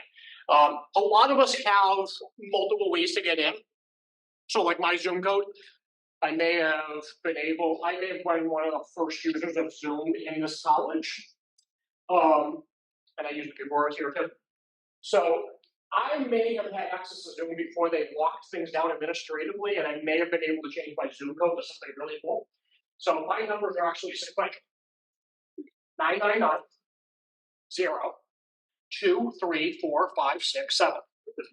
Okay, that's how you get in my place. Period. Or you can type in prof.shay.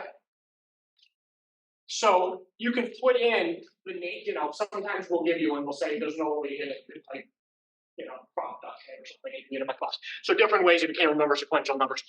All right. So but that's a much more stable way of doing that. Then you have Campus Web. Campus Web is going to get you into, again, your course schedule and things like that are going to be on there. All right, I'm going back to Moodle because this is what I want to show you. So when I click on Moodle, again, remind you that I'm a faculty member, so things do look slightly different from me, but not that much different on this screen, okay, other than the fact there's some editing abilities here.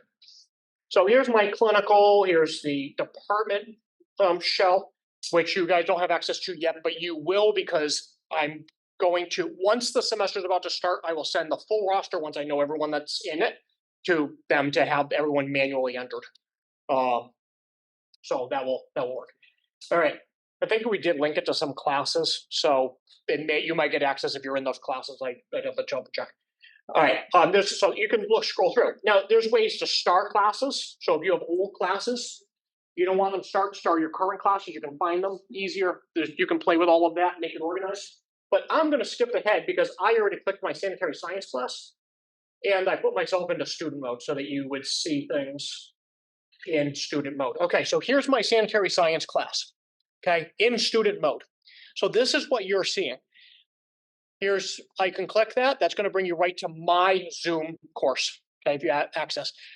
Access to the tutoring center brings you right to their link. Okay, not everyone's as organized as putting these, but gives you access to different versions. Okay.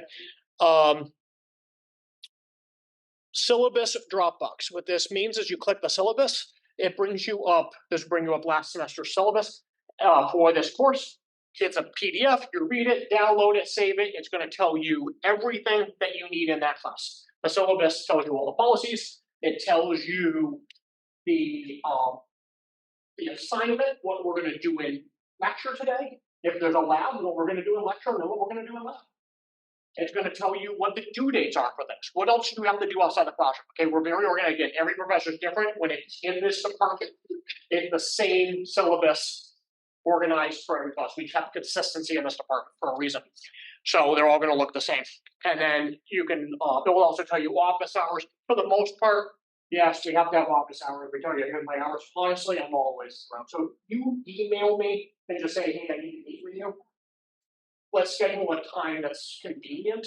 That works best because honestly, I've done for years. I've sat there and I put office hours on my syllabus, and I say, "Yep, here's my office hours." And I sit in my office. Nobody shows up. As soon as I stand up from my desk and go to teach a class, there's somebody in my room walking by. Okay, so I'd much rather. There is a link. If you look at the bottom of my email, I use an app called Motion. I do pay for that. It's amazing at AI generated scheduling. So I can put in my to-do list. It's a recommendation if you want to keep a track of your tasks too. What's the other one? Structure. I think it's called, yeah. There's another app called Structure where you can Structure. So there's Structure is an app where you can put things in and you can move things around. So if you're trying to keep yourself organized, you can move things around and say, here's my to-do list. And what it does is it counts down through the day. So it actually has a bar that's going through and it's saying, okay, you give yourself 15 minutes to do this. It's almost like timing yourself, giving yourself a schedule. I got 15 minutes. That's all I can do. I scheduled in time to just play games or do whatever I want. That's scheduled in. But there's 15 minutes. I have to stay on track. I can't get tired of 50 days. So figure it out. So I can walk past very easily. It's easily distracted. I need something. That's why I do this. I keep staying and say, all right, this 15 minutes. No, I'm not allowed to. I'm on a race. I'm going to do this. And then when the 15 minutes is over, then I'm allowed to daydream or look up, new photo equipment, whatever I want to. All right. So, but Motion is the other one. It does cost money. It does cost good money.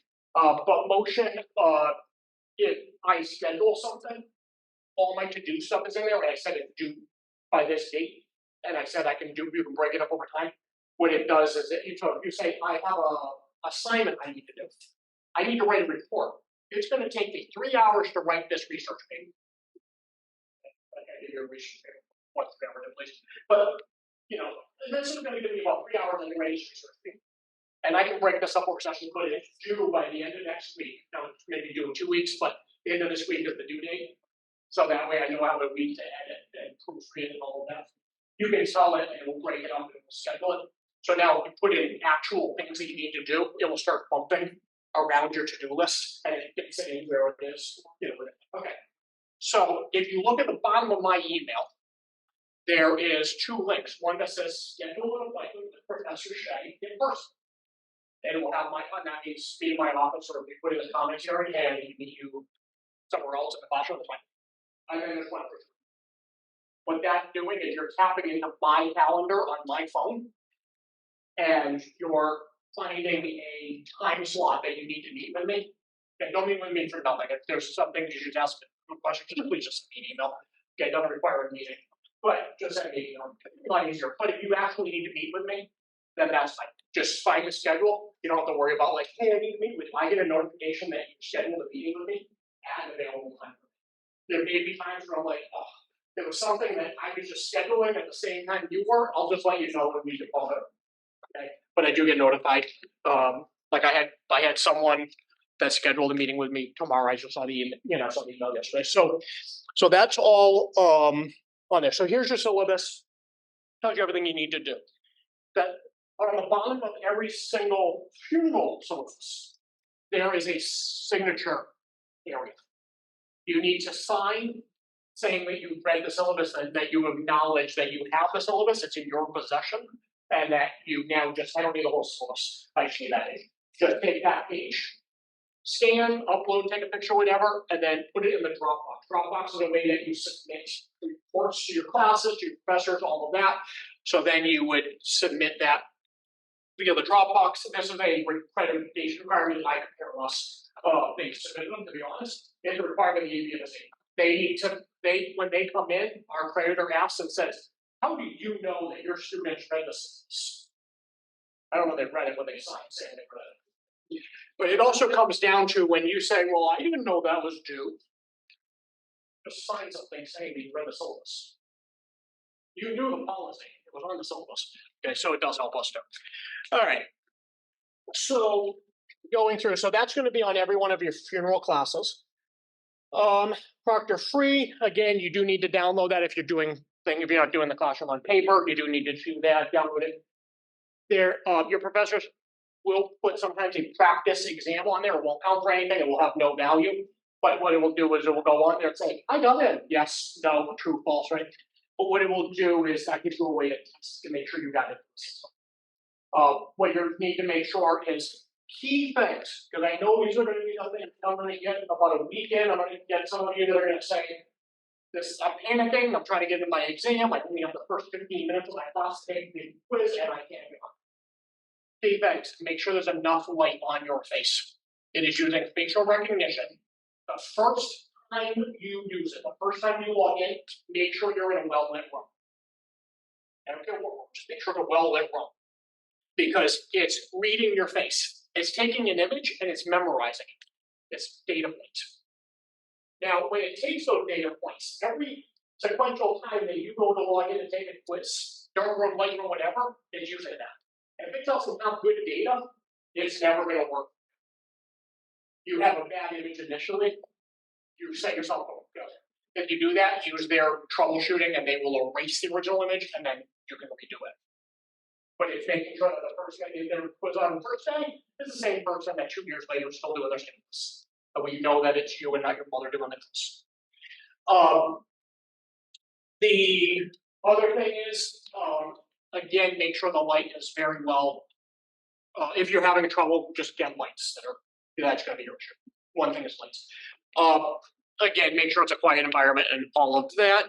usually we try to tell you what the book is, but again, if you go to the bookstore website, whether or not you're buying your stuff through the book, she's not here anymore, I can say this, whether or not you buy your stuff through the bookstore, go on the bookstore website.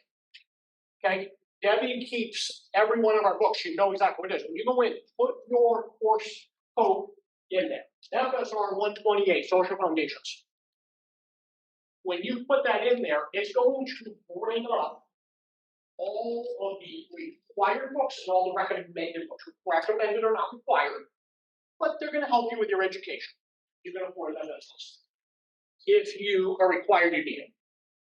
Next, with textbooks, in the printer format, you're going to find that you're going to be spending a lot more money up front.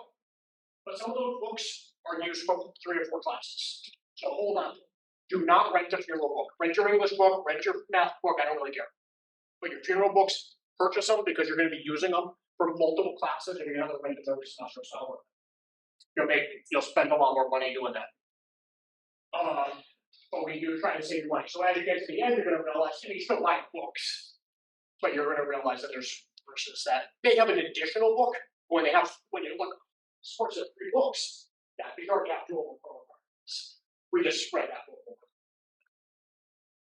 over. Now, with that, again, if you do get a book voucher, sit down mathematically and figure out, like, I have $200. That $200 not for the semester, it's for the year. So make sure you know that. So look on there and then figure out, okay, got this $200.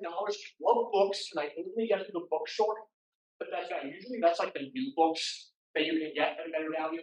But once a book has been used for a year or 2, you now can find them being resold on eBooks, World Books, Check, things like that. And you can find them much cheaper used, get them used.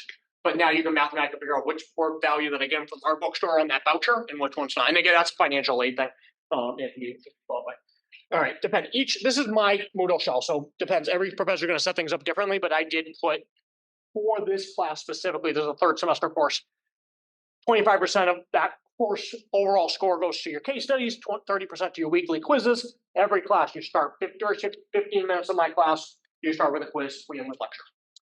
And then your midterm and final together are 45%. Now, we're going to wise. Okay, this is how averages work. Don't sit there and go, oh, I got 60s all the way through the semester. So, are you going to drop the lowest score? Because I need to get at least a 73 to pass your class. If your whole semester is in the 60s, dropping a score is not going to help you at all because it's an average. We add all of those grades together. We divide by the amount. So now if all of a sudden you had 80s, 90s, you're really good courses, and you had a really bad day. We all have a bad day. And there was a low score, then yes, mathematically bad day don't get dropped. But I'm gonna tell you right now, I don't drop any courses. I don't know anybody else that we don't drop with grades because the average doesn't benefit. The average student, they never benefit you. If anything, it's hurt because now rather than dividing out of 14 quizzes, 13 or 14 quizzes, we're now dividing out of 11 or 12. Which can hurt you mathematically because you're now dividing out of a lower number. So I won't do that. But we add up all of your case studies, all 4 of those, all 5 of those, and when we average those, then you now take that and you take your quizzes, we average all of that together. That's another grade, and then your midterm and final, average those, divide by 2, there's your grade, and then when you divide up, this is 25%, this is 30%, and this is 45% when you do those. So if you try to do the math, if you don't understand that, just bring me your grades and I'll explain it to you when you have grades in the grade book. But I'll give you a general gist of how it averages. It's amazing. I don't think anybody ever taught that in school, to be honest, because I know there's a lot of confusion over that. I've had some great guests on the Mortuary Mayhem podcast, so I put a couple of the episodes. I can put links there so you can listen to that. All right. So just to give you an idea. So this is week 1. There's not much, to look at, but it does tell you that for this read, chapters 1, 2, and 3 in the textbook, we're going to cover intro to pathology. We're going to cover nature of a disease. And week 2, now you have something to look at because this puzzle piece is proctor free. You can't actually see, I did hide it, you can't see the actual quiz thing. If you click that, it brings you to proctor free. Now, you're gonna have a calendar on the side of your Moodle shell. Let me scroll up a little bit. It does give you, I don't have it, okay, so it's not active in mine, but there's, just because I'm in mine, so I don't have it. But if you'd have a calendar, and the students always do that. I know you're gonna have this in week 2. All they go to your quiz, you click, you're like, oh good, this is due today. You click the calendar. It's a password protection. You didn't give us the password yet because you didn't click the proctor free. Proctor free gives you the password. When you do it and you're on camera, it provides you the password. That's how you got it. So if you tell me you don't have the password, it means you're not in proctor free. So you see it on the calendar, go to the shell for that. The calendar is going to keep track of things and you can see everything from all 5 classes or in one place. You can see what's due. It does make things easier. But when you do it now, go to the actual class, scroll down to that week, open that week, and then click the puzzle piece. And then you'll actually open it. Okay, so that's one big troubleshoot that we'll figure out right now. All right. Sometimes you see PowerPoint, sometimes you won't, but that's, so it depends. So now I'm just going to click this one, just because there's something different on there. So you can see on this one that I put for case studies, I've put that there's a PDF case study. It gives you all the instructions for your case study. And then I gave you some examples, and then there's a Dropbox for the case study. So when you see something like this, that's where you're going to submit documents. Again, every professor is different, but you're going to see everything organized in Moodle in order to do that. So I'm just scrolling down. Sometimes there's video, sometimes. But again, keep on top. Check these weeks. Make sure that you're always staying on top.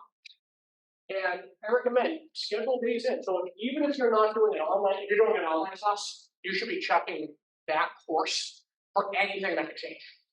3 times a week, minimum. And at least 3 times a week, go and see if something changed. Because the professor would announce it. Is there something that was made? Every day I'm hearing a student, well, I didn't know that was there. For other professors. Well, she marked me wrong, but I didn't know there was an assignment. Did you check Moodle? Well, it wasn't there on day 1. Yeah, but she put it there at the beginning of the week that it was due. She decided to put something there, and it's now your responsibility. So check, do the same thing for all your in-person or your Zoom, online class. Do it for all of them, and always stay on top of that. Just always make sure you know what is going on. All right. That's Moodle in a nutshell, just so that you kind of are familiar with what a course looks like before you get to actually see what your courses look like. And again, this is mine, so everyone looks a little different. But, any questions with that? Pretty straightforward? Okay. So let me move back to my PowerPoint.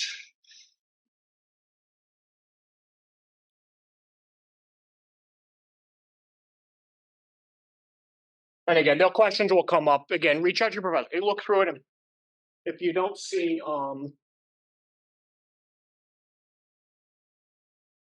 if you don't see something, ask the professor. We're all friendly, we don't bite. Okay. So we're to the why moments for you. So what makes a good college student? Well, our first one is just writing your reference letter. Most of the time, okay. Who do you want to please? Okay, your faculty members. Okay, if you give us your first impressions. Okay, your faculty members, you should make a good impression. Okay, when you don't pass in your homework on time, do you think I have a good impression? When you complain and you make it my problem, make it our problem that that you didn't get your work in on time, do you think that makes a good impression? No. When you're out at clinical and all of a sudden I get a call that you keep leaving every 15 minutes for a smoke break and it's disrupting the enrollment, do you think that makes a good impression? No. Do you think when you dress inappropriately to go to clinical, do you think that makes a good impression? Or if you say things in front of, yes, the person maybe can't hear you, but guess what? The preceptor can. Okay, so be appropriate. Okay. The preceptors don't need to know your life story. You all have a story. You all have skeletons. Your closet. Sometimes people like me physically and actually you have skeletons in the closet. But Now, we all have something, right? Do you think that the preceptors need to know all of that? Okay. Please keep it to yourself. I've heard random things where, oh, I felt so comfortable. We were like a family talking in the prep room. And then I get a phone call. So again, just keep that in mind. Same thing with the preceptors. Guess what? These people also write reference letters. When you need a job, we're a very small industry. If you burn a bridge, it doesn't rebuild this because we're so small. So, when an employer, you don't have to ask for a reference letter. When an employer goes to hire you, do you think that they make phone calls? Okay? They call us. You're a student. What do you think of this person? Well, that's not the classic case, like, all right, I got that. Okay? Phenomenal. I will. If you don't have them. Perfect. Guess what? We send the list to the employers. The employers ask straight out. They don't want just anybody. They straight out tell me, I want the best student. Hand them to me on a silver platter. This is where we're hiring from. I want a student that meets these specific needs. I don't. I'll put it out to everybody and see who's interested. But oftentimes we hand them a name. Not one, not two, maybe. Sometimes I hand lists. SCI hand a list every fall and every spring, and they get a list. So they'll know. They might get calls from them if you're looking for a job. And sometimes if you're looking for a job, let me know. Because guess who they're calling? They're calling us. They asked us, we can provide that, so we'll make sure that you're done. But the other thing is that they will call the preceptors. I know you're a preceptor to that. Or all of a sudden they're like, oh yeah, we have this apprentice. She came in, they're talking. They're just talking, they're out for beers a day and they're talking and they're like, oh yeah, I met her once. I've gotten Ring doorbell. That's the funniest things. I've had funeral directors send me videos from their Ring doorbell. Because they saw on the resume it was stuffed into the door jam that they came here.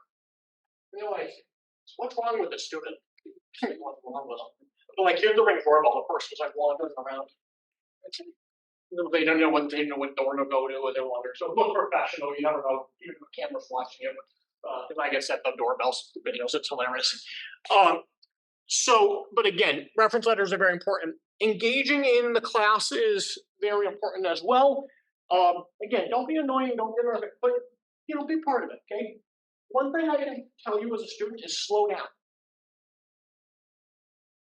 I've worked with students for a decade now that I've done the practice. So when I'm in the prep room, when you're looking for an artery, there's always that student that's going to move too fast that they just want to, they want to show off. Okay, I can find that. Slow down. The student that slows down and takes the instruments and slowly says, okay, lymphatic mastoid, trapezius, separates those muscles, the fascia, slow and steady wins the race, and up comes here. Up comes the vein. Okay? Depending on what muscle we're looking at. Okay? I can look for this. I can find what I'm looking for. And instead, I got the students that I'm always going to be that student that goes, they're moving fast, and they move fast. What happens when you move fast? What does that muscle look like when you start just going around there with instruments trying to find an artery? I'm going to be honest, it looks like tuna fish out of a can. Okay? It's a mushed up substance. Do I have landmarks to find what I'm looking for anymore? I've lost all my landmarks. I can't just look and say, separate these two muscles, cut the fascia, and there's an artery staring at me. I literally am now swimming with my instruments, just trying to find something blindfolded. Okay, slow down. Slow down. When you're in the lab, when you're in the classroom, slow down, think, do. It's not a race. The person that slowed down actually works faster than the person that pushes. Because now you're rushing, so you have to create more work for yourself, and you're never going to find it. Okay, so slow down. One thing I can recommend for you. Pay attention. Always be engaged. Again, ask questions, appropriate questions, ask questions. and make friends. You guys feel like you make friends with them? I hear a lot of talking. Okay? That's what today was really about. We wanted you to make a friend, make colleagues. Okay, you throughout your entire time here, a lot of times I'm not going to call you questions. I'm going to call you colleagues. There's a reason. Because the people next to you are going to be the people that someday you're going to call when you need something. I have colleagues across this entire country, and guess what? When I need something, I call people. And guess what? They call too. I don't work for a funeral home anymore. Whatever. I just it's this. But I'll tell you right now, I've dispatched enough calls because I got friends in New York, Colorado, California that will call and say, hey Dan, I have a body, I have an imminent death in Boston. Who should I call? I can make a lot of money if I work for a funeral home because I can see my calls and get into my people at home. But it's great. And I'll recommend, I'll say, yeah, I have a great student that can handle that. And I'll recommend your funeral home if I know that you're good. So get referrals. I can do that. But when it comes down to it, is make friends. Because you never know what you need or who you need when you need it. But in the classroom, making friends is also very important because you get all the notes and they kind of need a help. You know, yeah, with this, does somebody have those? I'm sick. Can they help? I don't understand this moment now. Can somebody help me? Yeah, I can help you. But you're going to help me with psychology, I don't understand this. Okay, do you see how this goes? Okay. So again, make lots of friends. You guys are all colleagues. And no excuses. Make it happen. That's my motto. Make it happen. When you email or call us or stop in our offices, don't walk in and say, I don't know, I missed all these assignments and I don't know what to do and this is, I don't care. I can't do it, but what do you want me to do about it? You missed the assignment, what do you want me to do? No. Walk in my office and say, hey, look, can I do this? Hey, I have, I'm not understanding what you're talking about. Do you mind if I do this? I want a solution. Hey, I missed one of them. Would this work? Now, there's certain things I get. But come with solutions. Don't come with problems. And, don't say, well, I can't do my work, I'm busy. I'm going to tell you right now. Number one, excuses. Never tell me, I can't do your homework because I work for a funeral home. Guess what? You're in. Because guess what? Both people work for funeral homes. And you guys, a lot of you will work for funeral homes, a semester or two in. Okay, it's not an excuse. That's how our program's designed. That's why your classes are going to be 1 day a week. They're designed so you can work the other 6. We did that intentionally. Okay, so we are designed for the busy funeral homes. We're designed around that Tuesday and Thursday are the slowest day of the funeral. That's why your classes are on Tuesdays and Thursdays. There was a reason for what we did. We decided that. So out of all the years, and I've taught for 4 mortuary programs. So the other 3 were online. I got two of those, but 4 were online. And I always want to give a student for cost structure. And they're like, I work for busy funeral. You don't know this. That's they use that term. But he said, I'm working 90 hours a week. Now we have all these cases coming in. I said, oh. They hated when I got emailed back from me. I said, oh, that sounds like more than 2 full-time jobs. Now, don't get me wrong, because I also, if you guys pay attention to the hours I'm actually here, I do work 60 to 80 hours a week for a semester, and I work about 40 to 60 hours. So, you'll be part of here. But that sounds like 2 full-time jobs. Sounds like your boss needs to hire another person to help out so you can focus on school. That's the answer you're about to get. Okay? Because that's the reality is you do need to dedicate your time. Dedicate time to school. Make it happen. Okay? Some things to strive for. I say we just happen to be at headquarters by default because I'm the executive director for the country, but we have so that's why you'll see a lot more page around here, but that's just the headquarters for that. But it is the Mortuary Honor Society. It is at numerous mortuary institutions across the country. And this is, you have to have a 3.0 and 30 credits. That's about half of it, 63 credits. So it's halfway through the program, you're reach this about the end of your second semester, plus or minus. Your full time, it is again, I'm basing everything off of that. Yeah, you get a beautiful letter over for you guys coming in the fall. You now, if you reach that next spring, over the summer, you get an email saying, congratulations, you qualify for off your cumulative GPA for ICP. That means next September, we would be inducting. It was a cool ceremony, it's a medieval looking ceremony, it's a skit. Look on YouTube. I haven't put up the newest ones, but I think we have some old ones from when I was home and I had videos up there. I will get some newer ones on video to kind of look busy. But it's a really cool ceremony. It's definitely, even if you're not in Pi Sigma, come to watch the ceremony, because we do ceremonies well here on the summer run. But that's something really nice, and when you graduate, you have the cords and the pin and all of that. The Dodge Award is named after our founder. So again, we are actually one of the oldest mortuary institutions in this country. We just lost our award, but our title for that because we moved 4 times. But if you're brief history, we were started in 1907 by Asa Johnson Dodge, the founder of the Dodge Chemical Company, in the world. We do not have any chemical company at this time. We haven't since 1910. But 1907. Asa Johnson Dodge did start. That's that big mantle photo that's in the hallway.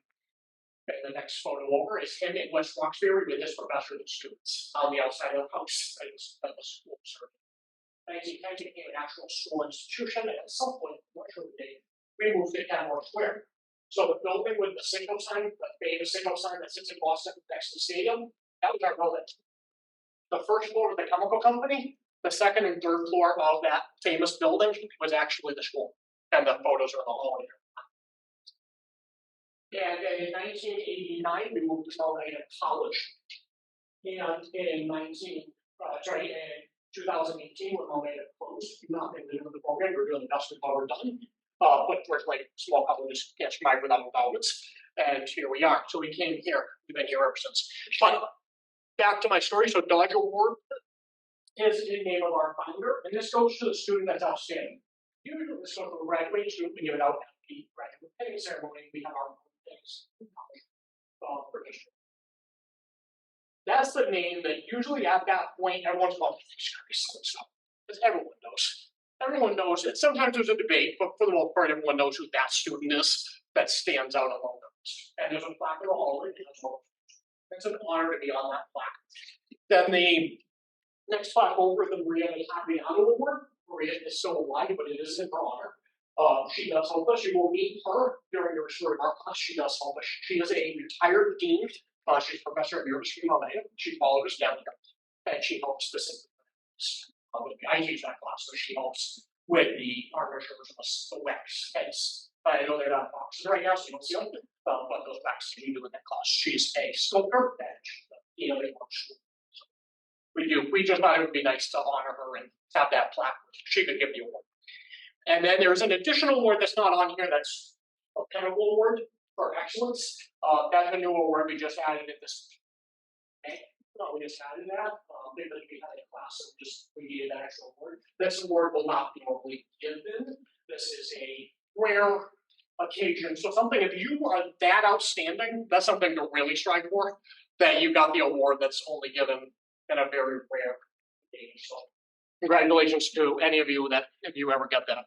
All right, now that's another plaque. It's semi-long while we're moving right now. Okay, just kind of a shameless plug. Great podcast, horrible host.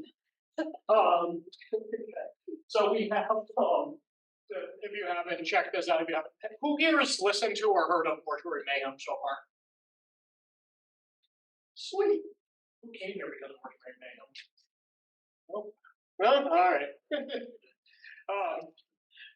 Yeah, so you get to listen to my horrible voice, but we do bring on some great guests onto the show. It's well worth listening to, but even better, get involved.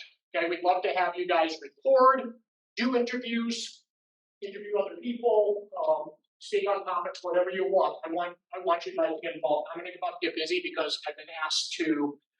Who here is on social media heard of that mortuary professor?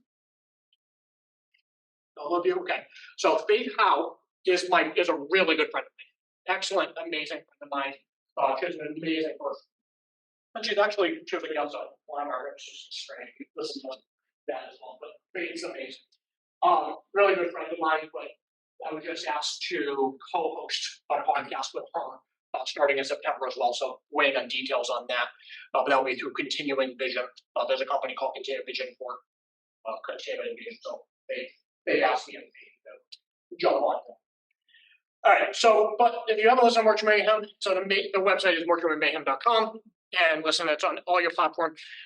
This is also, even if you don't want to get, interview or get involved in a podcast or do anything like that, I would encourage you to listen because we bring on people that are going to educate you in different topics. I brought Shauna Rodenbaugh on, I brought her on for quality embalming, and I brought her on for anatomical embalming. Shauna is also to be textbook author for part of your embalming textbook, and she also one of the books, so she did that, but she is also a very, very close friend of mine.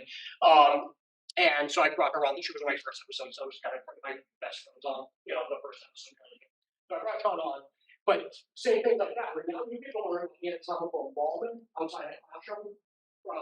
I can teach you all day long about anatomical embalming, but you got the person that travels the country speaking at anatomist conferences, speaks to the physicians that are teaching anatomy in the medical schools. She's the one teaching their embalmers how to embalm those bodies. And they bring her in when they don't do it correctly. They pay her flying around. She was flown just in January. She was flown out to Africa to set up the entire workshop. So people like that are able to come on, and you get to hear their voice inside the classroom. Huge educational opportunity. Okay, so there's the value. Get shameless plug, but also there's huge value. All right, and then good one. So you're up again. Okay. Any have any questions? Once you get them. No? Very good. Yeah, good. What were the options? What were the options?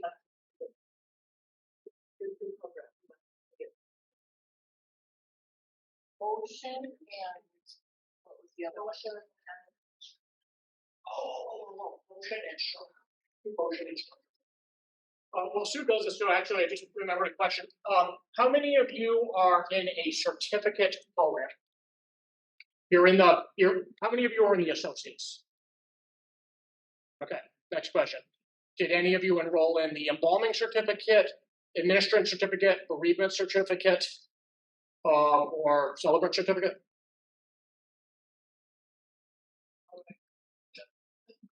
Is there a special process?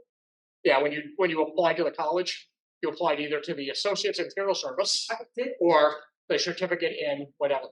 Just disclaimer: the others, the Associate's the only one that leads to licensure in most states. The other certificates are for fun and will get you somewhere. The embalming certificate, a lot of people will sign up for that. Go, oh yes, I want to be an embalmer, but it doesn't lead to licensure outside the state of Vermont. So the embalming certificate is for Vermont, and there's a couple states in the south that will also accept it, but locally it's Vermont. If you want to be an embalmer in pretty much any other state, then you need the Associates in Funeral Service, which covers both funeral directing and embalming, are under the Funeral Service Associates. Okay. So just a disclaimer. So if you are in the certificate for embalming or anything else, just see us and we can make sure that you get a major switch if you are looking for licensure outside the state. If you're in I did see there's a long, that's why I asked, but there's a long list of people on the accepted list. Okay, awesome. How's everybody doing?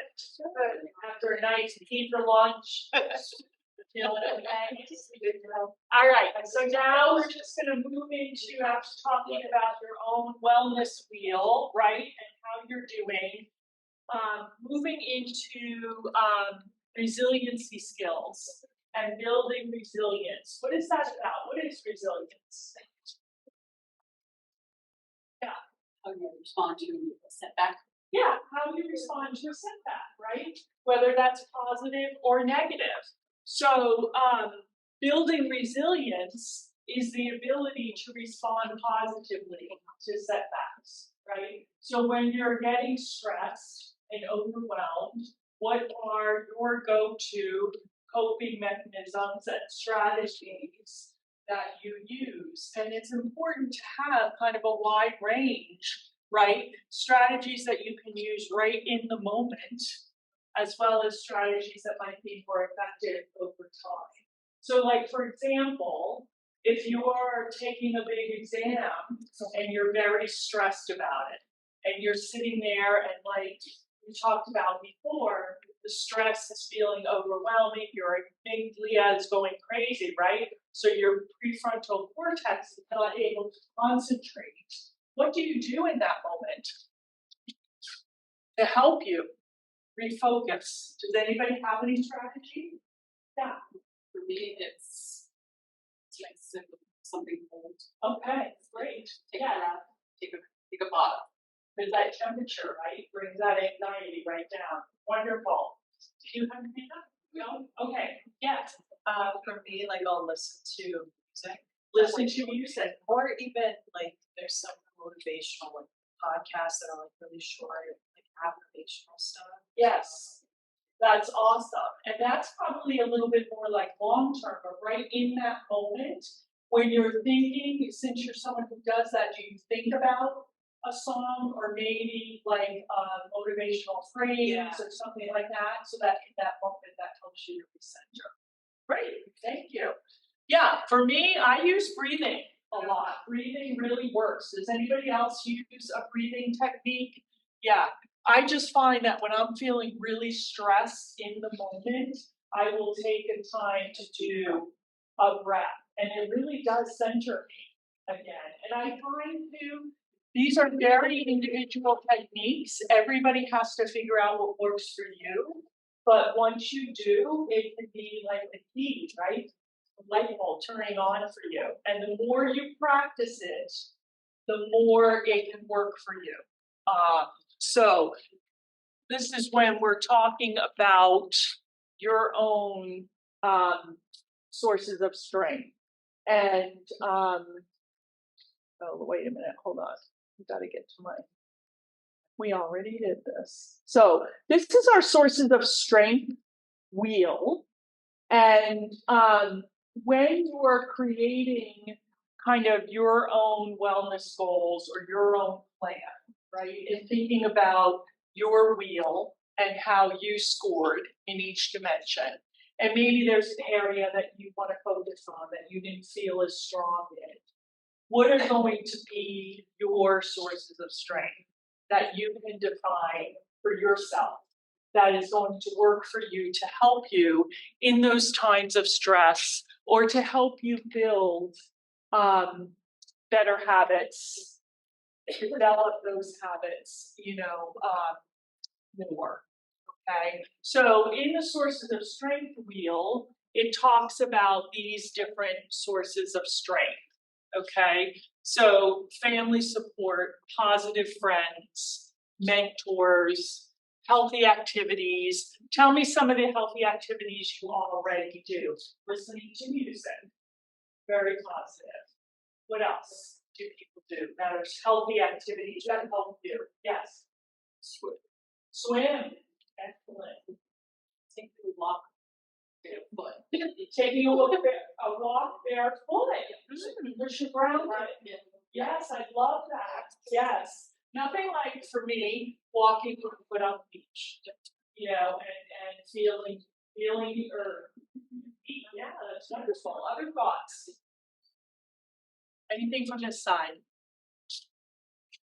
Weightlifting, excellent. So a lot of physical kinds of activities definitely is helpful. Anything else? Yeah. Drinking water. Yeah, excellent. Great. Staying hydrated, so important. Generosity. Many times, just being kind, doing acts of kindness, paying it forward is a source of strength. Helps you to feel good about yourself. Spirituality, right? Practicing what feels right for you, whether that's prayer, whether that's walking in nature, maybe it's mindfulness activities, meditation, things like that. physical health, taking care of your body, and then mental health. You know, getting support when you are struggling, right? That is a form of strength. Please remember, do not suffer in silence. Do not get too overwhelmed. Please reach out for help. You'll find a very supportive program here with your professors and your peers, but know that you have a larger community here ready to support you, okay? Especially with student wellness. So what we're gonna do is I'm gonna hand out to you what helps me. For those of you joining at home, you should have a copy of this as well. What helps me? So I'm gonna pass this around. Each of you should still have your pens, right? I want you to write on here, you know, when you're feeling angry, anxious, sad, stressed, whatever it is, you can write here what helps you, and then keep it with you. I'm also a very visual person.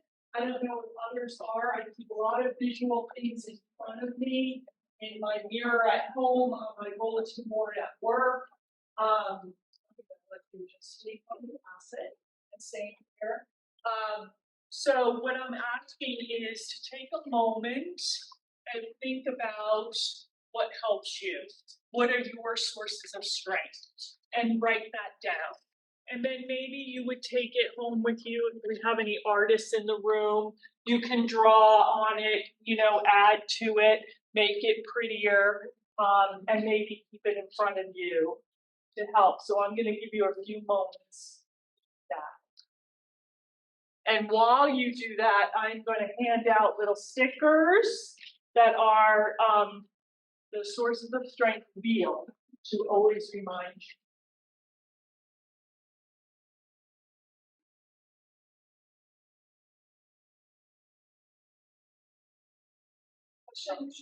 Do I have enough?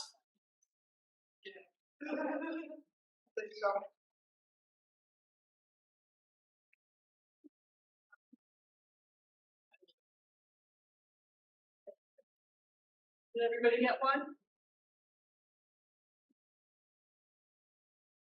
Take a few moments to think about your sources of strength.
Here's my story. Well, that's where you can, oh, come on, thank you. You can include kind of a little bit more information there if you want, but for this, I'm just saying to put in your sources.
it's not bad, it's just, I can't. I could type, but I can't.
So how is this for people to do? I think some people are, we're used to doing practices of self-care than others. We don't always take the time, right, to stop and take care of ourselves. And that's really what this stems from. And building that sense of resiliency is so important for all aspects of your life, really.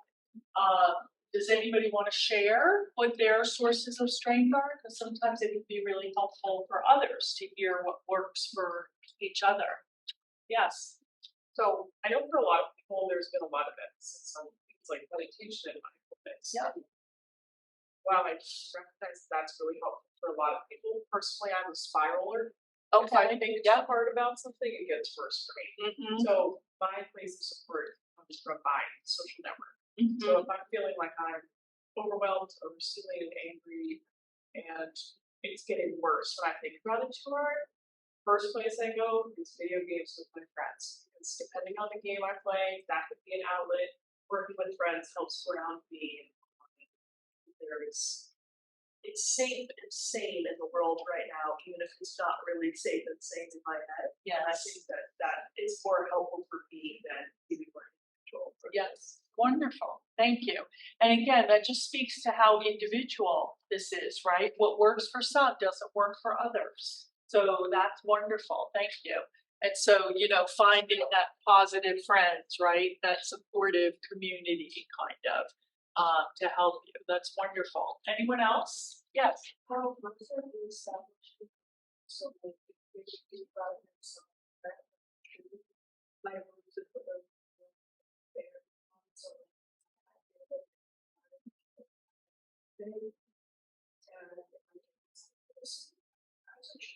Yes. From there, I to social media, spiritual.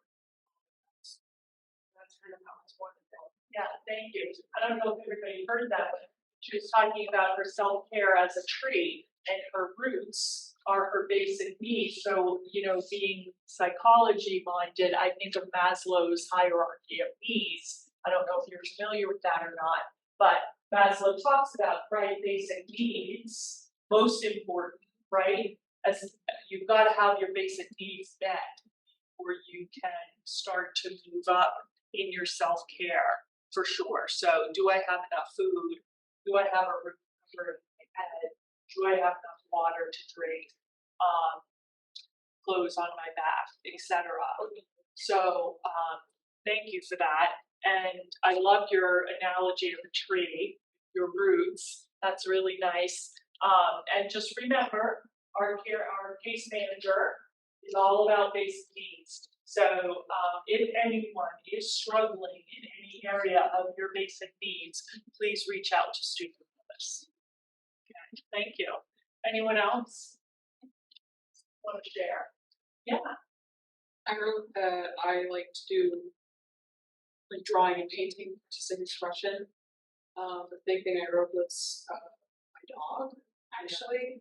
I said my dog loves me unconditionally, will always provide support when I'm sad, and he doesn't judge. Yeah. So, Yeah. hang out. Yeah, wonderful, thank you. Pets, animals are so comforting and provide such a source of strength for sure.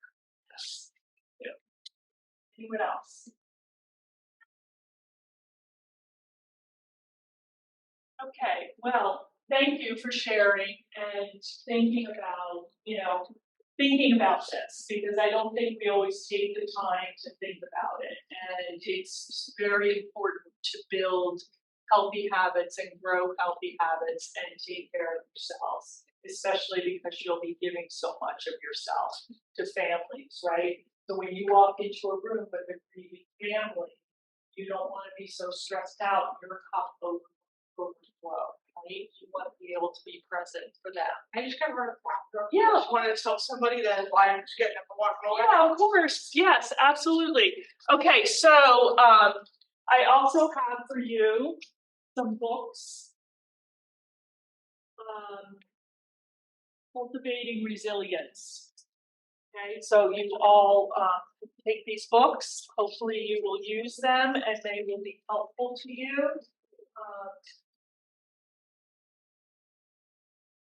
Yeah, does anybody have any questions for me?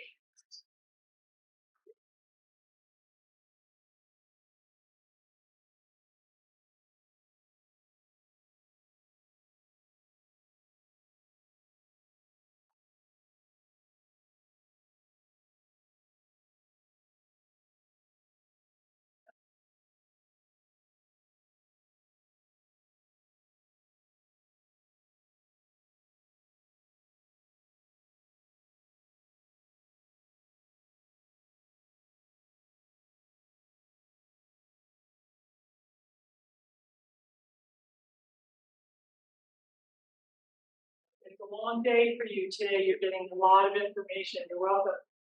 But I hope if you hear nothing else, it's please reach out. Don't hesitate. No question is too small. Okay, likely others have the same question that you do. So don't try not to be afraid to ask a question if you have it. Okay.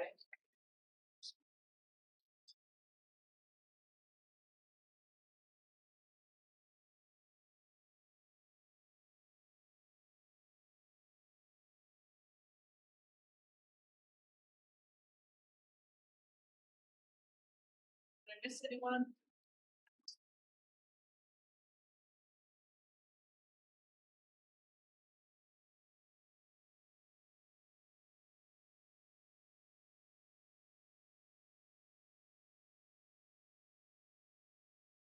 All right, if everybody wants to stand up and take a stretch, I'll go see where Professor Shea is.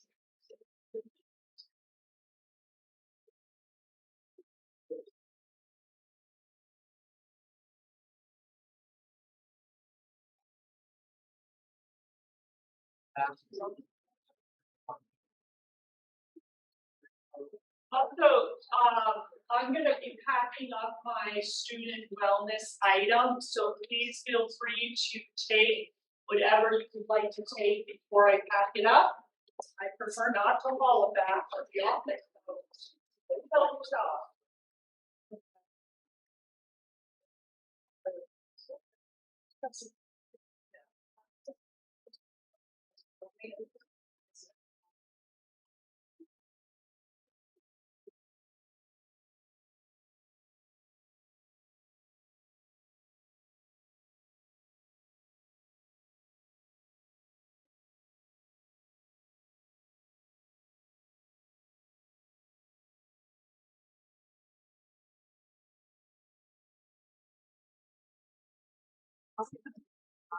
Yeah.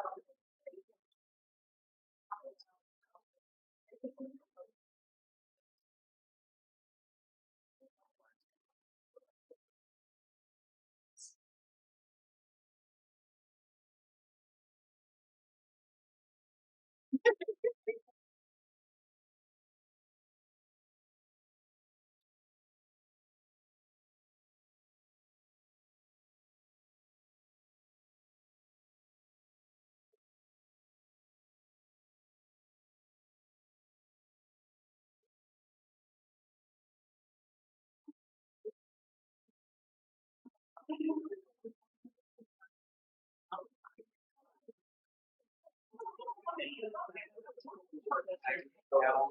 are from the same.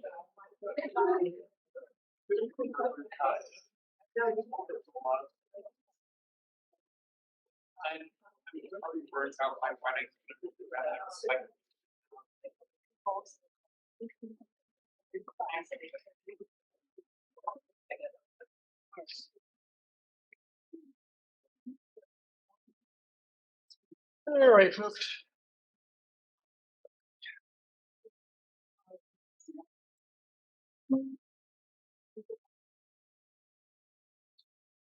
We'll give them time to. Yeah, that's right. So you guys having a good day? Making lots of friends, getting lots of information.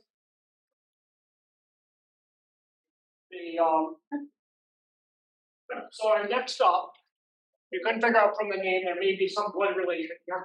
Okay, so introducing my mom. So, and I'm not junior, I'm not anything, I'm actually 4, but yeah.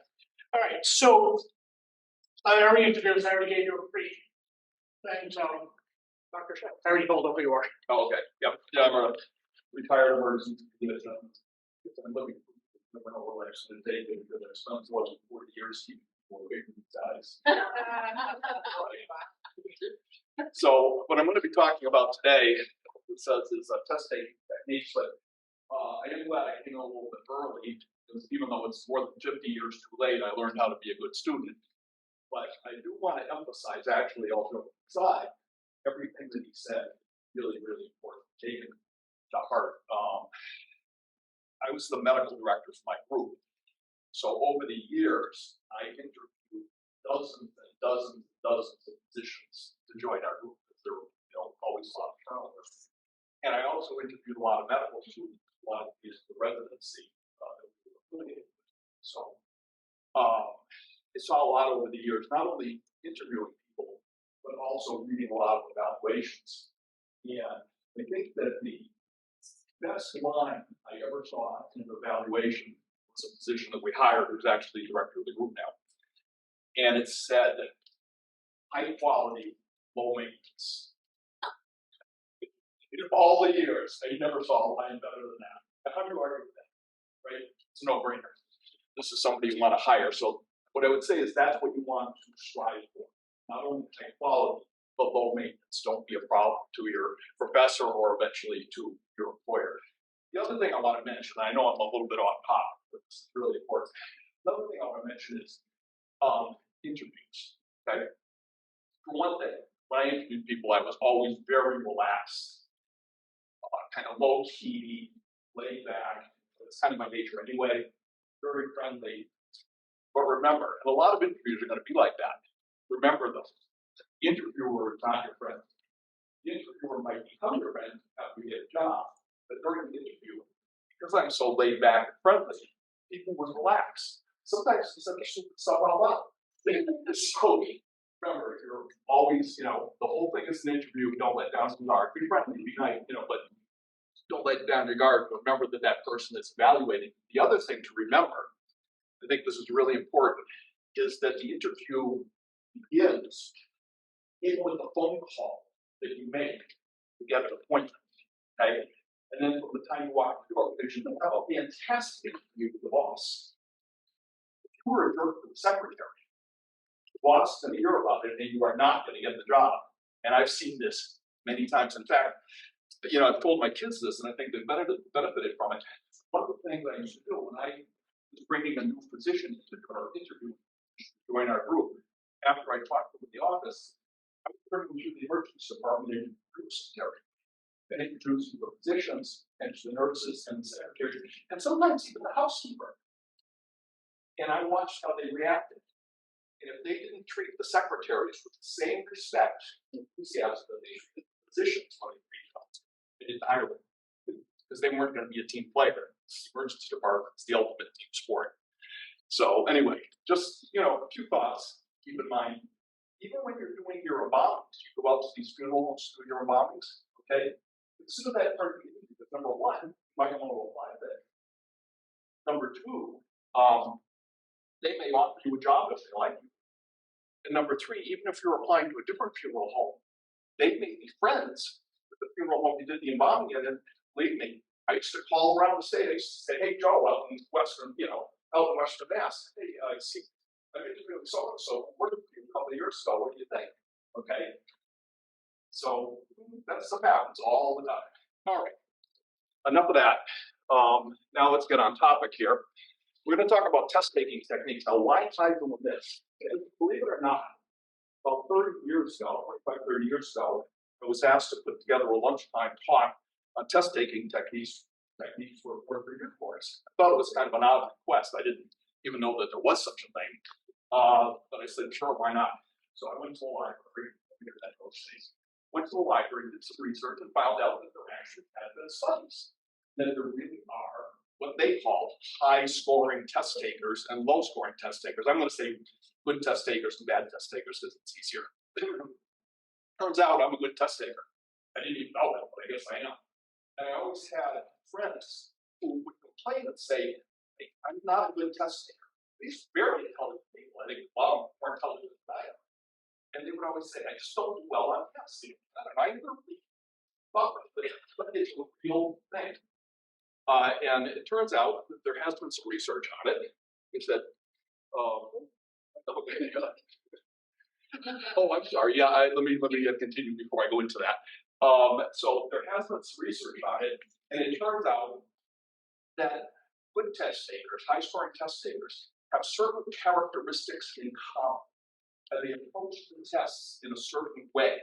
They don't even really think about it. I think about it. They just automatically do certain things that help them to get that extra 4 points, or 6 points, whatever it is. They'll get like 3 or 4 questions more correct than the person who's not a good test taker. Now, does that mean that the good test taker doesn't have to study hard, study just as hard as the poor test taker? No, absolutely not. What it means is if you take people who are equally intelligent and have the same knowledge, good test takers are going to get that extra 4 points, 6 points on the exam because they're going to avoid making some mistakes that a poor test taker is going to make, and that's what we're going to be talking about here.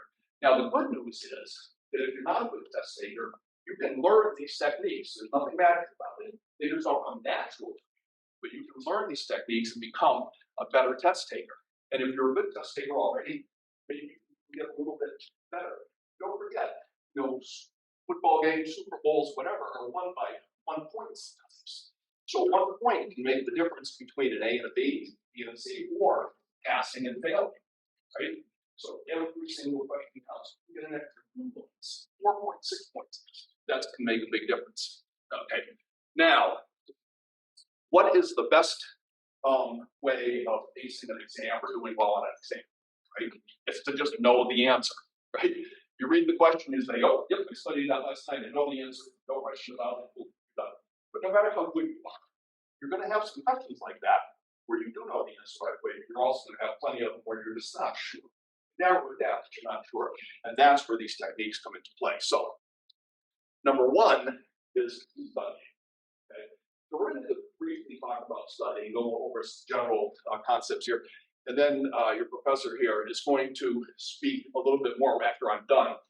He's going to give you some additional information on study techniques. And I think something that's very important is he's going to talk about little tricks or techniques that you can do if you have any kind of a learning disability.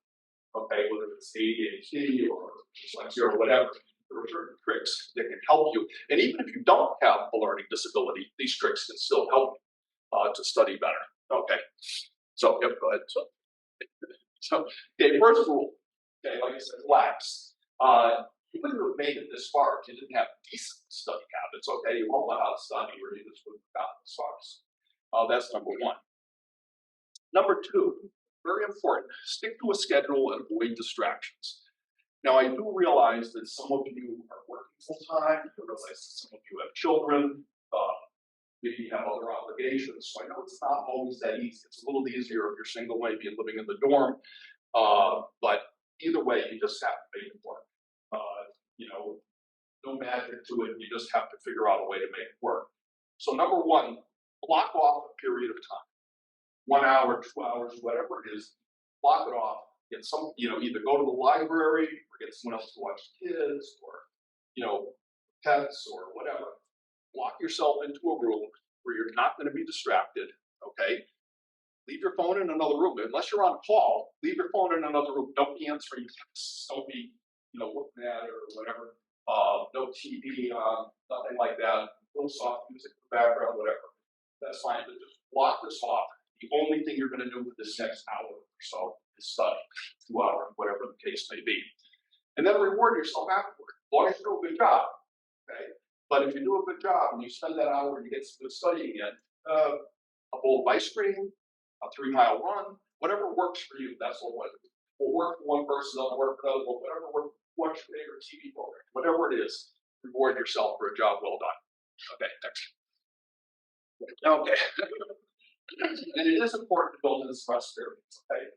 We've all had that experience, and for some people it might be after an hour, for some people it might be after 2 hours, whatever it is. But when you've been focusing for a long time, you start reading the same paragraph 3 times, and you still don't know what it said, right? Your eyes start crossing. That's not a time to try to keep pushing through and say, I gotta get this. That's the time to take a break. Go have a cup of tea. Go outside and go for a brisk walk around the block in fresh air. Whatever it is, relax your mind. And by the way, this is a real thing, believe it or not.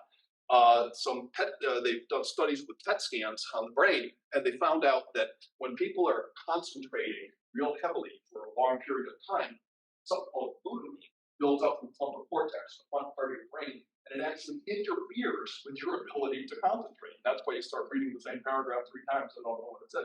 So the time is to take a break, let that glutamine, by relaxing your brain, let the glutamine go away, and then you can go back. Sometimes 15 minutes later, you go back, and now you're nice and refreshed. Okay. So what are we going to do? We blocked off an hour, no decent hours for that hour. What are we going to do? Well, the first thing is to survey the material to be studied. Okay.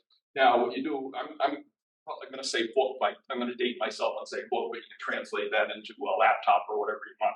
So, what you're going to do, what I would do, let's say the test is on 20 pages. Okay, I'm going to flip through those 20 pages just for a minute or not a long time. I'm just going to flip through, and I'm going to get a sense of what's in here. What are the topics? Okay, then I'm going to take note of it. One particular topic, that's tough one. I'm going to have to spend more time on that. What I want to do is get a sense of what do I need to do for the next hour? How do I need to spend my time? Is there something I need to spend more time on, that kind of thing, just so I can, purchase out my time effectively. Okay.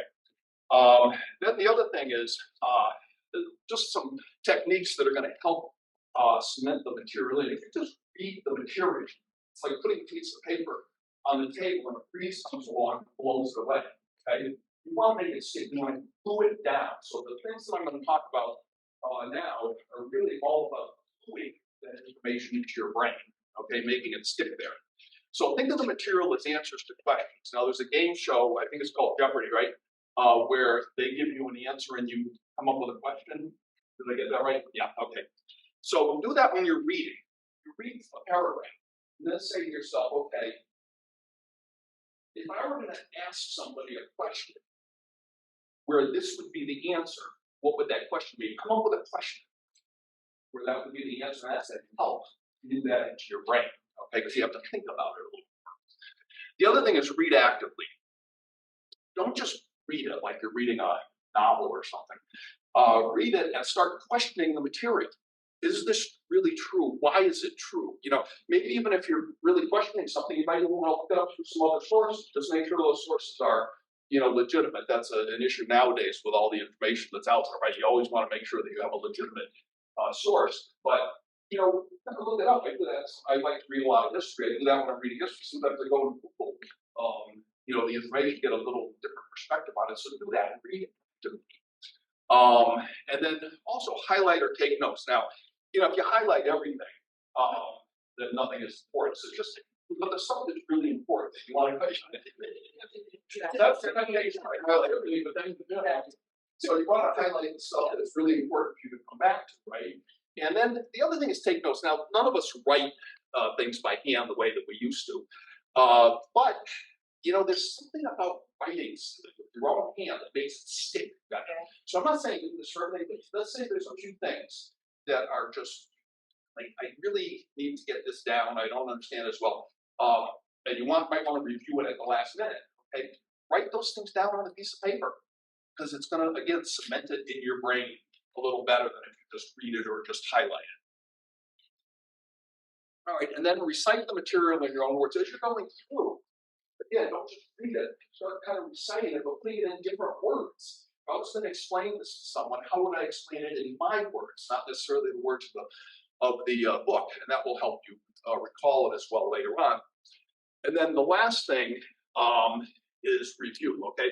Now, let's say you have an exam on, I don't know, 20 pages or whatever it is. I'm going to assume that you're going to study it over more than one night. You know, the test is coming up, right? So you're going to do all these things we were just talking about. You're going to study, you're going to highlight, whatever. Now, the night before the exam, you want to do your final review. So you block off an hour or whatever amount of time you do that. And I'll tell you, here's the way I used to do it. Is I would put the book down on a table, okay? And I would look at the first little section there. I'm not reading it like I'm, studying. I'm not reading it. I'm just kind of glance at it and say, okay, what's this? Oh, yeah, okay. And then I would walk around the room. And if I was alone, I might say it out loud or say it in my head, whatever. But I would walk around the room and I would pretend I was teaching it to a class, okay? And then I would go back to the book and I would look and I would just, again, glance at it real quick. And I say, okay, is there anything I missed, something important that I missed, or did I make a mistake on something? And if I did, I would walk around the room and teach it again. And if I didn't, it's okay, now I move on to the next section. I do it now. I just walk around in, I don't know, 20 or 30 circles all night until I got it down. But there is no better way to learn something than by teaching it to someone. So even if you're pretend teaching, it's going to make it stick in your brain a lot better. Okay? Any questions on studying? Well, now the game day, taking the exam. All right. So how do we turn the situation on the left into the situation on the right? Believe it or not, I know this might sound silly. Believe it or not, though, if you get really good at studying, learn some of these techniques, you can actually kind of think of the exam less like an ordeal, maybe a little bit more like a game. Like let's say you're a start with a ball player on your school's team and you're going to play one of your rivals. You're actually looking forward to the game so that you can beat them, right? And you can think of this, you can think of the test that way. Makes it a little bit more fun, a little bit more interesting, believe it or not. Alrighty, onward. All right. So as I mentioned, good test takers have some characteristics in common. They'll just do the same thing without even thinking about it. Okay, so first thing is plan your time. Okay.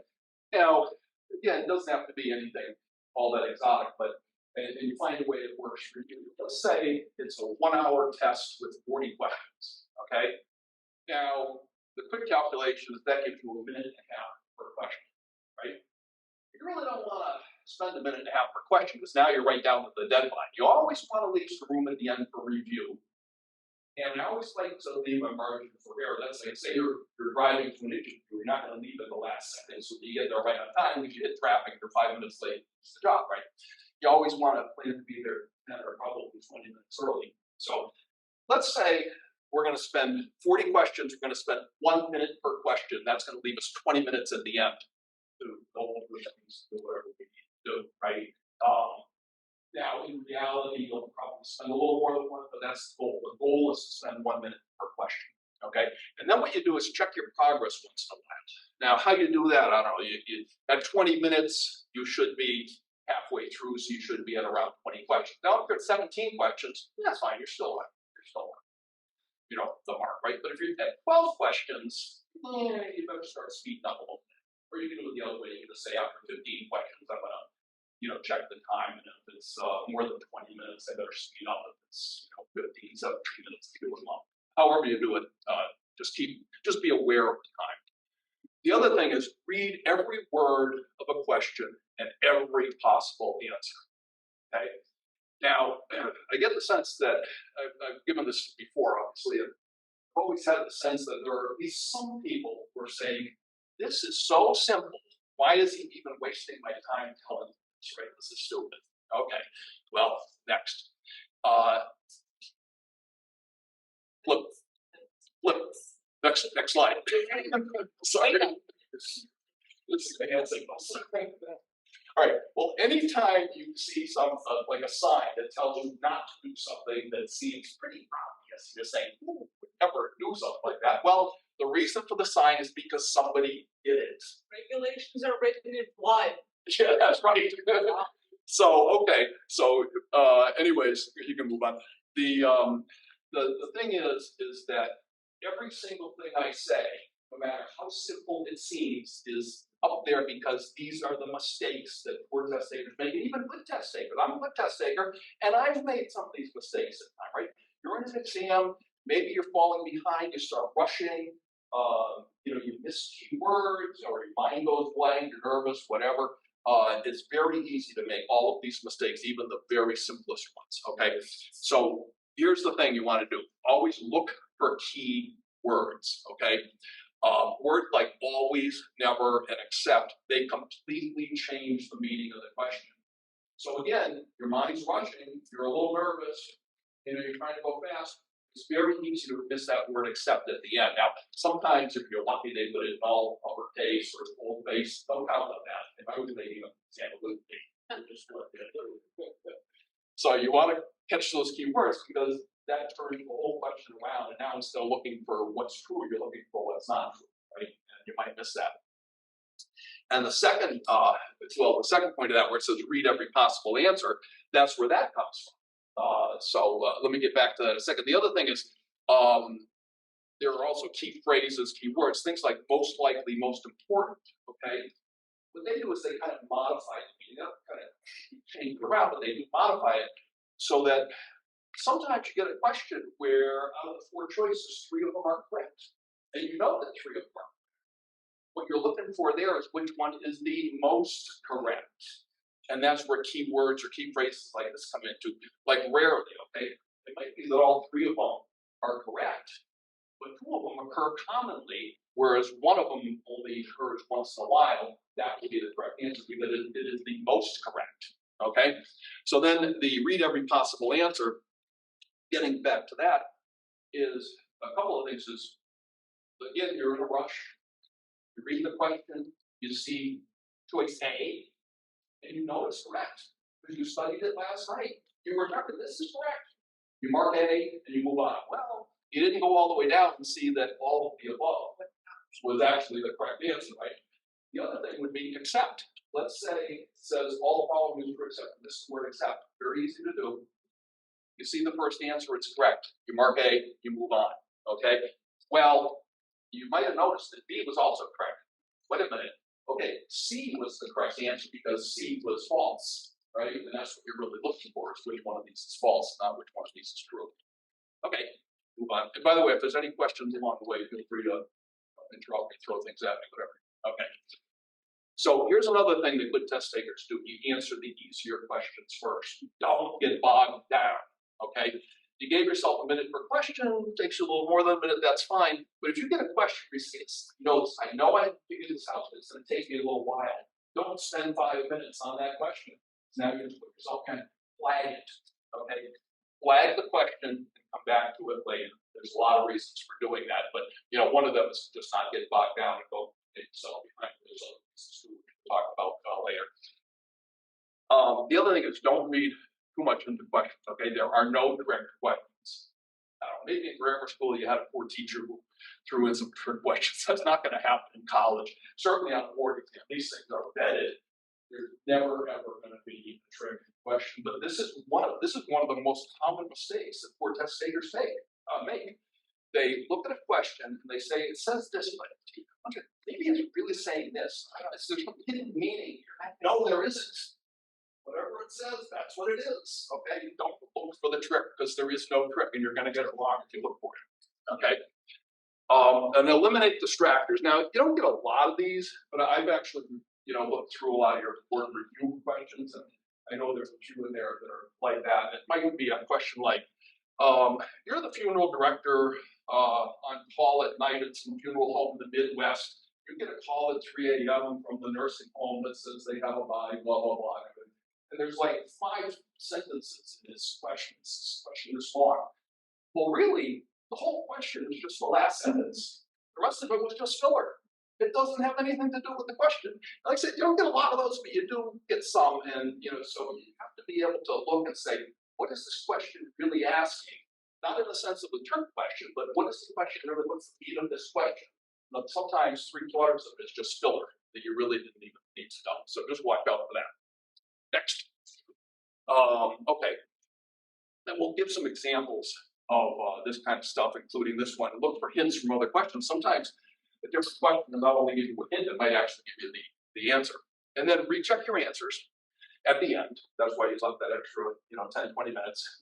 Recheck your answers, but never change your answer on a hunch. Never, ever say, oh, you know what? I think maybe it's this instead of this. You're much more likely to change a correct answer to an incorrect answer than the other way around. Okay, your first impression is usually the correct one. And then guess if you don't know. Never leave a question blank, okay? It's built into the exam. Fill in every question. Even if you take an absolutely wild guess, you have a 25% chance of getting it correct. But with these techniques we're going to talk about, you're going to be able to narrow it down to 2 choices or the most 3. So you're really going to have like a 50% chance or 75% chance of getting it correct, rather than even just a 25% chance. In most cases, I actually, believe it or not, I did take an exam once, was a board certification exam, where at least it was like a 12-hour exam, but the part of it you were penalized for guessing wrong. So you actually were better off leaving the question blank rather than taking a wild guess. But that is the only time in my whole life I've ever had a test like that. It will always tell you that's the case. So just guess if you don't know. All right. Okay. Now we're going to go through some examples. Any questions so far? Sorry. As I get older, my mouth gets dry when I talk to less harder. All right.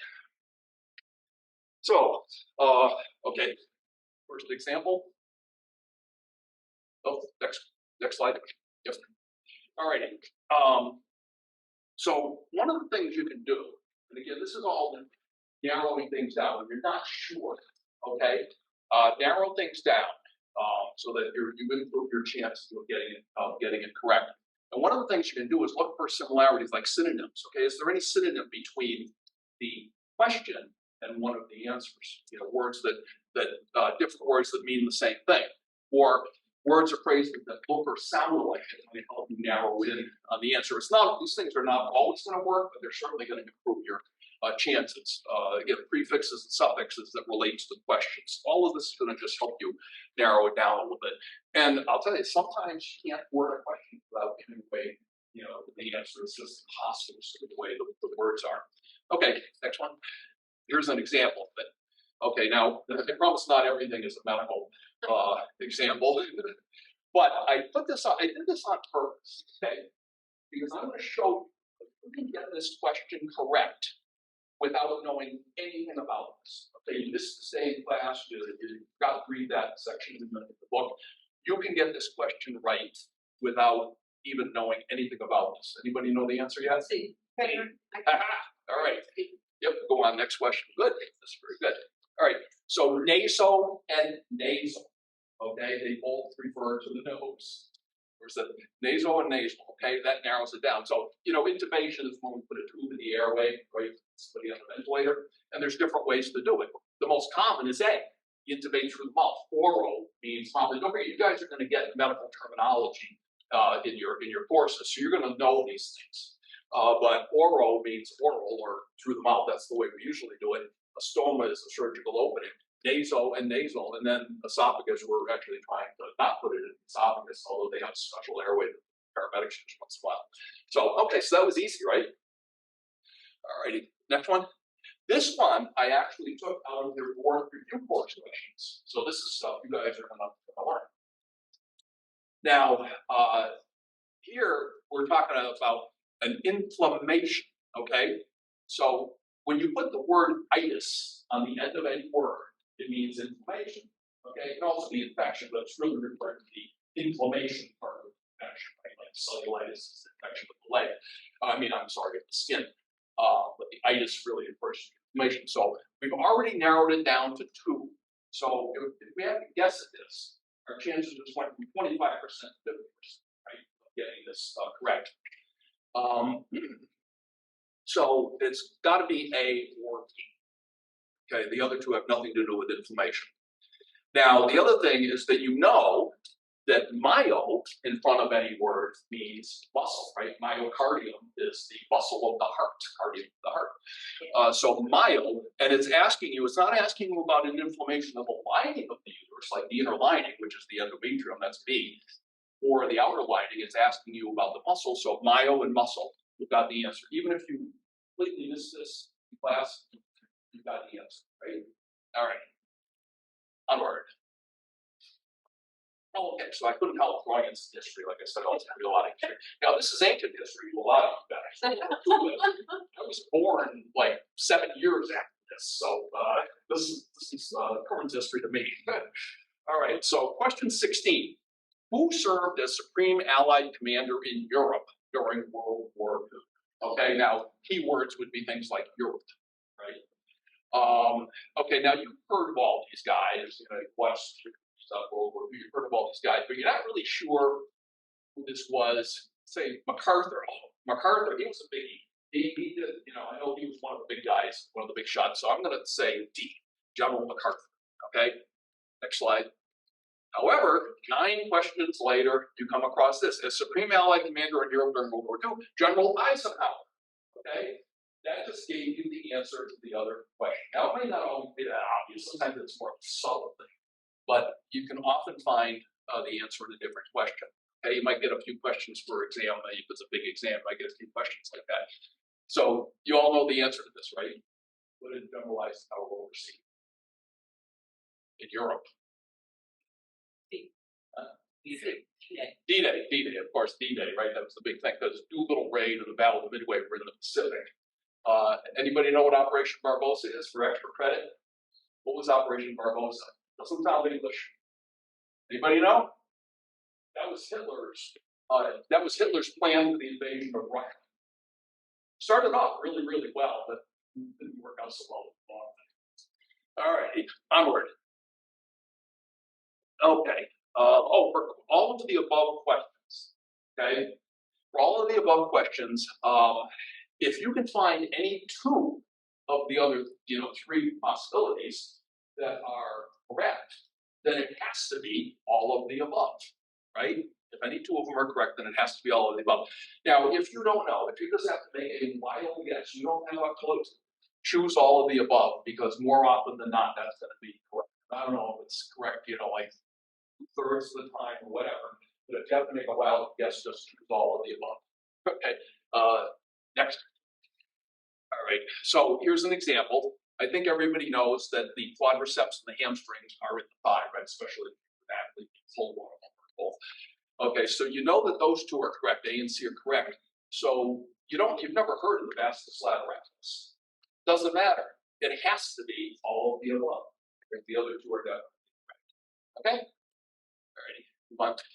For none of the above, fortunately, there are not a lot of those questions, but there's just no shortcut. You're on your own. You just have to figure it out. You just have to know that all the others are incorrect.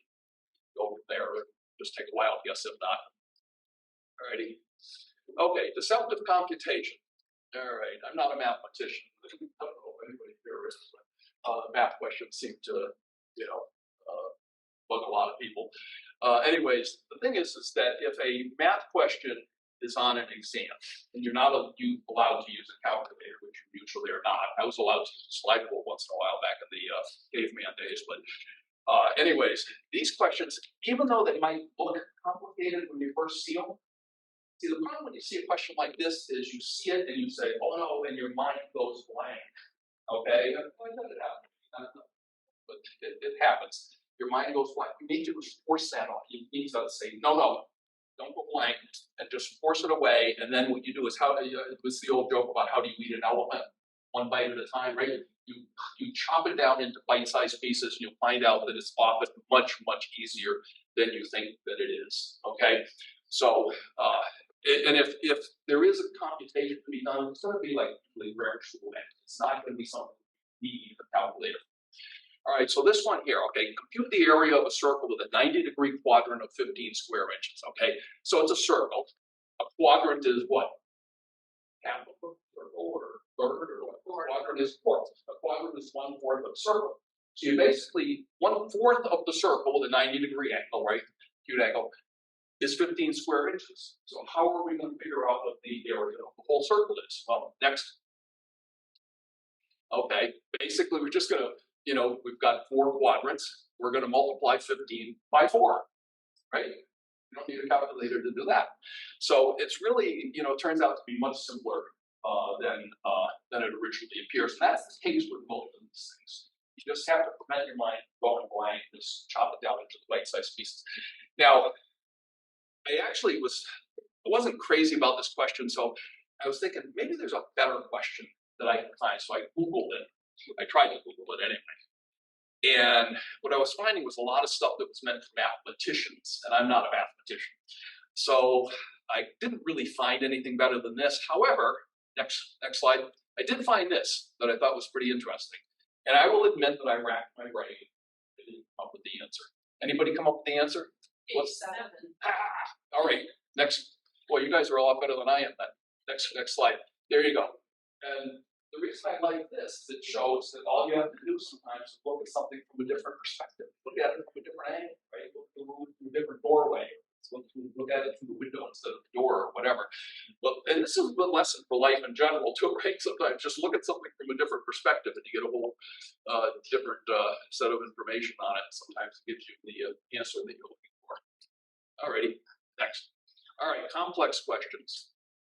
I always hated these, right? It's the one where they give you the question, they want you to got to do something, well, put them in order or whatever. But again, they're often much simpler than they initially seem.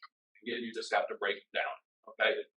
So one of the things they do, there's all different things they do with these kind of questions, but one of the things that they'll often do is ask you to put things in order, you know, from the most important to the least important or something like that, okay? So a lot of times when you're asked to do that, the first thing to do is what's the first and what's the last. So in other words, what's the most important and what's the least important, then figure out the middle 3 later. But once you figure out the first and last ones, you've already narrowed it down. And I'll show you how. Next. Okay, so again, sorry, back to medicine, but even if you've never been in a trauma room or near one, you can figure this out, okay? It's not that hard. What we're gonna do is we're gonna figure out what is the first thing we should do and what is the last thing we should do and go from there, okay? Next. All right, so first of all, a key phrase in the emergency department, not later on in the ICU or in the OR. What are we going to do in the emergency department? That's a key, right? Because that gives you the answer to what are we going to do last. We're going to send the person to the operating room, send the patient to the operating room. Once you send them to the operating room, you're done. That has to be the last one, okay? So what we're going to do now is we look down at the answers and we see there's only 2 of them where 3 is the last option, okay? So it has to be A or D. Forget about B and C. They're gone, okay? Now we just have to figure out what's the first thing we're going to do. Well, if gowning and gloving is the first thing you're going to do, then don't even bother, because by the time you do it, you're going to have blood on yourself anyway, right? In reality, we always get a warning that they're coming in, or almost always, that they're coming in, so you already have the gown on before they get you, right? So that's kind of the obvious first choice thing. So anyways, the point here is that there's only one of them that has 2 as the first option and 3 as the last option. It doesn't really even matter what order you do in the middle 3. It doesn't matter. You have the answer. Okay? So again, just break it down like that, and this will give you the answer, even if you don't know the material. Alrighty, what else? Okay, this is kind of a simple one, but basically identical options can't both be correct. Okay, so okay, you're the funeral director. A family comes in and they bring everything they need for the services. They bring in the person's clothing. They bring in an obituary. They bring in a check. They bring in, I don't know, everything that you need. Okay, Does that make your job more complex, difficult, intricate, or pleasant? Obviously, it makes your job more pleasant, right? Because complex, difficult, and intricate are all sort of the same thing, right? So you can't have three things that are all, correct. It has to be the one that's different. So pleasant is the correct answer. Next. Any questions so far? What's the next one? Okay, getting to the end here, but the other thing is sometimes you get judgment questions. Okay, tests are pretty objective once in a while, but sometimes it's a judgment question. One thought on this would be, let's say that there's a question about the manner in which you arrange for the viewing of a body. Okay. Now there's the way that it's been done for 100 years, the traditional way. You disagree with that. Okay, you're more progressive. You disagree with that. You know people homes that do it a different way, the way that you prefer doing it, and that's okay. Argue your point in class or in discussion groups and try to get a job with one of those funeral homes or with your own funeral. Do it that way. But on the exam, just think like the test maker. Give them the answer that you know they want. Okay, even if you disagree with the answer, and probably should go without saying, but even if you disagree with the answer that you know they want, give them the answer they want, because you're not helping your cause by getting the question wrong. You're only hurting yourself, not hurting anyone else. So anyway, enough of that. Onward. Okay, we're almost done. We're almost done with the exam, and more important, we're almost done with the lecture. All right, next. Okay, so now we did pretty well on our time. We have 15 minutes left at the end. What are we going to do now? We're going to go back to those hard questions that we flagged. It might be 3 of them, 4 of them, whatever, but these questions that we flagged. And now, a lot of times, it's much easier at this point to figure them out, right? Why? Well, first of all, you are more relaxed. Okay, now you're getting to the end, so you're kind of relaxing a little bit. You did pretty well otherwise, so you feel, I've got this. And then your subconscious, the little gremlins in the back of your head have been working on this. It's sort of like you meet somebody and you can't remember their name. In your brain, you can't remember your name. And 20 minutes later, you're not even thinking about them. All of a sudden, their name pops in your head, right? Well, that happens on the exams. Okay? All of a sudden, now the information sometimes just pops into your head where you didn't have work like we saw with the parking space. Now, sometimes you just look at it from a different perspective without even thinking about it. You look at it, oh, okay, I got it now. Okay, so sometimes that happens if you're lucky. The other thing is just, again, all the other questions, you may have some subtle hints from the other questions, or even if it's not a direct answer, it may give you a hint to that. So it is much easier at the end. And then after you're done with that, check for any unanswered questions. Again, make sure you didn't leave anything blank. And again, you go next slide. You never ever, I know I've said this probably 3 times now, but you never ever want to change the answer on a punch. You only change it like you found the correct answer in a different question. You realize you misread the question, meaning that you realize now that you missed a keyword, or you just completely misinterpreted the question. Not that you thought it was a trick question, but you just misinterpreted it, something like that. Or now all of a sudden something pops into your head from when you were studying, because all of a sudden you're counting. Okay, so those are the only legitimate reasons for changing the answer. Alrighty, and then the last thought I'm going to leave you with is to always aim high. And I think this is, just for life in general, this is a good thing to do. But just specifically on exams, let's say passing is 70. If you study to get a 70, that's all I need is a 70. You study to get a 70. You're not going to do a whole lot better for that, even if you have a good day. Maybe you get a 75 if you're lucky. However, you have a not so good day, you run into a little traffic on the way in. Now you got a 65, okay? So you want to study for an exam so you're going to ace it. Now you may not. I mean, you'll never get anything higher than a B, that's okay. But study for every exam as though you're going to ace it. Why? Because when you aim high, the arrow's going to come down a little bit with gravity, but you're going to hit a lot higher than if you didn't aim that high. So if you're aiming to ace it and you get an 85, be happy with it. Because if you didn't aim that high, probably would have gotten a 72. Okay, so anyways, that's enough quantification and philosophizing. Alrighty, next. This is Ranger. Your professor's dog is the official mascot of the program. I'm sure you'll all meet him at one time or another. So Ranger wants to know if you have any questions. No? Okay. Well, hopefully that was helpful.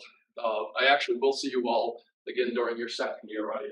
That and give a couple of sessions on causes and death when you're learning about these studies. So I'm going to give you some symptoms. You're going to help figure out the diagnosis. So it'll be fun. Alrighty. So with that, congratulations and best of luck. Hope you all do well. Hope to see you again next year. Okay. Am I testing students out there waiting to come in? Oh, yeah, Janice, okay, perfect. Any other things happen? Okay. So, if you ever done a tour before, I dismantled our department over the last couple days. If you ever came up here for a tour, you probably did that, Ranger. And if you notice in the lab when you're reading your beautiful, nice delicious pizza, there was a thing with what do you want to say there? That's Ranger's. You can see the office, but then download the Clark. But mostly there's Christine, my core, sitting in the beautiful way in the lights. Ranger fence away the whole window. So Ranger is a picture of this apartment. I promise you, he has also aged quite a bit. So he was probably like 2 months and now he's about 2.5. So like, well, he'll be 3 in October. So he's aged. He's aged and grown a lot since that. All right. So Maggie's passing out whiteboards. We have about 26 boards, and we have slightly more than 26 of you. So, no reason we don't want to find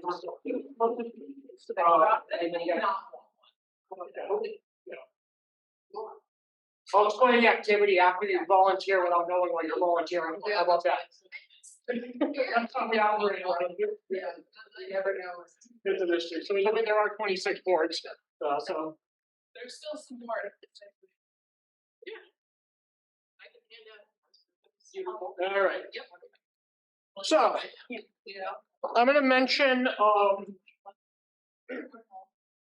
moving on to my stuff, but there was a question from our online audience regarding the certificates that I kind of snuck that in was trying to talk about. With the certificates, yes, they're stackable. So which means that if you are in the associates, you can also be in the certificates.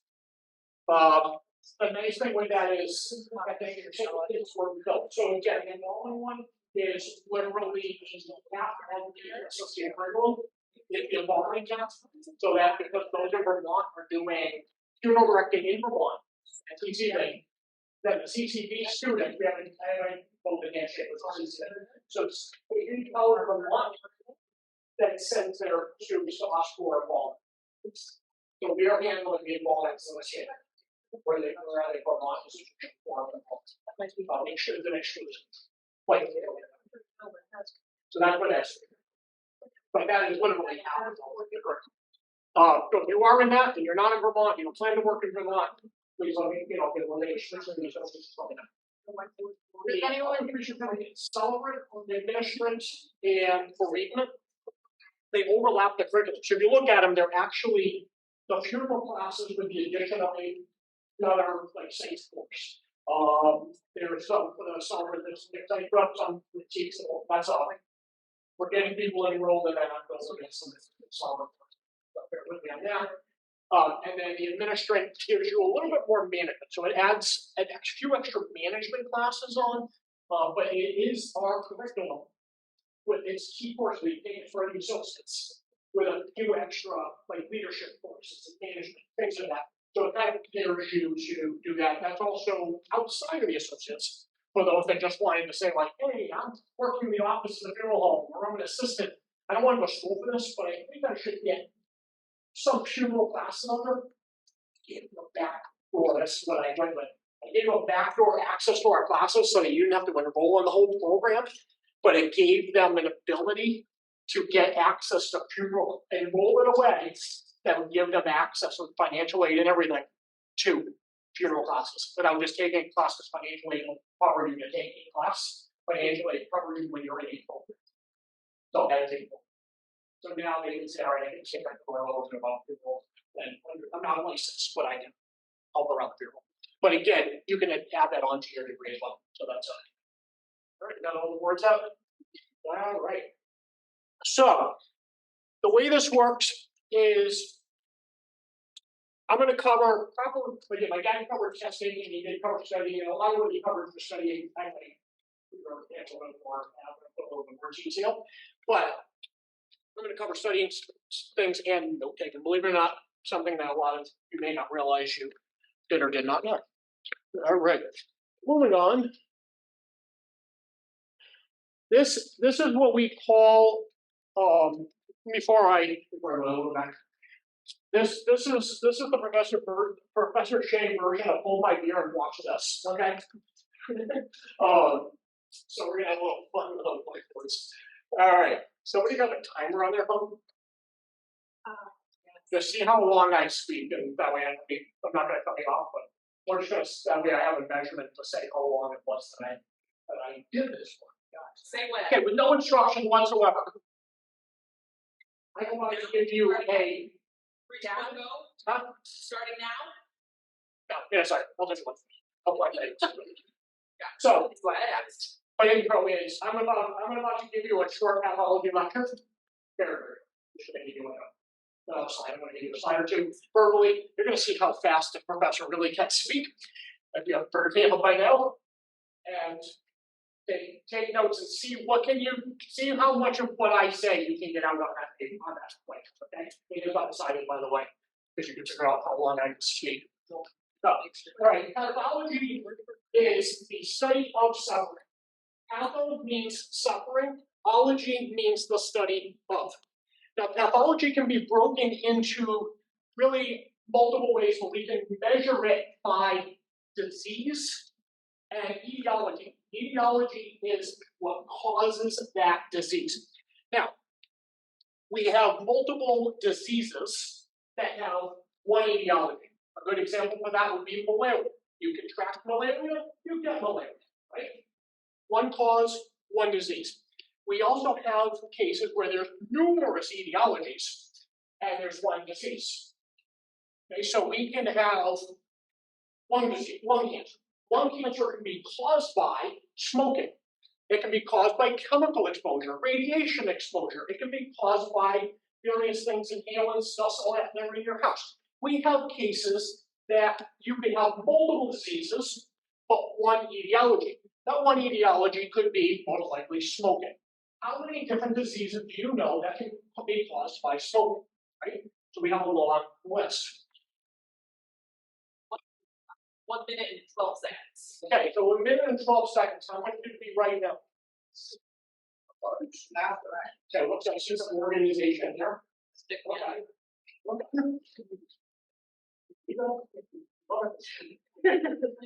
All right, we got a couple of notes. What did we get out of that? Huh? You got a few things? Okay. So I'm seeing small things. You guys are doing good. Okay, so I see you're writing down key things. Pathology, suffering. Okay. Then you wrote down. Okay, so I gave you very specific, right? I kept that really short. Obviously, I can lecture for 3 hours without catching a lesson. But the you're nodding to that. I know. Okay, I can lecture for 3 hours straight without catching a lesson. And I do that all day long. But and then not all of our classes are actually so I didn't today, but my voice. But in that, I just gave you one topic. That's all I did. I gave you basically the intro slide of pathology, and I gave you that was just one slide I gave you for etiology versus disease. So that's one slide on the whole science and how I lecture for the first. Okay, so I gave you a first day lecture of the second portion. Now, looking at the notes that you have, don't worry, it's okay, ignore some things. But looking at the notes that you took, and you guys were abbreviated, I'm proud of that. Next week, if you look at the notes, do you think you'll remember every word? I only gave you one slide, so that was easy. But do you think that you'll remember that next week? You remember? The key thing is looking at those. Will you remember what you wrote, what that means? Okay? You might go, oh yeah, I remember that lecture, yeah. Like about keywords. Now, if you were there to be lecture for 3 hours straight, Your hand hurts by the end, by the way. But now you're looking about, okay, I know we're talking about this, I caught the first part. But by half an hour in, there's an hour 12 minutes, half an hour in, an hour, are you still paying attention? Did you catch everything I did? So just something to keep in mind, all right? So for the whiteboards, now you can, I'm not gonna give another lecture like that, but see for right now, take notes of what I'm saying just for practice, using the methods I'm about to teach you. So the key thing is to get key points from this, all right? So there's a couple different methods of proper notating.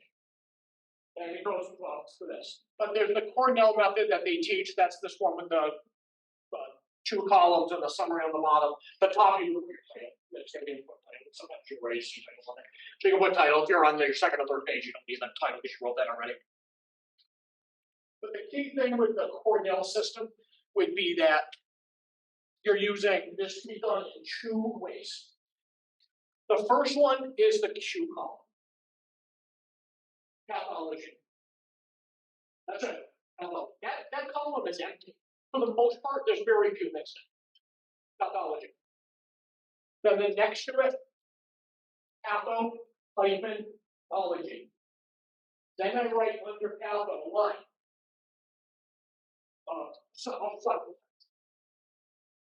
Ology, line. Studies. I'm giving myself visuals, but I'm doing that. Give yourself space. Okay, I don't need the plus one. Give yourself space. Okay, right next to you. You don't want to cram it in, you're going to find shit right away. But the other thing with leaving space is you can go back and you can fill things in. Don't put this note and then all of a sudden go, oh, it's not the next topic right underneath.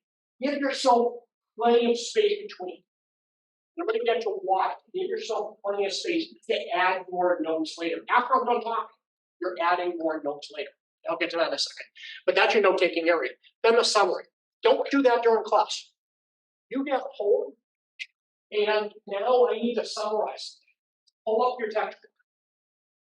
That's your kids, rattling on about pathology and etiologies and diseases and all of this.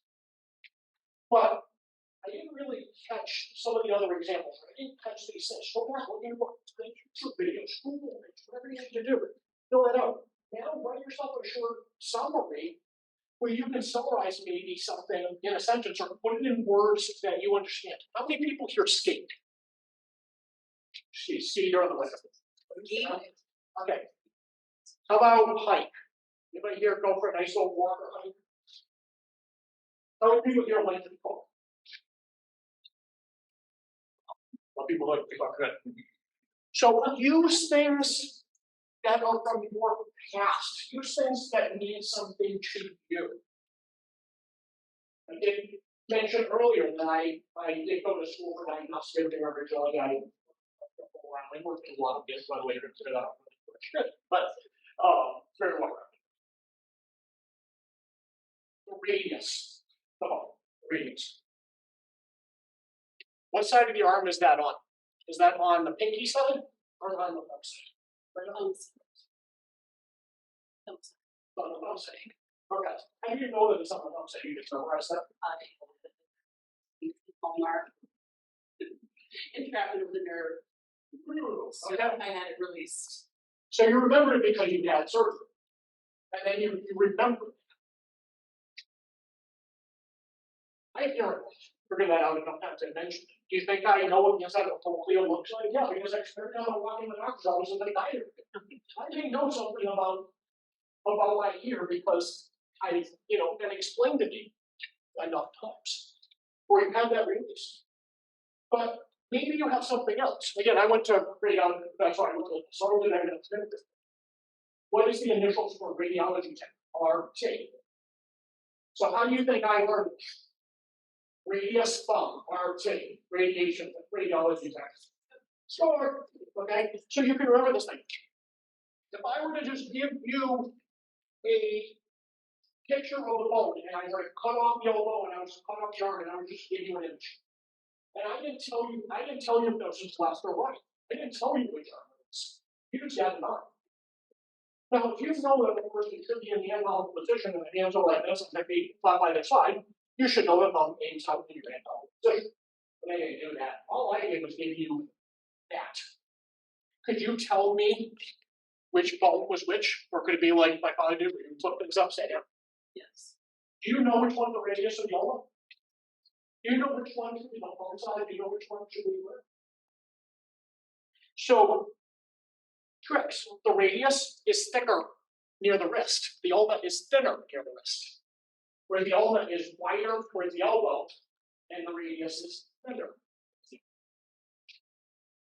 How do I remember that? When I am in anatomical position, the letter R for radius is closed on the top and it flares out on the bottom. Okay, is that nice fancy flare on the R? Is wider on the bottom, narrow on the top. A U for ulna, wide on the top because it's a fancy U that I have drawn. Guess what? Wider on the top, narrow on the bottom. These are little tricks that you make, but it needs to make sense to you. It can't make sense to me. It needs to make sense to you. You're like, okay, wow, yeah, that makes me think of kielbasa. I don't care what it means, but it means something to you. Okay? I remember growing up, my mother had a very nice, but growing up, I was relatively slow grades. I'm like, I need to try to remember this. And my mother would use the most obscene ways to help me remember this, but you know what? I remembered it. It didn't matter what it was, and I didn't need to tell anybody what it was. I really shouldn't tell people what it was. But you know what? When I took the quiz, I remember that. Because my mother had some weird way to remember. My grandmother's very religious. So same thing. I went to Catholic. And I didn't need to remember the Beatitudes and works of mercy and all that. My grandmother made a story. She's like, oh, one day, a homeless man went into the desert, and he did this, and I don't know, but she, did this and this. She told a little story. And you know what? I remember every one of those things in that moment, at least, but I remember every one of them. Because I sat there and I told myself the story, and it was in words. That's what his side was.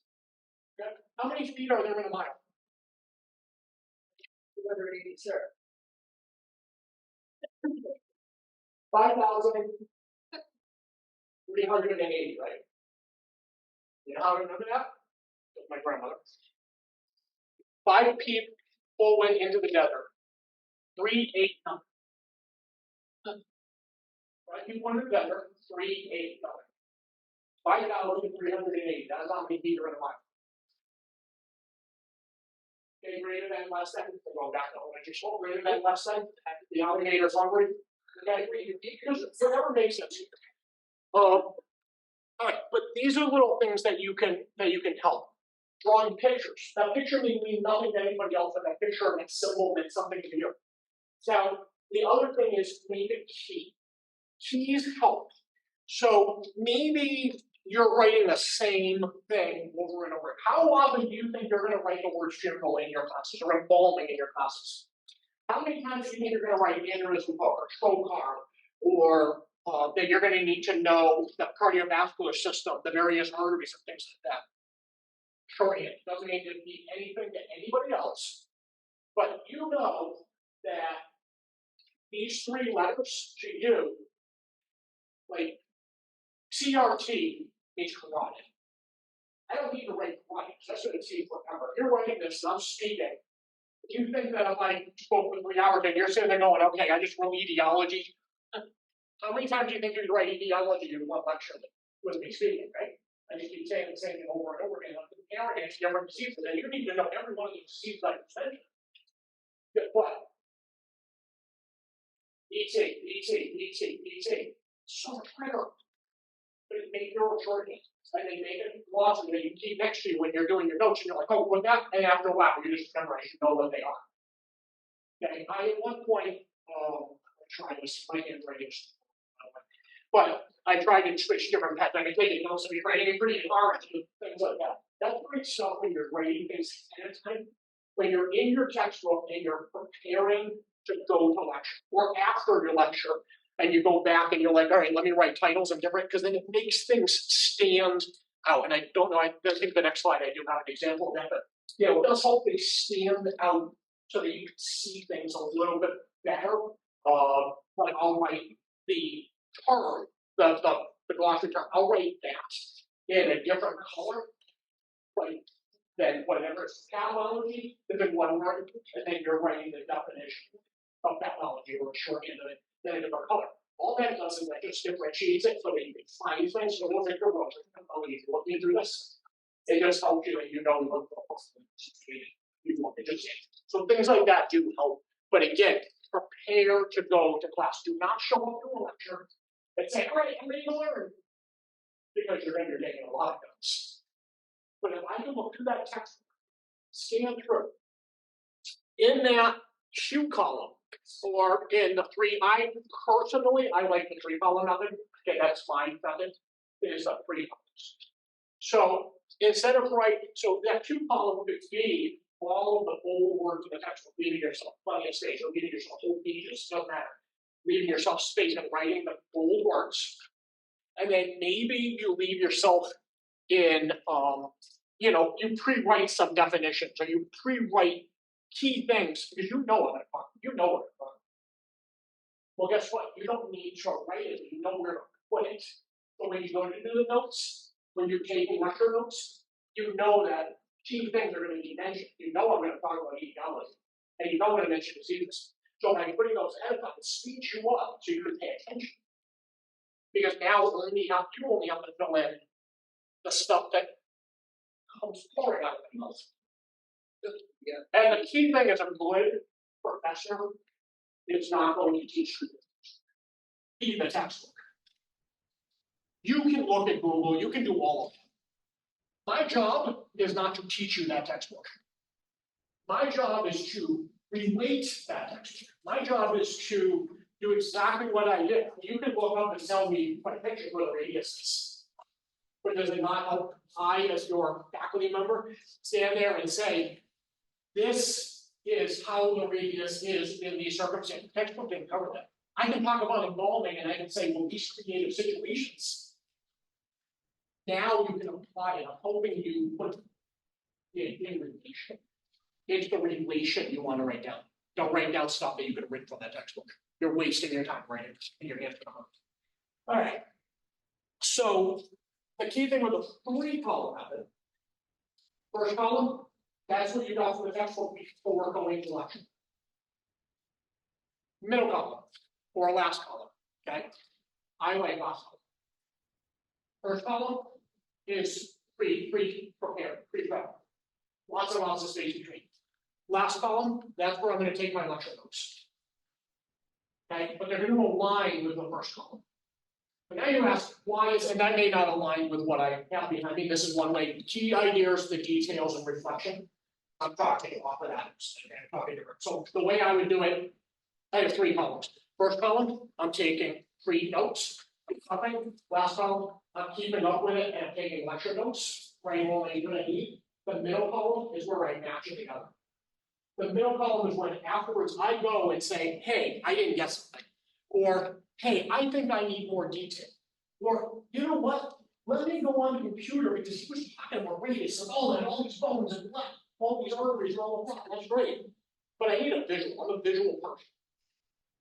And so now you go on and you find a little image on Google, and it's easy enough to do now. And you print it out to a tiny little space, and you take a little rub on glue, and you stick that little picture. Or if you're a good artist, maybe now you're taking the time to actually draw what I was talking about. You're looking at images and you're drawing that into your notebook, so that you now have that space. Or maybe you're making those connections and filling in whatever it is that you're filling space. Okay, again, make your notes yours. These are not mine, these are your notes. But these are proven methods that work at keeping yourself organized. Okay. Now, before I go anywhere, proper highlighting, maybe I did mention that again. The amazing amount of times I've gotten to try to look at some of the books, like, I don't know, I'm doing all this highlighting and I don't know what's going on. I'm like, guys, you highlighted the entire page. What did you think you were going to find? Okay, don't highlight the definition. Why would I highlight the definition? I read the word. Because the definition follows. I didn't need to find the definition. I wasn't searching for the definition. I was searching for the word. Now, if there's key words in the definition, so maybe I use multiple color highlights. So I highlighted embalming in yellow. Now, in the term that comes after involvement, it's going to say sanitization of partial preservation of dead human remains. It's all, there's some figure that. Well, I might be reading and I highlight the word preservation. I highlight the word sanitization, because if I need something that relates to sanitization, I'm looking for that key word, but I know that it didn't distract me from what the term was. I knew that green meant that it was a key word in the definition.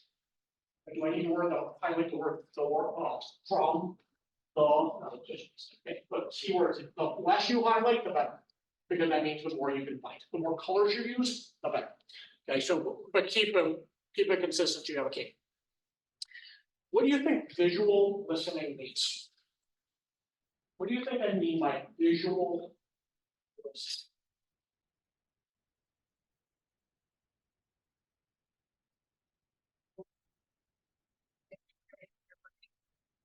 Picture it in your head. Picture it in your head. Picture it in your head. Envision it. Okay.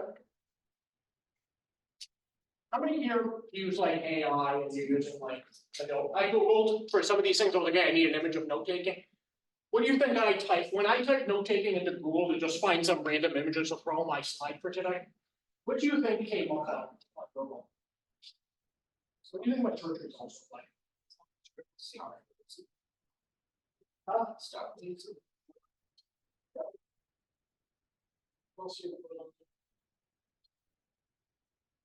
Every app and every program, we take notes for you, we come into your meetings and we do this. It's every advertisement going down the entire page, advertising everything that we do it for.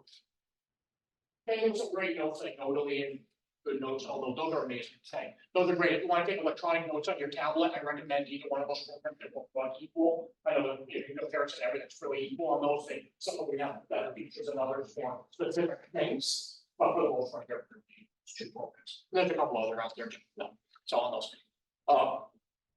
But right now, for a point, everybody close their eyes. Don't worry, nothing's gonna happen. Close your eyes and keep them closed until I tell you to open them. Do not open your eyes. Okay, everyone's eyes are closed. Okay.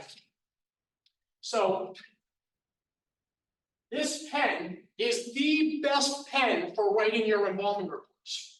So I want you to all visualize this pen, and you can see the pen that I'm holding, and you can see based off of the features and how it's shaped and how it works and how it fits into my hand, you can see that this would be the best pen to write your involvement reports. It's going to make your involvement reports legally binding. It's going to, the ink is the perfect color, the pen is the perfect color, all of that. All right, open your eyes. And I really don't have pen. What did my pen look like?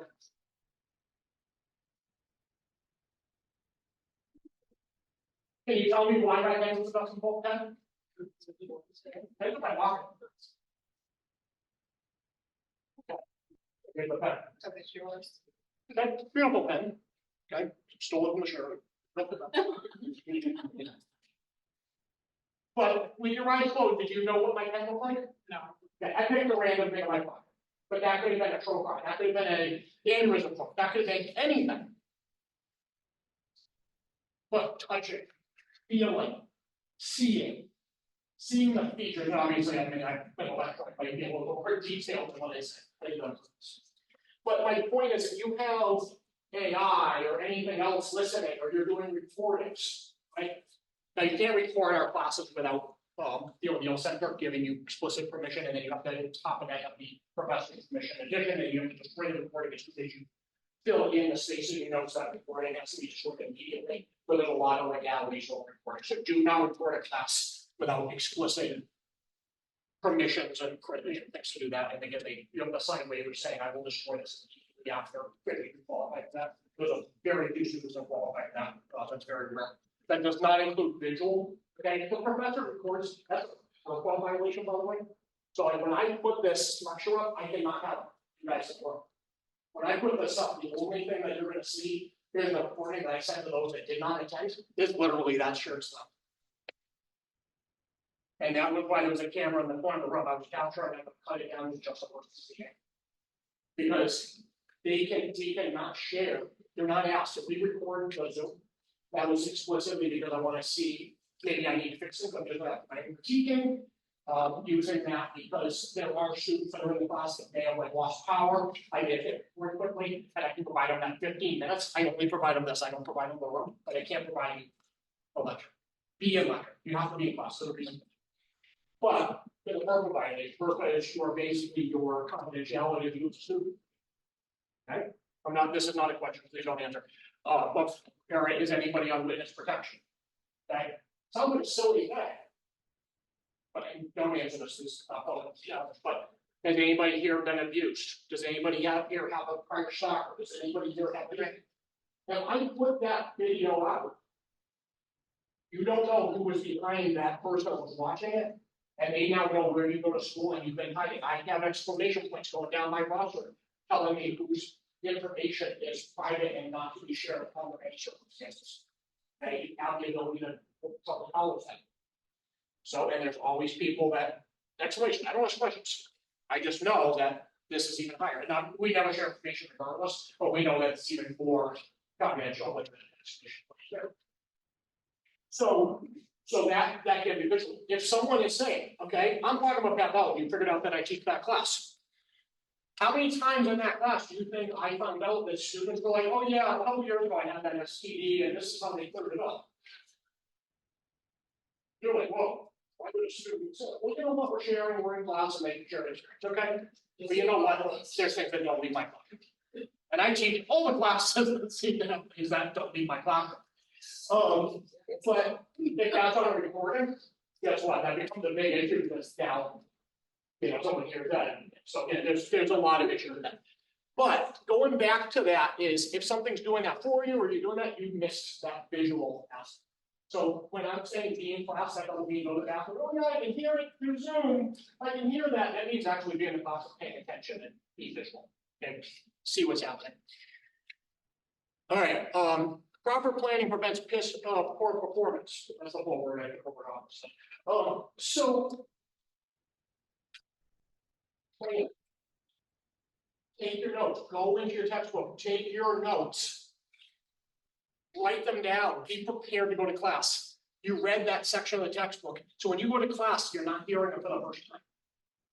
You're hearing it, but it's helping you visualize. Believe it, how many people here think they're a visual learner? Okay, how many people here think that they're an audio learner? You can hear something like that. How many people need to touch, feel, do something like that? Okay, we're in a hands-on sport here, people. This is what we're doing is very hands-on profession. You need to touch and feel. Okay, how many people can read something and you're pretty good with it? Okay. Believe it or not, that's what you think, and that's what you've been thinking. Oh yeah, this is the kind of learner I am. And we prove it time and time again, we give surveys, we give tests, do all these things. And we prove that you actually need all of those things. Okay, you may be really good at certain things, and we all have our grades programs, but you learn best when you combine all of them, is what makes you the best student. So make sure you combine them all. So, and I mentioned electronic note-taking again, there's 3 apps out there. But what this means is combining all of them comes into how do you, so this is note, everyone good on note-taking? Before I move into studying, okay. So, and this is what I was mentioning. So different colors. If you like to doodle on your page, make your doodles useful. Draw the instrument, draw the things. You can do that. That's fine. Helps you, maybe keeps you organized. But again, different colors do help with that. So you can see what's on there. All right. So we're talking about study timing, all of that. So combining things is the best. Combining. So now, what does this mean? There's excellent apps out there. Again, I'm really big on using things to your advantage out there. But there's like Speechify, who read something to me. Now, can I read? Yes. I can read perfectly fine. But how many of you would say you're busy? Busy people. How many people you're always peace and quiet when you're sitting in the car? The only time I'm available, right? So what do? I pull up the PDF of the book, or I go on Speechify, that app, you pay for it, but it's not that much to us. You can take SpeechBite, you can use like you can go on and it's free, it's a free version. If you do PDFs or websites, it will read the website. Your phone alone without the app will also read websites to you. So you can use that to your advantage. Well, it's a setting at the top of your, and look at the accessibility, you don't see just by it. But Speechify will allow that to do it and work with great natural voice. You pay more, you get better voices, all of that. But the nice thing with the paid version is you can take pictures of actual pages. I can open a textbook and I can take pictures of the pages. It digitalizes them temporarily and I delete it after. I don't need to take them everywhere. I take pictures, I take a picture of the entire chapter. Now while I'm driving, it takes me about 36 minutes to get up here. I'm listening to a book. Now, I don't have time, I'm busy, I'm running around, but I don't have time to sit there and read, and I obviously can't read while I drive. I would love to, but I can't. So the only time I would have in order to read something would be while I drive. So guess what? The phone is reading it to me. But the best thing too is when you combine the two. So now if I take pictures, then now I open my textbook, I'm opening my embalming textbook, like general directing textbook, whatever the case may be, and you put your app off on the side. And you follow and you read and you're looking at the graphics and you're looking at all that, but this thing is reading off on the side. So you're reading word for word and you're listening. So you see visually, you pull it in visually, you listen to it auditorily, and you're playing with two parts of your mind at the same time. Which means that your retention is going to be so much better than if you only do one or the other. Because you're using multiple parts of your brain, which promotes long-term retention. When you do something else, you're like, yeah, I learned that. It comes down to, okay, you learned it, but if I ask you that same thing next week, would you still remember? Most of the cases, no. And a lot of people say, oh yeah, they read the textbook. Yeah, I remember that. I remember that. Okay, so what I want you to do, and you'll do is go home, open a book that you've read before, whether it be a textbook, a magazine, whatever you have. Just open something. And look, you're probably saying, well, yeah, I remember that. I remember that. You see, I have good memory. I have excellent photographic memory. I remember that page. Something you haven't read in a couple months. I want you to tell me what's on the next page. Don't flip it. Okay, ask yourself what's on the next page, and if you can tell me what's on the next page, then you have to remember it. But if you saw a page, it's because you have deja vu. You've seen it before. You don't know it. You just recognize it. It's recognition because you've seen it before. So when you're studying, that's one of the biggest problems we have. Is we think, oh yeah, I remember that. Yeah, I remember that. Yeah, I knew that. I knew that. I knew that. I knew that. You recognize it. So when you see it on the quiz, you're not going to recognize it because it's not that national page. Okay, so again, combine things and it will help because our goal is not short-term memory, it is long-term. Okay, 2 years from now, you will be taking the licensure exam. Look, 4 licensure exams, really. Okay, 2 national, 2 state. So when you take those licensure exams, you want to know this. Okay, I need long-term. You need to remember when you remember your first day of freshman year. You need to remember when you take that licensure exam. 2 years. And we have process of all but I want you to read them. Right. So again, the best thing is you don't want to use absolute that. One great way to do it is when I read the textbook to myself, I'm reading out loud. So I'm reading, I'm speaking. My father mentioned that, right? He said when you have to teach somebody else, you have to do it. So now I'm in towards a third method. I'm reading, I'm speaking, I'm recording on my phone. Nice app. I remember the day when I had to have a wheel dictator next to me to do that. Okay, that's what I got in college. So now the phone is me. Okay, the whole recording is free. It's not like just do the voice, you can delete it later. But I've read, I've spoken using 2 parts of my brain, and then while I'm driving, I'm listening back in the recording, going, oh yeah, I read that, I spoke it. Now I'm hearing it and I'm refreshing my memory on it. This is not something to do just before a quiz. I'm saying like do that and then, all right, on my drive to work the next day, I'm listening to it and it's fresh on my mind and I'm hearing it a third time with a little pause. And I'm remembering. So again, using multiple parts of your brain is very important. All right, so my dad did allude to this about study time. Those colors that you see on there, that is me hand drawing a random graph on my screen. Okay, that's not the actual graph, but it gives you the general idea. So what it is, rather than me drawing that on the whiteboard. I've driven on this whiteboard many times for the Sandy of our Zoom students. I did this with a slide. So that bottom one that's more of a pinkish color would be something, all right, I can quit. I have a whole day, and this day is dedicated to studying. This is my work time, this is my school time, this is my study time.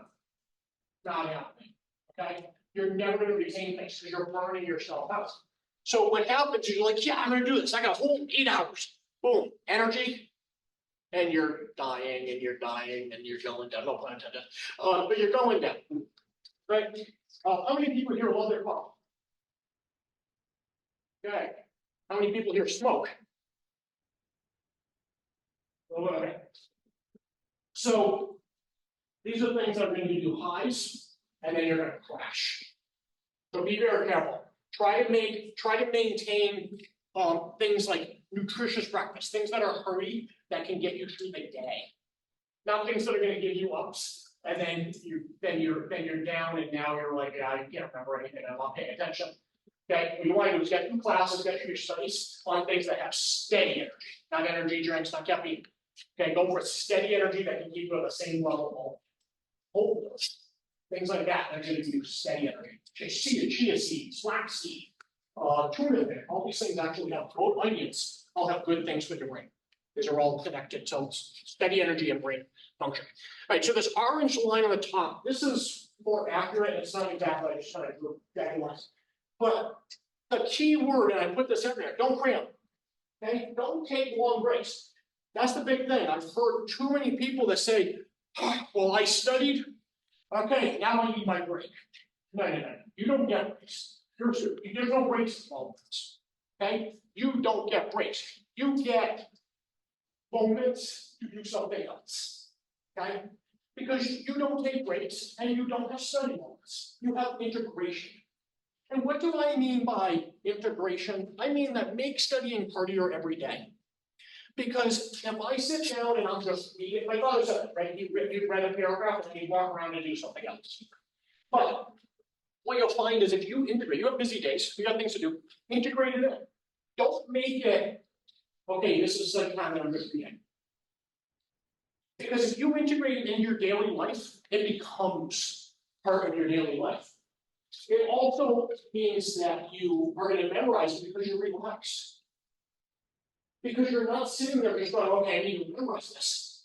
You're making it every day, casually getting into your head.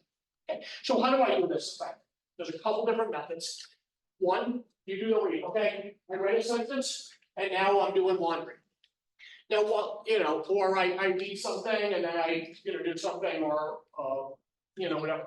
The other method is you take the time to flashcard the post notes. Don't sit there and just do flashcards. Okay, you're just going to recognize things you think you know.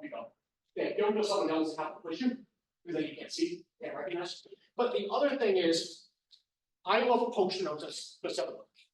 Okay, if you have the time, I write key things. If I'm having trouble with something, I'll write it on a post note, and I'll take a bundle of them and I stick them to the door frame in my bedroom.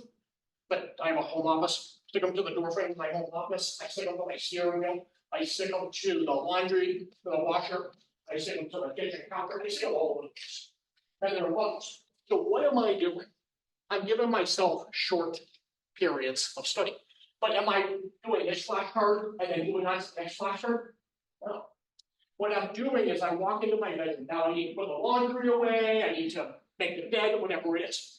I pull off the first post-it note. I read, and it says, what is the difference between an aneurysm hook and an aneurysm needle? Stay back in the door right next to it. I walk into my bedroom, I'm doing the laundry, I'm making the bed. Now, how long did that take? It takes a couple of minutes, right? If not longer, depends how long it. All I'm thinking about is that one thing. I answer that question. So I may look and go, oh, the difference is this. flip it over and I may look at the back and say, yes, I was right, that was awesome. Or maybe I was wrong. And now I know what the correct answer is. I don't hold on to that answer. I haven't taken time to learn that again. Okay, even if I got it correct, I still haven't taken it from the process. Say to the door frame, the whole time I'm making my bed, I'm now thinking about what is the purpose? That wasn't the question. What are the purposes of the arrows in the middle? When would I use one and not the other? I wonder if I have this creative case. I wonder if I use this instrument and it would work better than that instrument.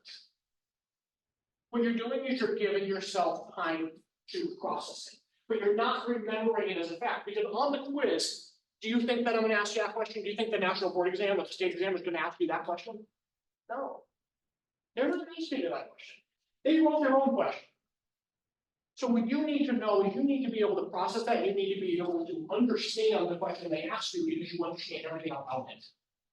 So now what we're going to do is you now know that because you processed it, you visualized it, and you understood it. That's the thing, you understand. Because it wasn't that answer. It was everything all around it. And if you get to something and all of a sudden you go like, hey, I'm not understanding this, that means you're not understanding everything else around it as well. So if we ask a question on the exam about Buddhist rituals, and you're answering that question and you're like, look, I keep getting these questions wrong, I'm not understanding them, chances are you probably also don't understand the other religions that we see. Okay? Or if you don't understand that question of, what is the primary motive of this religion for Buddhists? It would be cremation. I'll give you that answer right now. But if I didn't know that, what are the chances I didn't know about the other factors in a district?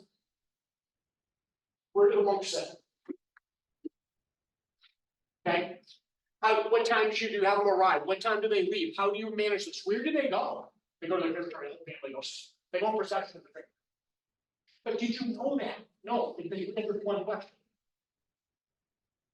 If you don't know something, look up everything else around it. Don't look up that answer, look up everything else because you're going to learn so much. That's very important. Again, integrate things again. Okay, great, we'll do that. But integrate other things you can do is integrate it into having someone else. I remember going through college, I more traditional years. I had a car on campus. Now that was a rarity. We had limited parking, not very many people around the campus doing that. And so I was a royal, car, so short car. Well, guess what? I was busy. I got sunny, and I was in a very busy day. Do you think I had time to chauffeur everyone around? No. But I had a car on campus because I was in clinical, so I had special permission because I had to get to the hospital for my clinical rotation for the college. Therefore, I had special access to permission. That worked out now. So as a result, I got to chauffeur everyone around. So what did I do? I had a deal. Yeah, sure, I'll go to go down to the ice cream place or down to Stop and Shop. I can do that, but guess what? You get to read my nuclear physics textbook. Okay. And they did. Or they go through, and the person that asks these questions doesn't need to know everything about your major. But they need to look at the textbook and say, what is this? And my father alluded to, he says, the best way to do is to teach somebody. So have your friends ask you questions. I heard on the news. Have them just ask, I heard on the news that someone got shot in the head 7 times. How would you put that together? I didn't be able to do that. Guess what? You lecture them. Now be careful and obviously don't give a story so that. But you lecture your friend or family member on how would you do it. Teach them. Because when you have to teach, you learn so much when you have to explain something. You didn't just learn a fact, but now you have to explain, oh, that's cool. Now, how would you do that? And they're taking off of things and they're building upon that, asking you more questions. And when you have to answer those questions, you learn things because you have to process. You have to process it. And you didn't know you knew it. But when you have to process it, you were the engineer in your brain that put this together, and you didn't think that they got it. just like pieces, like you didn't think that. Have you ever driven off of the exit, and I go to do this all the time, I come this way and I get off, and I get on the highway, and somehow I go this way and I get off the highway, but somehow I never knew that this segment road was actually attached.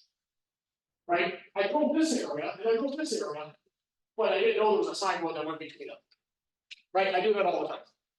And all of a sudden I thought, no, that's where this brings you. It's the same thing. You have these pieces, but you didn't know that these instruments and these procedures were connected. You learn the instruments and you learn the procedure, but you never learned, processed that those two went together. Okay, so that is what I'm asking you to do. All right. Then again, take care of yourself. Eat, do whatever you need. Are we doing the here? But make sure that you're taking care of yourself. Make sure that you're, eating properly. Make sure you're getting proper sleep. Go to bed at a normal hour. How many people here think that they're on the right? How many people here are neighbor? Yeah, believe it or not, they prove that there's no such thing as a morning or night person. There's people that are happy all day long. And there's people that are grumpy all day long. Okay, people that say they're grumpy all day, I'm not joking. There's actually saying they say that people that are grumpy all day long belong to night person. And people that are very just happy, those people that are just very happy and energetic all day long are like, yeah, I'm a morning person because they get up in the morning and they're just always full of energy. They're energy all day. They're not a morning person. They're energy no matter what time of day it is. They're just energetic people. So, but what they did prove was that getting up really early has benefits. Getting up, you're more productive. So you feel good throughout the day when you get up. So people that tend to get up early, that's why we might get a correlation here, but they tend to be happy because they get up early, but they're also very productive because they use those hours. That they have a full day before all of a sudden night comes in, you get lots of sleep and little productivity. But it's also just the best time in the morning when your body is waking up and things like that. There's a lot of endorphins and things like that play a role in that, in your mood and all that. So, and your study habits. So do try to get up early. Do try to go to bed early. Don't oversleep. Believe it or not, oversleeping is not good for your brain. The way the brain works is on a self-clean cycle during the night when you sleep. So when you take naps or whatever, your brain actually opens up. The holes in your brain actually open up. And the cerebral spinal fluid actually floats within the holes in your brain. And when it floats within the holes of your brain, it actually cleans out your brain. It cleans out all that picture. Don't get that right one. But it's cleaning all of that excess stuff, right? All those chemical messengers and whatever you don't. It's cleaning all that out. So if you don't get enough sleep, you didn't get enough cleaning, right? If you oversleep, you take too many naps, you're oversleeping, you're not sleeping 6 hours a day, you're like, I'm gonna sleep in bed all 8, 9, 12 hours, whatever it is, and you get those extra, you get overcleaned to the point that you ever miss a meal and you almost have low blood, you're just not feeling it, you're low blood sugar. You're doing that to your brain. What you did was you cleaned out you cleaned out too much to the point your brain doesn't have what it needs because you overcleaned it, right? You overcleaned the surface. And now you're like, it's a little groggy and something. I need another nap. And what do? You get in that regimen of, I'm tired, I take another nap. But the problem was that you slept too long in the first place. Okay? That's why you felt like that. So get on the good routines, go to bed early, wake up early, keep yourself to 6 to 8 hours of sleep. That's perfect. Eat good food. I guess this week I've been busy with a lot of different things, so I found myself eating gas station food quickly because I'm leaving the college at sometimes 12 o'clock at night, 9 o'clock at night, and that's what's open. Certainly not in the restaurant. And I'm not going home to cook at that hour. I'm sorry. So yeah, you stop by a gas station and you think that food did well in my body. I think but I needed it. Okay, your body just like that. So again, keep yourself going. All right, so we're getting to that time. What we're going to do is the breakout sessions. We're going to move you folks to the. Sorry if I get too close to the microphone. So what we're going to do is we're going to move you to the lab. And when we go to the lab, the current students are gonna need, when they're gonna need the whiteboard. On your seats. And we'll come back here as well, so don't worry about that. When we go to the lab, I'm gonna actually put on, so like you did see me, I need to put the screen on. I'm actually gonna put the screen on for our Zoom folks. Will actually be engaged in much better technology. It's our actual technology that we actually teach with.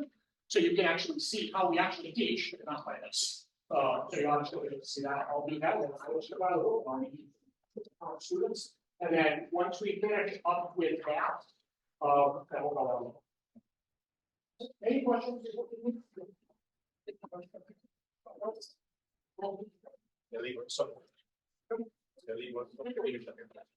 Yeah, you leave yourself here. You guys can come back around and vote, or we can fuck you up.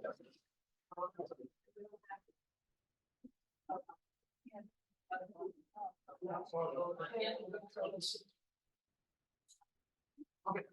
Yeah, you guys haven't grabbed the cultivating resistance routes. I got these stickers here. But I got to talk about everyone.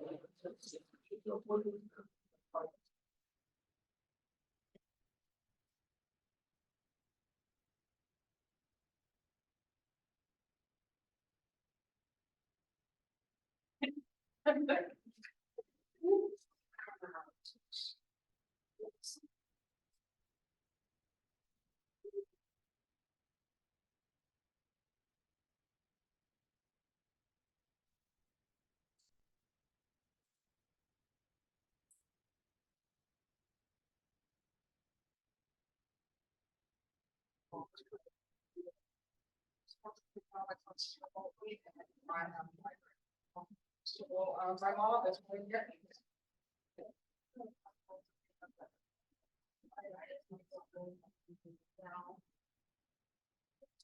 fistful of Advil.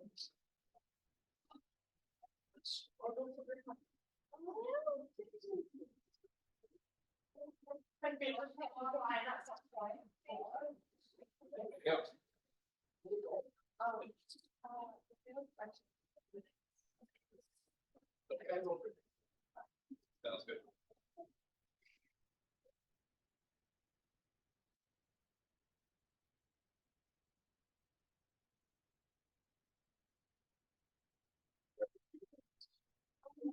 Oh, God.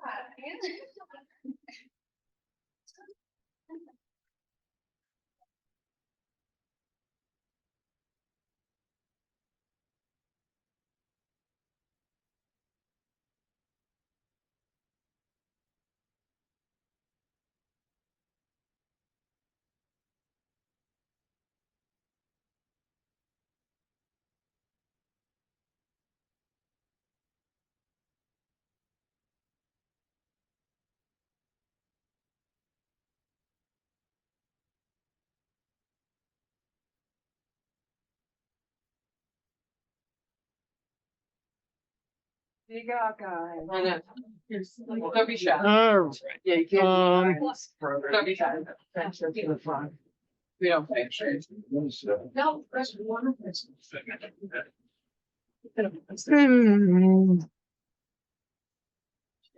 All right, we can see. Okay, good. All right. So if those that are on Zoom, if you want to turn your cameras on, we'll be able to see you as well. And you can actually participate in this as well. So if anybody wants to put their cameras on, go for it. Oh, there you are, Chris. How you doing? So we'll get a whole bunch. There's different. So just to give you an idea, I put the chat on there, but this is what we were actually used to working with. This actually, I can't do the whiteboard because I have the slide on in the other room. So that's preventing me from doing the whiteboard. If I took that off, I could do it. But this actually is our whiteboard. It's actually a touch screen. Turns into our whiteboard, 16 points of touch. Those on the remote can write on it just as easily as the people on this side, which is incredible. We have more chairs if people want to. I asked if anyone wants to. There's some stragglers in the hallway, wanna. Yeah, they're doing the whole coming in. If you want a Get in, chair, we have if you want a chair, let them know. They'll grab you a chair. You know what? No, because I know nobody's gonna come get it. So. Yeah, you gotta get it. Come on. Yeah, so normally this is how you the gallery view works, but this is the way we normally function with everybody up on the top. So when you're learning, you're gonna see all of your Zoom colleagues on the top of the screen. And then you'll see your PowerPoint up here and they see everything clear as day on their end. So you guys can probably hear us a lot better now. Yeah, no? No. Good, all right, Chris is answering us, yes. And now we'll be able to actually hear them. Chris, you want to speak for us? And I'm picking on you, but. Yeah, I can hear you. Yay. This is C4C's technology, not B&U technology. C4C's technology, $1,000 makes our world work here. So, all right, I'm going to skip out and turn it over to our current students. Have a good one. Okay. Hi guys. I'm used to doing this. Yeah. Should we get the theater kid? Yeah. Hi guys. I'm Melissa. I am in my second semester here at 4Cs in the funeral service program. Do you guys want to also introduce yourselves? Sure. My Hi. name is Kelsey Gordon. I am a second year student now here at Funeral Services, and I just completed my cremation program, so I am now a certified crematory operator. Yeah. My name is Maggie Esposito Russell. I am also starting my second year. And I don't have a fancy certificate. I'm Seamus Slinger. I am in my second year, licensed funeral apprentice, and my family owns a funeral home. Seamus is also the president of the Future Morticians Club. I didn't choose to. He didn't choose it, and he will always remind you that he didn't choose it. But that is something that we have. Oh, we can do voting after he's chosen. Yeah. That is something that we also have is the Future Mortician Club. It's really fun. We hang out and do stuff. Yeah, we do. I guess the president should speak. The president should speak. I don't know why I'm speaking. We do drives for the public. We do food drives for food banks. We do clothing donations for homeless shelters. Pretty much, we just try to raise money for different causes. We run potlucks, usually once a semester. People bring in all sorts of food just to. Yeah, movie nights, game nights. Yeah. Because this is, you'll find out if this is going to be for you. We really do hope that you guys will. Yeah. Continue to come, but this job is not for everyone. And I hope that with the best of intention and heart that you guys will love every second of it, like we all are at this point. So yeah, we absolutely love this program. It's literally the coolest thing I've ever done in my entire life. So many opportunities. This is literally the school to be at for this type of service. And you don't have to pay the private school prices. And you don't have to pay the private. It's not 40 or 50 grand to I'm get the paying out of degree. pocket right now, and I'm working full time. So you can do it. I can do it. You guys. I'm one of the people that is here for Mass Reconnect. I was 25 and older and no college degree previous. So I actually do not pay for school. And I know now community college is free in Massachusetts for anyone if you do not have a previous bachelor's degree, which is awesome. So a lot of that that will cover your like books and stuff. Like you will. It's guaranteed to cover your classes, and books depends on I their- lucked out where Election. where everything was covered last semester. We'll see what happens this semester. I know last semester I had my books covered. We'll see what happens this semester. And I think even for out of state, I know I'm in Rhode Island, but Dan worked it out somewhere where I'm paying the in-state tuition as opposed to out-of-state tuition, which is more expensive. So I'm still paying less than. Yeah, normally it's in-state tuition, but he's somehow tweaked it so it's New England tuition. So New Hampshire, Rhode Island, Connecticut. I don't know the other places that are New England. Oh, it's in the back. The only physical like program. No, our friends from. Sorry. Yeah, but I'm thinking not mine. Yeah, not mine. Daniel. Yeah, absolutely, that too, and like literally, if you ever have a question about anything, if something doesn't make sense at all, so there's always gonna be somebody here to help you. Yeah. No matter what time of the day, Maggie and I can speak for ourselves, we're here at every Monday through Monday, you wanna go, let's go and try to figure out exactly what we don't understand, and it's really because of that, we all come together, that we're able to do so well. It's very helpful to meet with the people that are here. Yeah. I know, because it feels like you're all by yourself out there. You go home and it's overwhelming and it's all new and you think you've made a terrible mistake, but then the people, if you come to class and the people, everybody else is going through the exact same thing, and it really lightens the load to kind of. Because we're the people that respond to the people on their absolute worst days of their life. So we have to, to serve on just as well as seniors. Is there any, I'm sure you guys all have like several thousand questions. You can, even if they're dumb. no question is stupid. My roommate asked me one time what there's different types of cats. That's a dumb question. At what point do you think people realize it's not for them? Oh, you see the first dead body.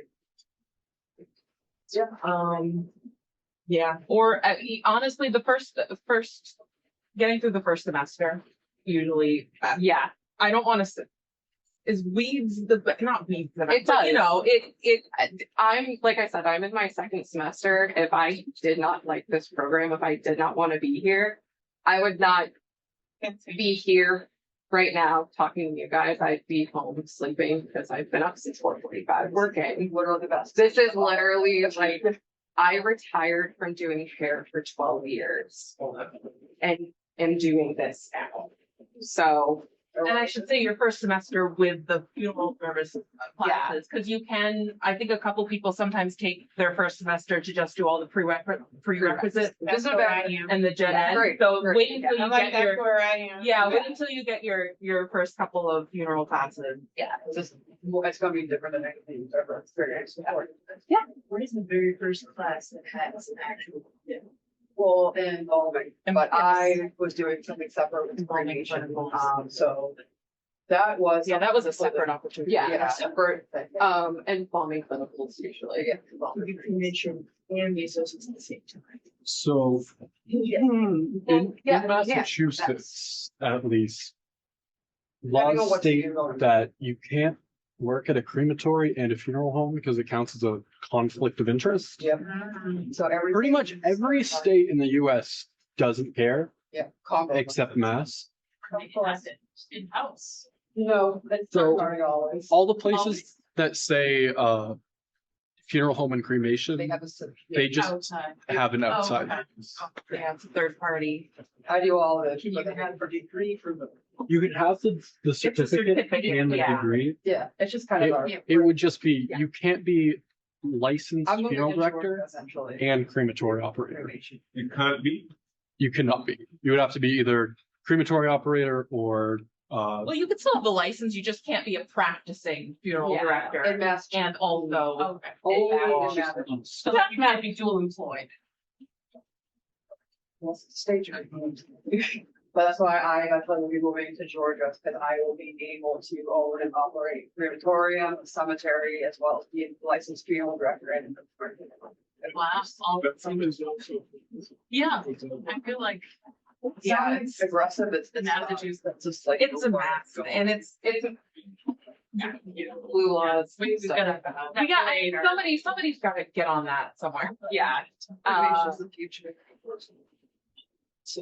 Our friend online. Question. Oh. Yeah. What advice would you give to students coming into funeral classes? Like how to prepare? Be in class. Yeah. Yeah. Be in class, don't be like. As much as you can be in person, it's all about care. It's, yeah.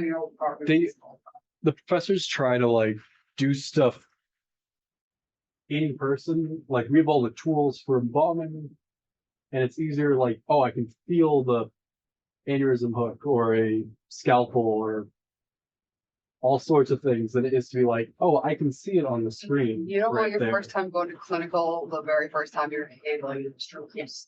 But even on the other side, the not like the scientific, like the, you know, the social foundation stuff, it's just much easier to just really quickly raise your hand and ask, can you clarify that, instead of having to, like, for me at least, work up the courage to type something in the chat and hope it gets seen, or Will never be looked down. Yeah, just remember that no question that you ask is stupid from the professors.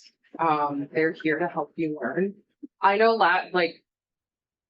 I didn't go to college for 12 years. Like I said, I am new to relearning. So it is definitely a challenge. It's something that you're constantly going to be working on. You're going to be testing out taking notes one way, and then halfway through you're going to realize that your note taking process is hindering you and not helping you, so you're fixing it. it's a lot of trial and error. I'm still adjusting to going back to school, and I start like my second semester, so I'm still a freshman technically. My second semester of freshman year starts when you guys start with us, so I'm almost in the same boat as you guys. Trust me. It's scary. It's daunting, but if you are here willing to learn and willing to participate, because that's the other thing is you've got colleagues. Yeah. Everybody They're here that are really- here to help you. Yeah, they don't want you to fail. Like if you're trying and they see you putting in the effort, they will really help you out. Yeah. You'll be working with your colleagues. Remember that. Yeah, we are your colleagues. You are each other. Yeah. I would say if you ever have a question on anything, don't be scared to ask Dan. But put aside a chunk of time. Yes. So we asked him for help on math for our embalming class, and he took an hour from like 6:30 p.m. after all the classes ended to like 7:15, I'd say. Yeah. And he's explaining everything in detail. And at the end he goes, "Want me to go over it again?" So he'll spend the time if you ask him. We'll have the best professors here. And he's stupidly smart. His office has like 17 degrees on the wall. He's licensed to teach CPR, licensed to teach. He's done a lot, been around. Yeah. He was in a lot. He was emergency room. Yeah. He was a paramedic, funeral director, embalmer. I think like Health Mass inspector. Board of Health. Yep. Yeah. Mass Board of Health. Yep, yeah, town of Fairhaven. I guess he's the one that decided they should have free sunscreen dispensers in all of Fairhaven, He Mass. gets it done. He rallies for us. Yeah. Seen any sunscreen dispenses? We got like your professors are here to help you. They're a wealth of knowledge. And we're also here to help you. This is my second career. So I don't know how I mean, I have skills too, but it's not as bad. So it's like a really good feeling to be back and surrounded by the people that are really interested in things that you're interested in. Because my family doesn't want to know anything about what I'm doing. Like at all. My friends are like great and saying That's nice for you. but I can't wait to get back and like tell these guys that I was like a professional cremation operator, that I did 6 cases on my own, and the whole process of preparing the ashes and returning them to the family. It was just the most powerful. And they got excited too. And I was, Got a question in the chat, I think. Let's see. More.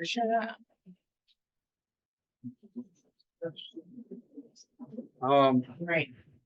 I would say anatomy. Oh, so you want to read it? So Oh. the question is, before school before school starts, what are some things that you should start studying now to be prepared for? Things that we think are the most important, like chemicals or anatomy, etc. honestly, Don't. I didn't. take the time to relax. Like, honestly, yeah. Like, So if you want to relax, don't worry. If you really want to study something, I would say Yeah, just get your books ahead of time. I mean, anatomy, if anything. Yeah. Just yeah, know that is very helpful to have a good Just know that- solid anatomy grasp. Yeah. you got And so that blood in takes here, more time. got bones. Yeah, but you gotta know where the blood is. We are human soup. I don't know. Okay. Dude, I know these. Those guys. For But yeah, real. before you start The arm school, one. you really don't need to read. No, The armpit one. No, they'll teach you No. everything. Start poking around. Yeah. Honestly, that's what, at least for anatomy, it is like you can use your own body as a study guide. You'd So be it's- surprised how many are just like take your finger, make it a check mark. That's where the femoral is. Yeah. Yeah. We had a question right here. Just like an opinion question for everybody. What's been like a favorite course that you've done? I like the embalming and the anatomy. I'd say embalming or I took fundamentals of embalming. Fundamental with- balling is. I'm taking that this semester. I'm so excited. I had it You have with a one different with the professor. Still, it's still, yeah. The chemicals. She's literally the woman that does. Yeah, the Dodge chemicals chemist. For Dodge. I'm so excited. I picked that this semester. Yeah. And that's what I only have one funeral class under my belt right now. I did 2 pre-recs and then one, which was social foundations with Professor Silva, which was interesting. It's fascinating. It but depends on what you're more interested in, like the sciencey stuff or the more like but you have history. I will say one thing: when you take social foundations, just please be aware that the book was written by an old white guy. A lot of the information is focused on Catholic and Christian funerals. Yeah, if you are Jewish like me, our chapter is a page and a half, and half of these sources are Christian texts. It's other sections are just as bad, if not worse. Just heads up. That was my one gripe was reading it. And the book is, and it's but if you get through it, there's also a lot of extra resources. I've sent in extra resources. We're gathering extra resources, so you're not just getting an old white guy's opinion on the person. And you can ask upperclassmen for Ask help. anyone. I keep all of my notes. Yeah. I know a bunch of people keep their old textbooks, so if you don't get a textbook textbook budget, you can always ask around like, hey, do you have this certain book? I can't find it, or it's $120. I'm not looking to pay that much for a book I use once. Books too. There is a couple of books that like the if you're gonna get a book, get the embalming book, because that one is used in embalming in 2 one? classes, so it's 3 classes. 4. The embalming book is used in embalming 1, embalming 2, fundamentals, and sanitary. So if you're gonna rent it, you're just gonna be bringing it back and buy your then getting it again the next semester. So you might as well. Buy that one. Somebody asked are there any websites? Amazon. Abe Books. I don't know about that. Abe Books, Amazon. Yeah, I got one of them from Amazon. Another class was really awesome. Psychology degree. I got mine from eBay. Super cheap. Someone highlighted every single part that was needed. I actually transferred programs that I took at Bentall. Really? Just Yes. It's so great. We have a question back here. I believe you just mentioned psychology. Yes. Know if psychology of death and dying, that class aligns enough to cover it, or if it's completely different. Did you take that at a separate? That you'd have to ask. I'm not sure. I'm not sure either. Dan knows like exactly what Yeah, to translate, yeah. and he'll look at like entire course He'll let you know if summaries you're and be in the wrong like, class too, yeah. He "Eh, I will think I be can on fudge top it a of little." you, but in the best It way. sounds like possible. it might be, but I Yeah. I wouldn't wanna No. promise anything. In clinicals, what cases you guys cover on? Straight cases or postmortem, or both? And anything. Anything and It- everything. It's really some people get very boring, you know, standard cases. Some people get more interesting. I have 8 cases for clinical, and the last 2 were both 8 cases. tough one. Cases are hard to come by. I just got lucky, okay? Well, I you got- work at a funeral home. They weren't at my place. Still. You can get like, And don't be surprised. I can't work on like a body at my own place for the clinical trials No, you or can't. clinical whatever. No, it has to be what. It has to be a registered, an approved place. Yeah. It's possible. STI? It's possible if some places Hell no. are. I thought that's what he mentioned in there. I was like, oh. He did. So Yeah. there's SCI sucks. there's a list Just more of them. that's like 15 places long, and then that's not including around extra here. places. There's some on the Cape.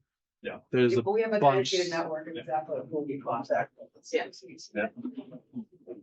Don't be asked about the weirdest cases or anything like. I got full autopsy.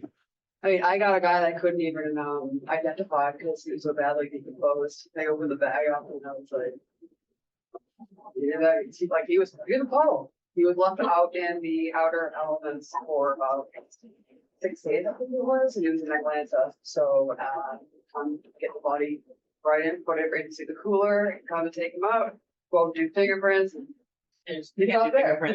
He's there, but he's not there. Another time we do a lot of hospice care, so folks will pass out cancer diagnosis stuff. One that really got to me though was a man that had a large tumor that caused his eye to pop out. So he was not in the best shape, but you just feel such empathy for these people because it's just we're there just to make sure that they have the best care, pretty much that, and for the family to know that we will take the best care of these people, and so that they won't have to ever go third parties or things like that. That we can turn around. So that was the one case that kind of maybe just sad. If anything, that wasn't scary at all. Just what's happens. So everybody dies. It's not new. It's just something that happens and we never talk about it. So just trying to kind of bring the taboo away from it. Yeah. This is cool. Do you have any other questions? For the clinical cases, are they all in Massachusetts or are there any other? So we have cases that are registered in Vermont, New Hampshire. Don't ever. We have some that are in like Connecticut and Rhode Island that are on like back burner right now, just because everyone in clinical, at least this semester, was majority Massachusetts. But no matter where you are, Dan will find a way. Yeah, and I think he's still working on getting more places. And We have one from Nevada still on our list. I think there was one from like Texas or like Yeah. Kentucky or somewhere. And what's the best way after today to reach out to you guys? If there's a short delay. If you want, we can put our full emails on there for you and you can like shoot us messages. And then we can figure out how to put it on chat. Okay. Like everything's in the new building. Oh, I'm not gonna be able to type on that, bro. Not it. Is it in the chat? Will it just stay in the chat? How will you make it big though? Shut up. Dude, no one taught us to use this. Just no someone markers? Wait. Yeah, we're obviously in the middle of moving buildings, so we don't have anything that's usually in this room right now. So, I know no one asked, but when you get 4C student ID, also definitely go for the Bridgewater ID as well, because there's no expiration date on it, so you can just keep using it at places and get the free student. Yeah. I like that. It's free. It's free. You get free. And I like that. That's when pretty you cool. once you get your student email, if you have Prime right now, like Amazon Prime, yes. you can cancel it and then get a student account where you get 6 months for free, no matter what. Hulu $1.99 students. Oh yeah, there's also student beans and Unidays. Sign up for those because you can get student discounts through those. Yep. And they compile Where's the all ads? of the student discounts that are online that you can get. Not Gmail. Not Gmail. I start doing Gmail all the time. No, it's Kate. But thanks, guys. Do we have It's been a long day. markers? I've also been awake since 4 Did Maggie a.m. go to? Maggie's gone. Okay, Maggie's getting markers. Oh my. Is that it? Yeah. Wait, what'd you do? Nick. You found a marker. Cool. Cool. Womp. Womp. Womp. Maggie. I think Maggie's something. While we're doing all of this, does anyone else have any questions? Or are you guys on the Anything. behavioral DL yet? Have you guys gotten any indication yet? So when you guys will be added onto that DL, you guys will be on that. That's what I'm saying. Yes. Obviously, you guys want to know what's up before we go. You got like 100. Yes. When will we learn about alternate death practices like botting farms, water? Oh, we learned like the what's it called? Outline hydro. Yeah. Well, yeah, that's the next. So we kind of touch on that stuff. I can go with one. Not specifically in any of the. Mission failure, sorry. What about this? I was looking, What? they're gone, they're We have gone, to log on they're all to gone. because it's going to be the future. That's They fine. put a whiteboard Sorry, I went, I was like, oh, there's markers at the whiteboard. rude. Okay, we're gonna use the crappy marker. Just use it at an angle. Oh yeah, I know. Look, Expo. Yeah, but it's Those are crappy. Sharpies, so I don't want to use it because are these dry erase or is? No, those are not dry. You could just take a picture of the TV that you put your. Yeah, go for it too. Yeah, So you can't read. that too. We could have Danny. He'll tell you. He knows us very, very well. We're literally always. Is it capital? No, I just always do capitals. Oh, it's. No, like when I write, I just automatically English. Right? Shift. Yeah. Do Right? No, you're not. So tiny. I know. That's not helpful, I'm assuming, but there you go. It's up there. All right. I got a long name too, I'm sorry. Yeah. Let's see. I didn't. Oh, so whoever figured that out, thank you. Yeah, white. Oh my god. Yo. Okay. Thanks, guys. Where's the marker for the D10 now? Oh, the marker's on that side. Grab it. We're morticians. We all. Okay. Let's do this. Maggie. I'm not writing my name again. We have it on here. I'll write it again. I am.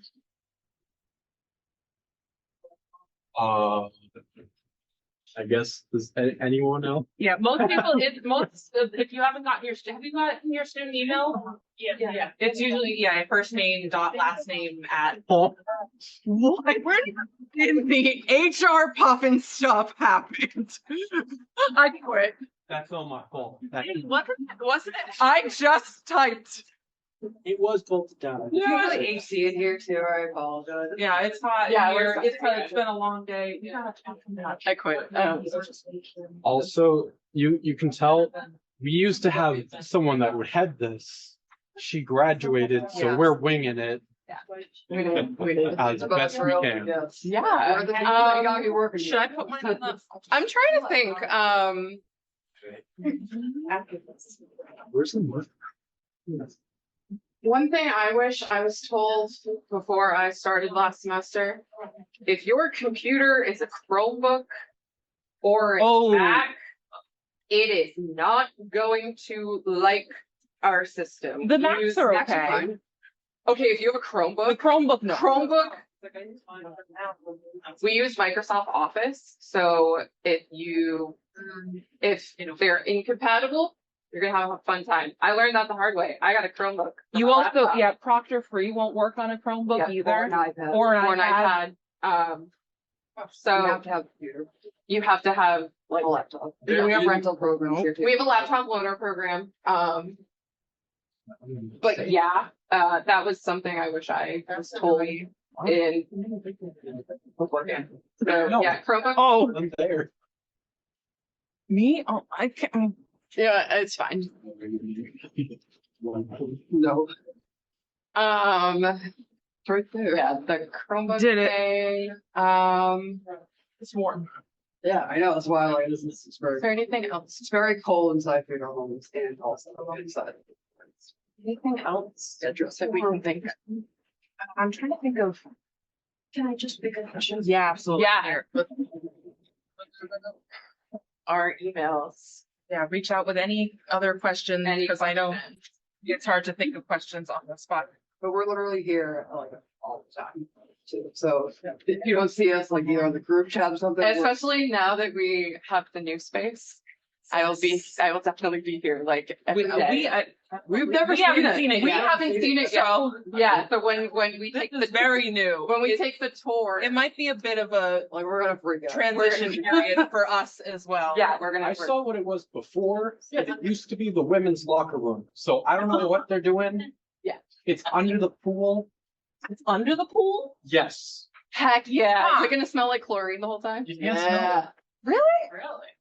Sad. Well, You get when Dan those brings black out the dead deer, it'll help. Yeah. Yeah, for real.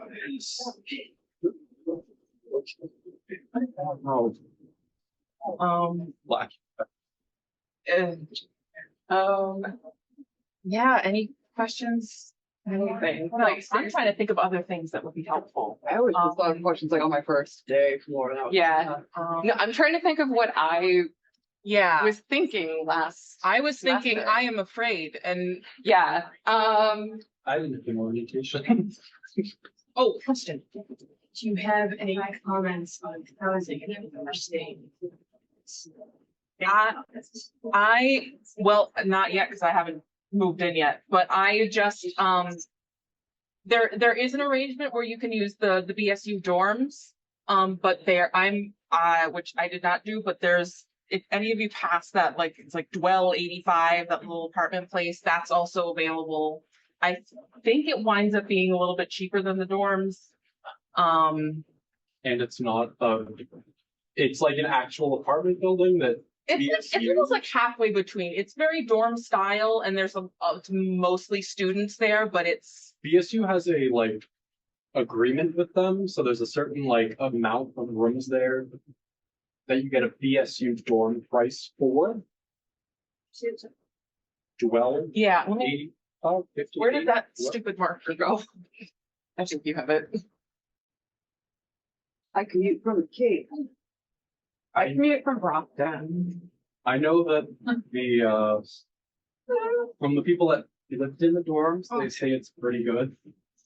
Not bad, not great. It's a You can have pets. At the Dwell place, not in the dorm. Not the dorm. Yeah, the dorm. Food. So we'll see how it goes. I don't know. I'm a little stressed. It's new beginnings. Yeah. You mentioned getting the BSU ID. Oh, parking. Get your parking passes. Yeah, student ID. It's also helpful to have a BSU student ID. I don't know. Did they go over how to get that? I don't even know how to get it. How did I get so There. I'm gonna have to talk. I'm gonna have to talk to Dan about it because he sent out an email about parking passes, BSU ID.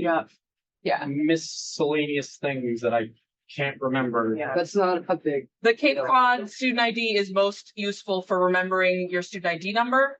And the BSU ID will let you get access to like the library, the printers. I think it lets you get access to the fitness room on the BSU campus. I think you might be able to put money on it. You can put Yes, money you can on put your money card. on it and use it in the cafeteria and stuff.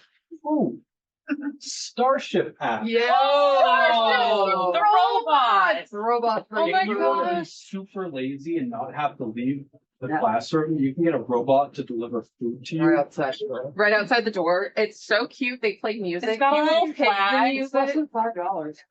They're so adorable. Like I love them. I know, they sing. They sometimes They do. I they don't know. sing sometimes. When you walk, you'll definitely run into one. Yes, and if you haven't it'll- seen it'll one yet. stop right in Yeah. front of you because it's terrified of It people. looks like a little cooler with a flag on it. So Great. it's the best thing ever. it's so cute. It's like even Wally kind of mixed together. I, Have you given any of the names? so they have names on the app because you can choose the robot. Yeah. They also dress up for for Halloween. Oh, they do? Yeah, I got a And then you pumpkin. I heard. Oh, They also some of them have music options. Yeah. Like there was one time we had a, what did it play? Beyonce. I had them deliver me stuff get with chicken Taylor stew, Swift which- playing. Yeah.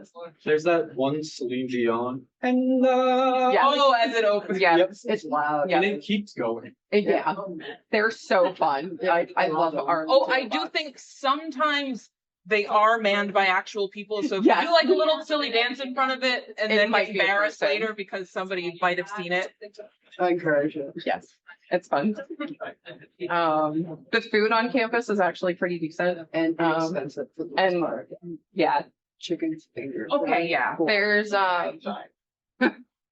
they'll show well There With is the- Neo's yeah, there's- the 3. I just don't like that. It doesn't seem right. Yeah. They have a fry place, like a place that only makes different kinds of fries for Yeah. some reason. How did we get on this? because the robots. The robot, because that's a very important thing How'd to we get on know. the You brought up the robots because you Sorry, had the yeah. Connect card? Connect card. Yes, at the BSU. Yes, and Dan has to send the email with some information. Yeah, usually, well, this was before usually there is a snack table outside with, coffees and snacks. It's communal table. Yeah, we bring stuff for each other and but someone was saying that the new area might not have room for the I snack think- table, so maybe. I don't think Dan cares, so I think he's gonna. put Okay, it we're up just gonna anyways. ignore. we're Yeah. Ignore the yeah, fire. okay. I mean, they put the HVAC thing. In the store, Yeah. so it's like- And there's usually, there was, I don't know if there still is, I think the wellness lady, sorry, I don't know her name, was talking about food pantry, like bags of food, if you ever need, like just a bag, it's like a Walmart paper bag full of like kind of basic foods. Yeah. And you can just come and grab one of those, no questions asked. We also have the clothing drive. We always have clothes for like suits and stuff for when you go on interviews. Donated clothes. So you will literally be very comfortable with the funeral director once you. You probably noticed the casket in the hallway. Yeah, So when you open it up, Is stuffed. It's not to the it's not top food of anymore. clothes, and it's all free to take. It's all empty. Oh no, it used to be food. Now it's clothes. So start That's the stuff. food caskets. And it's surprisingly not all bad. bit They're- wrinkled, but Yeah. You can iron it. what is it? Jan said? It's like it's cheaper to tailor a suit than to buy a new one. Yep. Something like that. Cause you're gonna have to buy food. Yeah. That's a very. Unfortunately, it's mostly men's suits. There's more. No, he said he Oh, did. okay. Dan said there was more. Dan said he like either block or raw. I think he Dan was about to be on literally for everybody. Yeah. He's always doing a million different things, but he'll still make time for And your make sure questions and everybody's on problems. track and make sure that everybody is exactly where they're supposed to be. Oh, there's also really like check your emails when you get the emails. Dan is always sending, or we're always getting scholarships. not got just my cremation. not just the like- scholarships, but there's also really great opportunities for stuff that we can go to. We actually went to a conference. We went to a business conference for licensed funeral directors. Yeah, there's a lot of student discounts A lot of- on stuff, on like events. And One of the There's- events was $500 and something, but for students It it was went free. down till One of them was free. Our, the thing we Ours went to was, was yeah, free. the one that we went to is And I free. The NFDA conference that is happening in October in New Orleans. The student price is $85 normally to like get to to get into the expo and everything. You still have to pay for hotel and stuff, which is expensive, but student discount for that is $85. We also do the occasional Field trip? Field that's trip. the word. We did St. Michael's Cemetery and Crematory last year. Yeah, and we went to Body Worlds. We got to do a full walkthrough of the crematory that they have there. We got to see all the super old mausoleum. gravestones, mausoleums. We do a couple. Dan tries to do at least 2 a year. He wants to do at least 2 a semester, but There's a lot. depends on Yeah. timing and pricing. And he'll always send an email saying like, "Hey, here's a list of dates," and it's a vote, whichever one gets Yeah, the it's like most. a when to meet thing. Yeah. So when you get an email like that and you want to go, make sure you vote. We had a bunch of people that were like, I wanted to go on that Thursday, but I didn't vote for it when it needed one more vote to be the number one. Yeah. Yeah, scholarships too. Literally, Scholarships. so thing that people don't realize is that how many people don't apply for these scholarships and how easy it is to get them. Like it's stupid easy. Apply for scholarships. Yeah. It's free money. Dan also sends out job opportunities. Yes. So yeah, He's constantly like very. A lot of them are out of state, but Yeah. They do it for the most part. Yeah. yeah. And if you're a good student, Dan also gets emails from funeral homes that are looking for people where they don't want to post an ad. They want to get like Yeah, handpicked. good people, and he'll send a list of students that he's like, they're great, they pay attention, they're good, da da da da da da da da. It pays to come to class and get to know your professors. Yes. because you're gonna be doing exactly what they are doing. I now get texts from him. Like when there was a crash on the highway and he said, I'm running late, please do not leave. But Dana's really the best guy you can have in characters for fruit. Yeah. He's all around. If you want every single person to succeed, and you will feel that when you're in the program too. You will hear the speech about study techniques again. Yeah. Near the finals. Yep, it's helpful. It's annoying. Yeah, it is. It's sometimes it's it's that mix of like thank you, but That is the other thing I probably should mention. Finals are in person. yeah, I Is think that- they mentioned that. The midterms now too, though, or is it just finals? Definitely finals. Definitely finals. I don't know about midterms, but yes, finals You guys hear are. me out. This is because past semesters, Okay. not us. No. Wasn't us. Lots of cheaters around. Yeah. You don't want to cheat funerals because you're gonna be like, I Don't cheat funeral service because you still have to pass your boards and Yeah. keep So cheating now funeral you're now service, you're finals. not passing your boards. Yeah. What else? Anyone have any anything? I know when I was very confused about like licensing and examinations, and I still am a little bit, Yeah. but I feel less concerned. Like Yeah. those questions will get answered. Take the state board and you take the national license exam for involving. Yeah. So that you can literally Yeah. practice anywhere in the United States. You never know where you're gonna end up. Yeah. Are those taken after school or? Separate centers, yeah. Completely monitored. And those are like intense kind of It's like tests, not to FAT. scare you, but they are very. I think it's like they check you at the door. You're not even allowed to wear flip flops. There are restrictions on like You want to no know. like headbands, no watches. They're like you are not cheating on this test. It's like, you never just.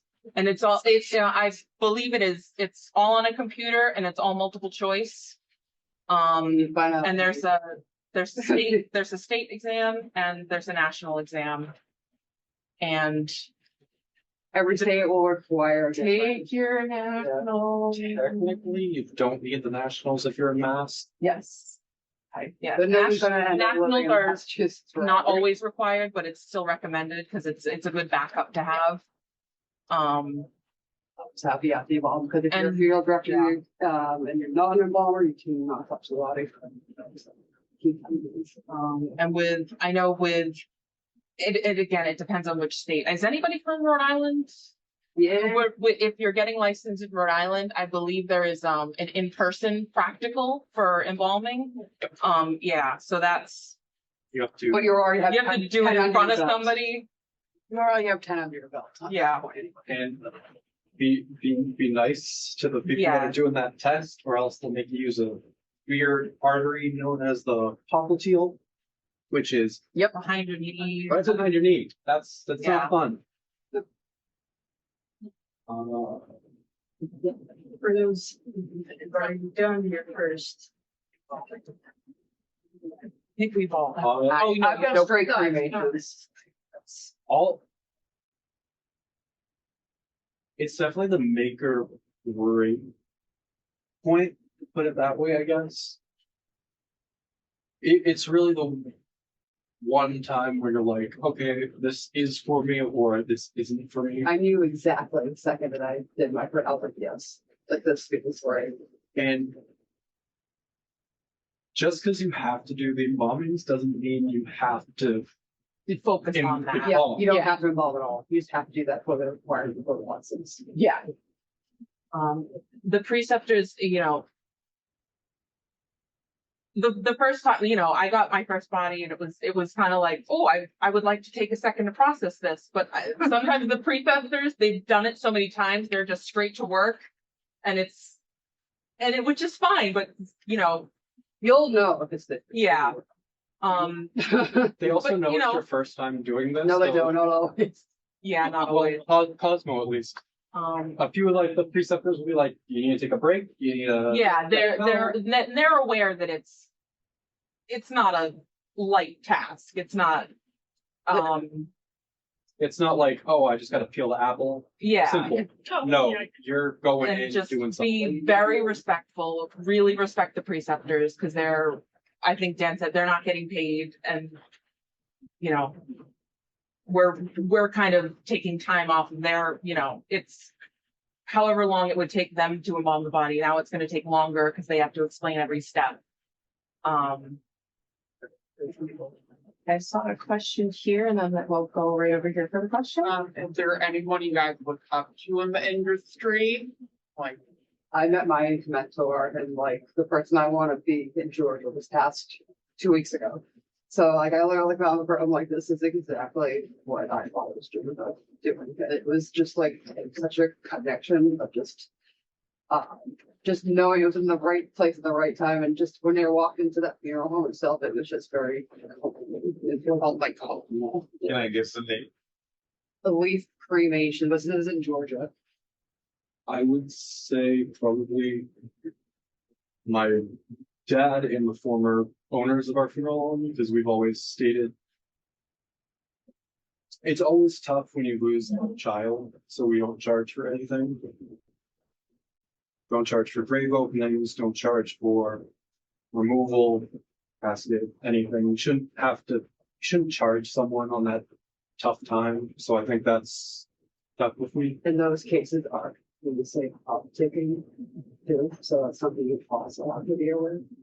That's also cases that you're getting a lot of. Stillborn son, any type of aborted fetus, etc. That's also part of our job. Back to the embalming clinical, when you go on site, is there like a sheet that you sign? They know you're coming. So they will reach out to you. Yeah, it's kind of a lot. And you had a question too, so we'll grab that in a second. Your they'll text phone you. number, your phone number is given. Sorry, do you want to go? They'll know you're there. Your name is given to a list of preceptors. They'll either call or text you when you get there. Any time of the day, time of the night. They have a paper that they sign and send to the school, and you get a not to scare you. You get a 10-page. It's 11 pages. the 11th page for the precept. Oh, okay, that's true. You get 10 pages that you fill out for an embalming report. And then it's pretty much it. Yeah, so you Cover all bases. bring that you'll have to print out the reports on your own, and it's a good idea to bring those with you, or at the very least the back page so the preceptor can sign them. Fill them out as soon as you can. Like so you remember everything that you did and can write it all down. And you will also be responsible for your own PPE. The preceptors, I do think they do usually have some stocked on hand, but it's Get scrubs. yeah, scrubs, go to Savers, get some. Thank you for the high scrubs. Yeah. Yeah. Oh, Personal personal protective. So mask, gloves, glasses. Respirator, etc. You can either get a mask or a respirator. I get a respirator because I have like 1.5 lungs, so that's better for me. Yeah, makes sense. I use respirator as well. All right, we have a question over here. The preceptors stay with you the entire embalming? Yeah. Yeah, they wouldn't They have have you. Yeah. The- Bye, you have fun. Walk in, Have stuff fun. like the They'll- bodies are they have a lot of personalities after they pass away. It's very interesting just to see how the body just reacts after it. What's the most challenging part of being? Thank you. It's the most challenging part of the embalming? Yeah. Finding the artery. Yeah. Yeah, usually that's for the new people. It's getting that. Depending on the location, there's an artery, a nerve, and a vein. They're not always set in the same spot. And they like- roll around and it's slippery and For the femoral, it's artery with vein below. Everything else is vein above, artery below. So you might nick something. You might nick something. You will Yeah, make it's something? hard when you can get, like, you find in the jugular and you can put the Yeah. jugular first and start bleeding, it's hard to raise up. Yeah, You gotta know. we always go for femoral. I'm just saying you this because I did. you have to be gentle, but I'm still firm enough to get it, but not too firm or you'll break it. So that's a fun balance that you You can't will really. make a mistake, but you won't have make to that do. mistake again. It's only practice that you're gonna get that. I can't wait till I have to get there. It becomes And you easier when won't, you yeah, have to- you won't do it at the first. Your first one is mostly I'm so observation. excited. I can't wait. I Yeah. really want to do embalming and restorative art. That's what It's not scary. fascinates me. And I cannot wait until I have to do I love any Yeah, of it. you're gonna I'm like it. so excited. Yeah. I'm so pumped. Giving all of it. Just giving everything. Yeah. I can't wait to get back into it. So cool. So cool. It's just, you can literally turn yourself into a stone too. It's fun. Each person is, you can make 35 stones that you have to keep safe. It was per worse body. with the door So closed. it's like, well, so you can always have a piece of you or with somebody that you love with you. It's turn jewelry, et cetera. There's just other ways to mourn. Lots of the loved one besides in turning them into the brand. What about celebration? That's what we're trying to. Unless there's, is that what I haven't taken it, but I guess that's what I'm imagining the class to be like, the merchandising. Oh, yeah, you The get to learn. merchandising class, which is about like all of the different memorial items that. Every there part are. of the casket, everything, you will literally be performance in funerals. It's just So program. there are like practical components for classes, like I know funeral directing, funeral directing too. You do a mock service. You do all the parts that a normal funeral director would. This time so. You also do 4:32. mock removals. Right. 4:30. Is there, what was the? Yeah, all right. Any other questions? You've been here for a long time. Yeah, we've kept you. Any last minute questions, comments, concerns? Nothing is stupid, I promise. I've heard it. On the clinicals, you have to do a complete, like, full speeches, do everything. Suture. It's, I think There you is a 80% of the embalming. Yeah. Then you choose chemicals, do the incision, suture. And sometimes it's split up over. Practice on leather. Hobby Lobby or Michael's. Oh, for sutures, practice on leather. Also, even cheaper choice, get a dollar store stuffed animal. That's too. And just put cuts in it and you can pack it. And you don't have to buy left. Is it medical suture? Or is it just, do they require a specific type of suture? It, There's a bunch of different kinds. yeah, They're all There's current needles. It's like literally. Similar to like. it is Yeah. similar to sewing. Yeah, if you know how to sew, you'll You will now. there's all different kinds of suture thread. So they like the thread is thicker twine. than you think it is. They have twine, small vinyl. They You'll never different colors. Right. We'd have them on display on the wall, but We're in the middle of a bit of a move. they're in a box. Yeah, is everybody dying to get out of here? Yeah, I'm not sure what. I don't know where Dan is. I don't know what's going on there. It's a core Sure, of the campus. on the hot outside, yeah. I am not going to. Where's Dan? I don't know. I will have an. Sometimes, you know, Let's go find Dan. I'll entertain you guys. Why not?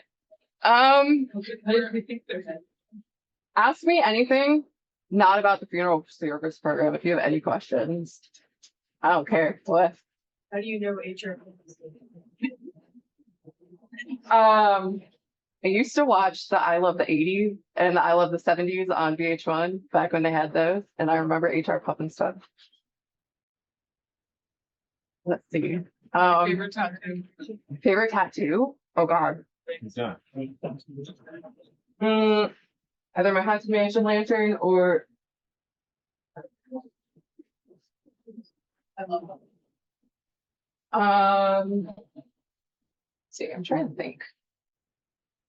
Warning. What? You got a warning? I got a warning. Don't use the outside exercise equipment or else you will break your radius. Yes. From experience. Before finals. Oh, you know what? Writing pen? From slight experience, my friends that also are body modded and alternative, this program is really good about if you are alternative, but I had an experience with outside this program where there's still the stigma. So just oh, you missed that because you had to leave for traffic. The celebrant from New Jersey told me I needed to cover myself if I wanted to be a part of this industry. That's so false. Because literally every single person. I don't remember her I name met because she's that unimportant. at this convention that I just came back from is all tattooed females. Yeah, so just literally the generation that's from me as a fellow student and a fellow tattooed person. The person's dumb. It is unfortunately still a part of it. So just that fun heads up. Yes, I love. So I feel like you're in the involvement room and everything. You don't have to take out your piercings. So I don't know. So what they recommend is if you can take them out, just put spacers in and ask the preceptor beforehand, like, hey, I have a nose ring. Yeah. Can I leave that in, or would that be probably 90% I'll of let them you are know gonna when be I like, get there. that's not good. But the conference we went to was definitely One of our I wish I was there because I said something to them. Oh yeah. one of our classmates, Lily, has like 100. At least tattoos are awesome. 10 piercings, and the preceptor she went to was like, I don't care. I just wanted to warn you guys, there are. But that's why it's still those people. Like, you always want to ask, just so you can feel out what kind of person am I talking to? Is it going to not appreciate the right? Yeah, but just going to a conference and having someone, point out your appearance and say you don't belong here unless you're covered, kind of does something. So. Well, unfortunately, the next generation is literally. Luckily, I remember that they're all dying off and we're taking their place. So my spite kicked in. Oh yes, I'm fueled by spite. If you don't know this, but I'm fueled by spite. So I tell you this, so you can have that spite when they do it to you. And to be fair, not to, but a number, like, the others stood up for you. Others stood up for me, but I was definitely. Oh, no, it's still there. People didn't start talking to me until after I said something. Yeah. People didn't start coming up to me until I was like, well, you guys are talking about all of the future of this industry, and I'm the future of this industry. Oh, that's right. So what are you gonna tell me? Yeah. Statistics show it's literally going. So yeah, just be conscious that that's gonna be out there. But don't let it stop. But don't let it stop you, because it's literally fueling me to be the best embalmer and restorative artist that this celebrate who can't do that. The scene. Prove them wrong. Prove them wrong. We're good, Dan. That was my last little bit. I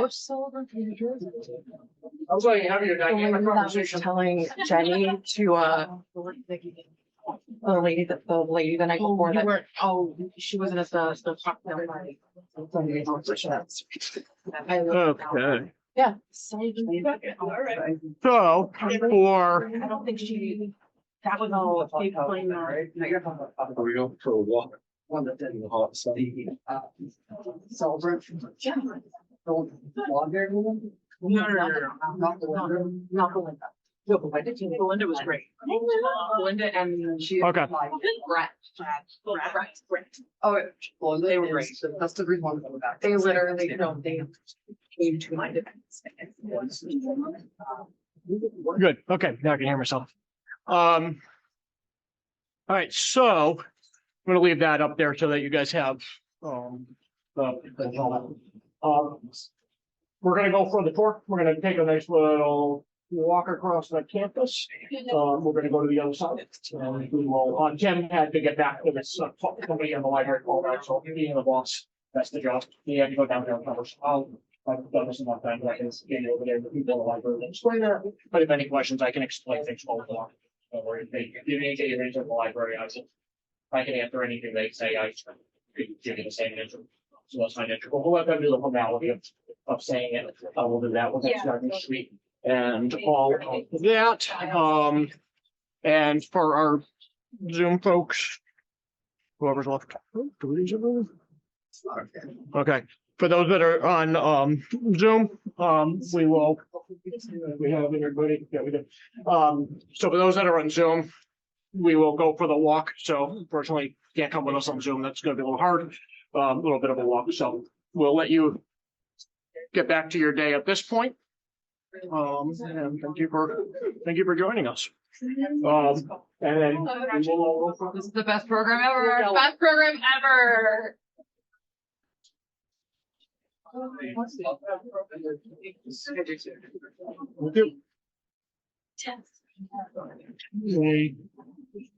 Oh, hang on, hold on, a picture. We got someone sharing a picture. Oh, take your picture. No. Thank you. I'm just stopping the recording. I'll help someone ask. Yes, come and take the picture. Grab it. It's now from. I can't read these now, but I'll read these later. Next time, I'll go next. I'm gonna go down there.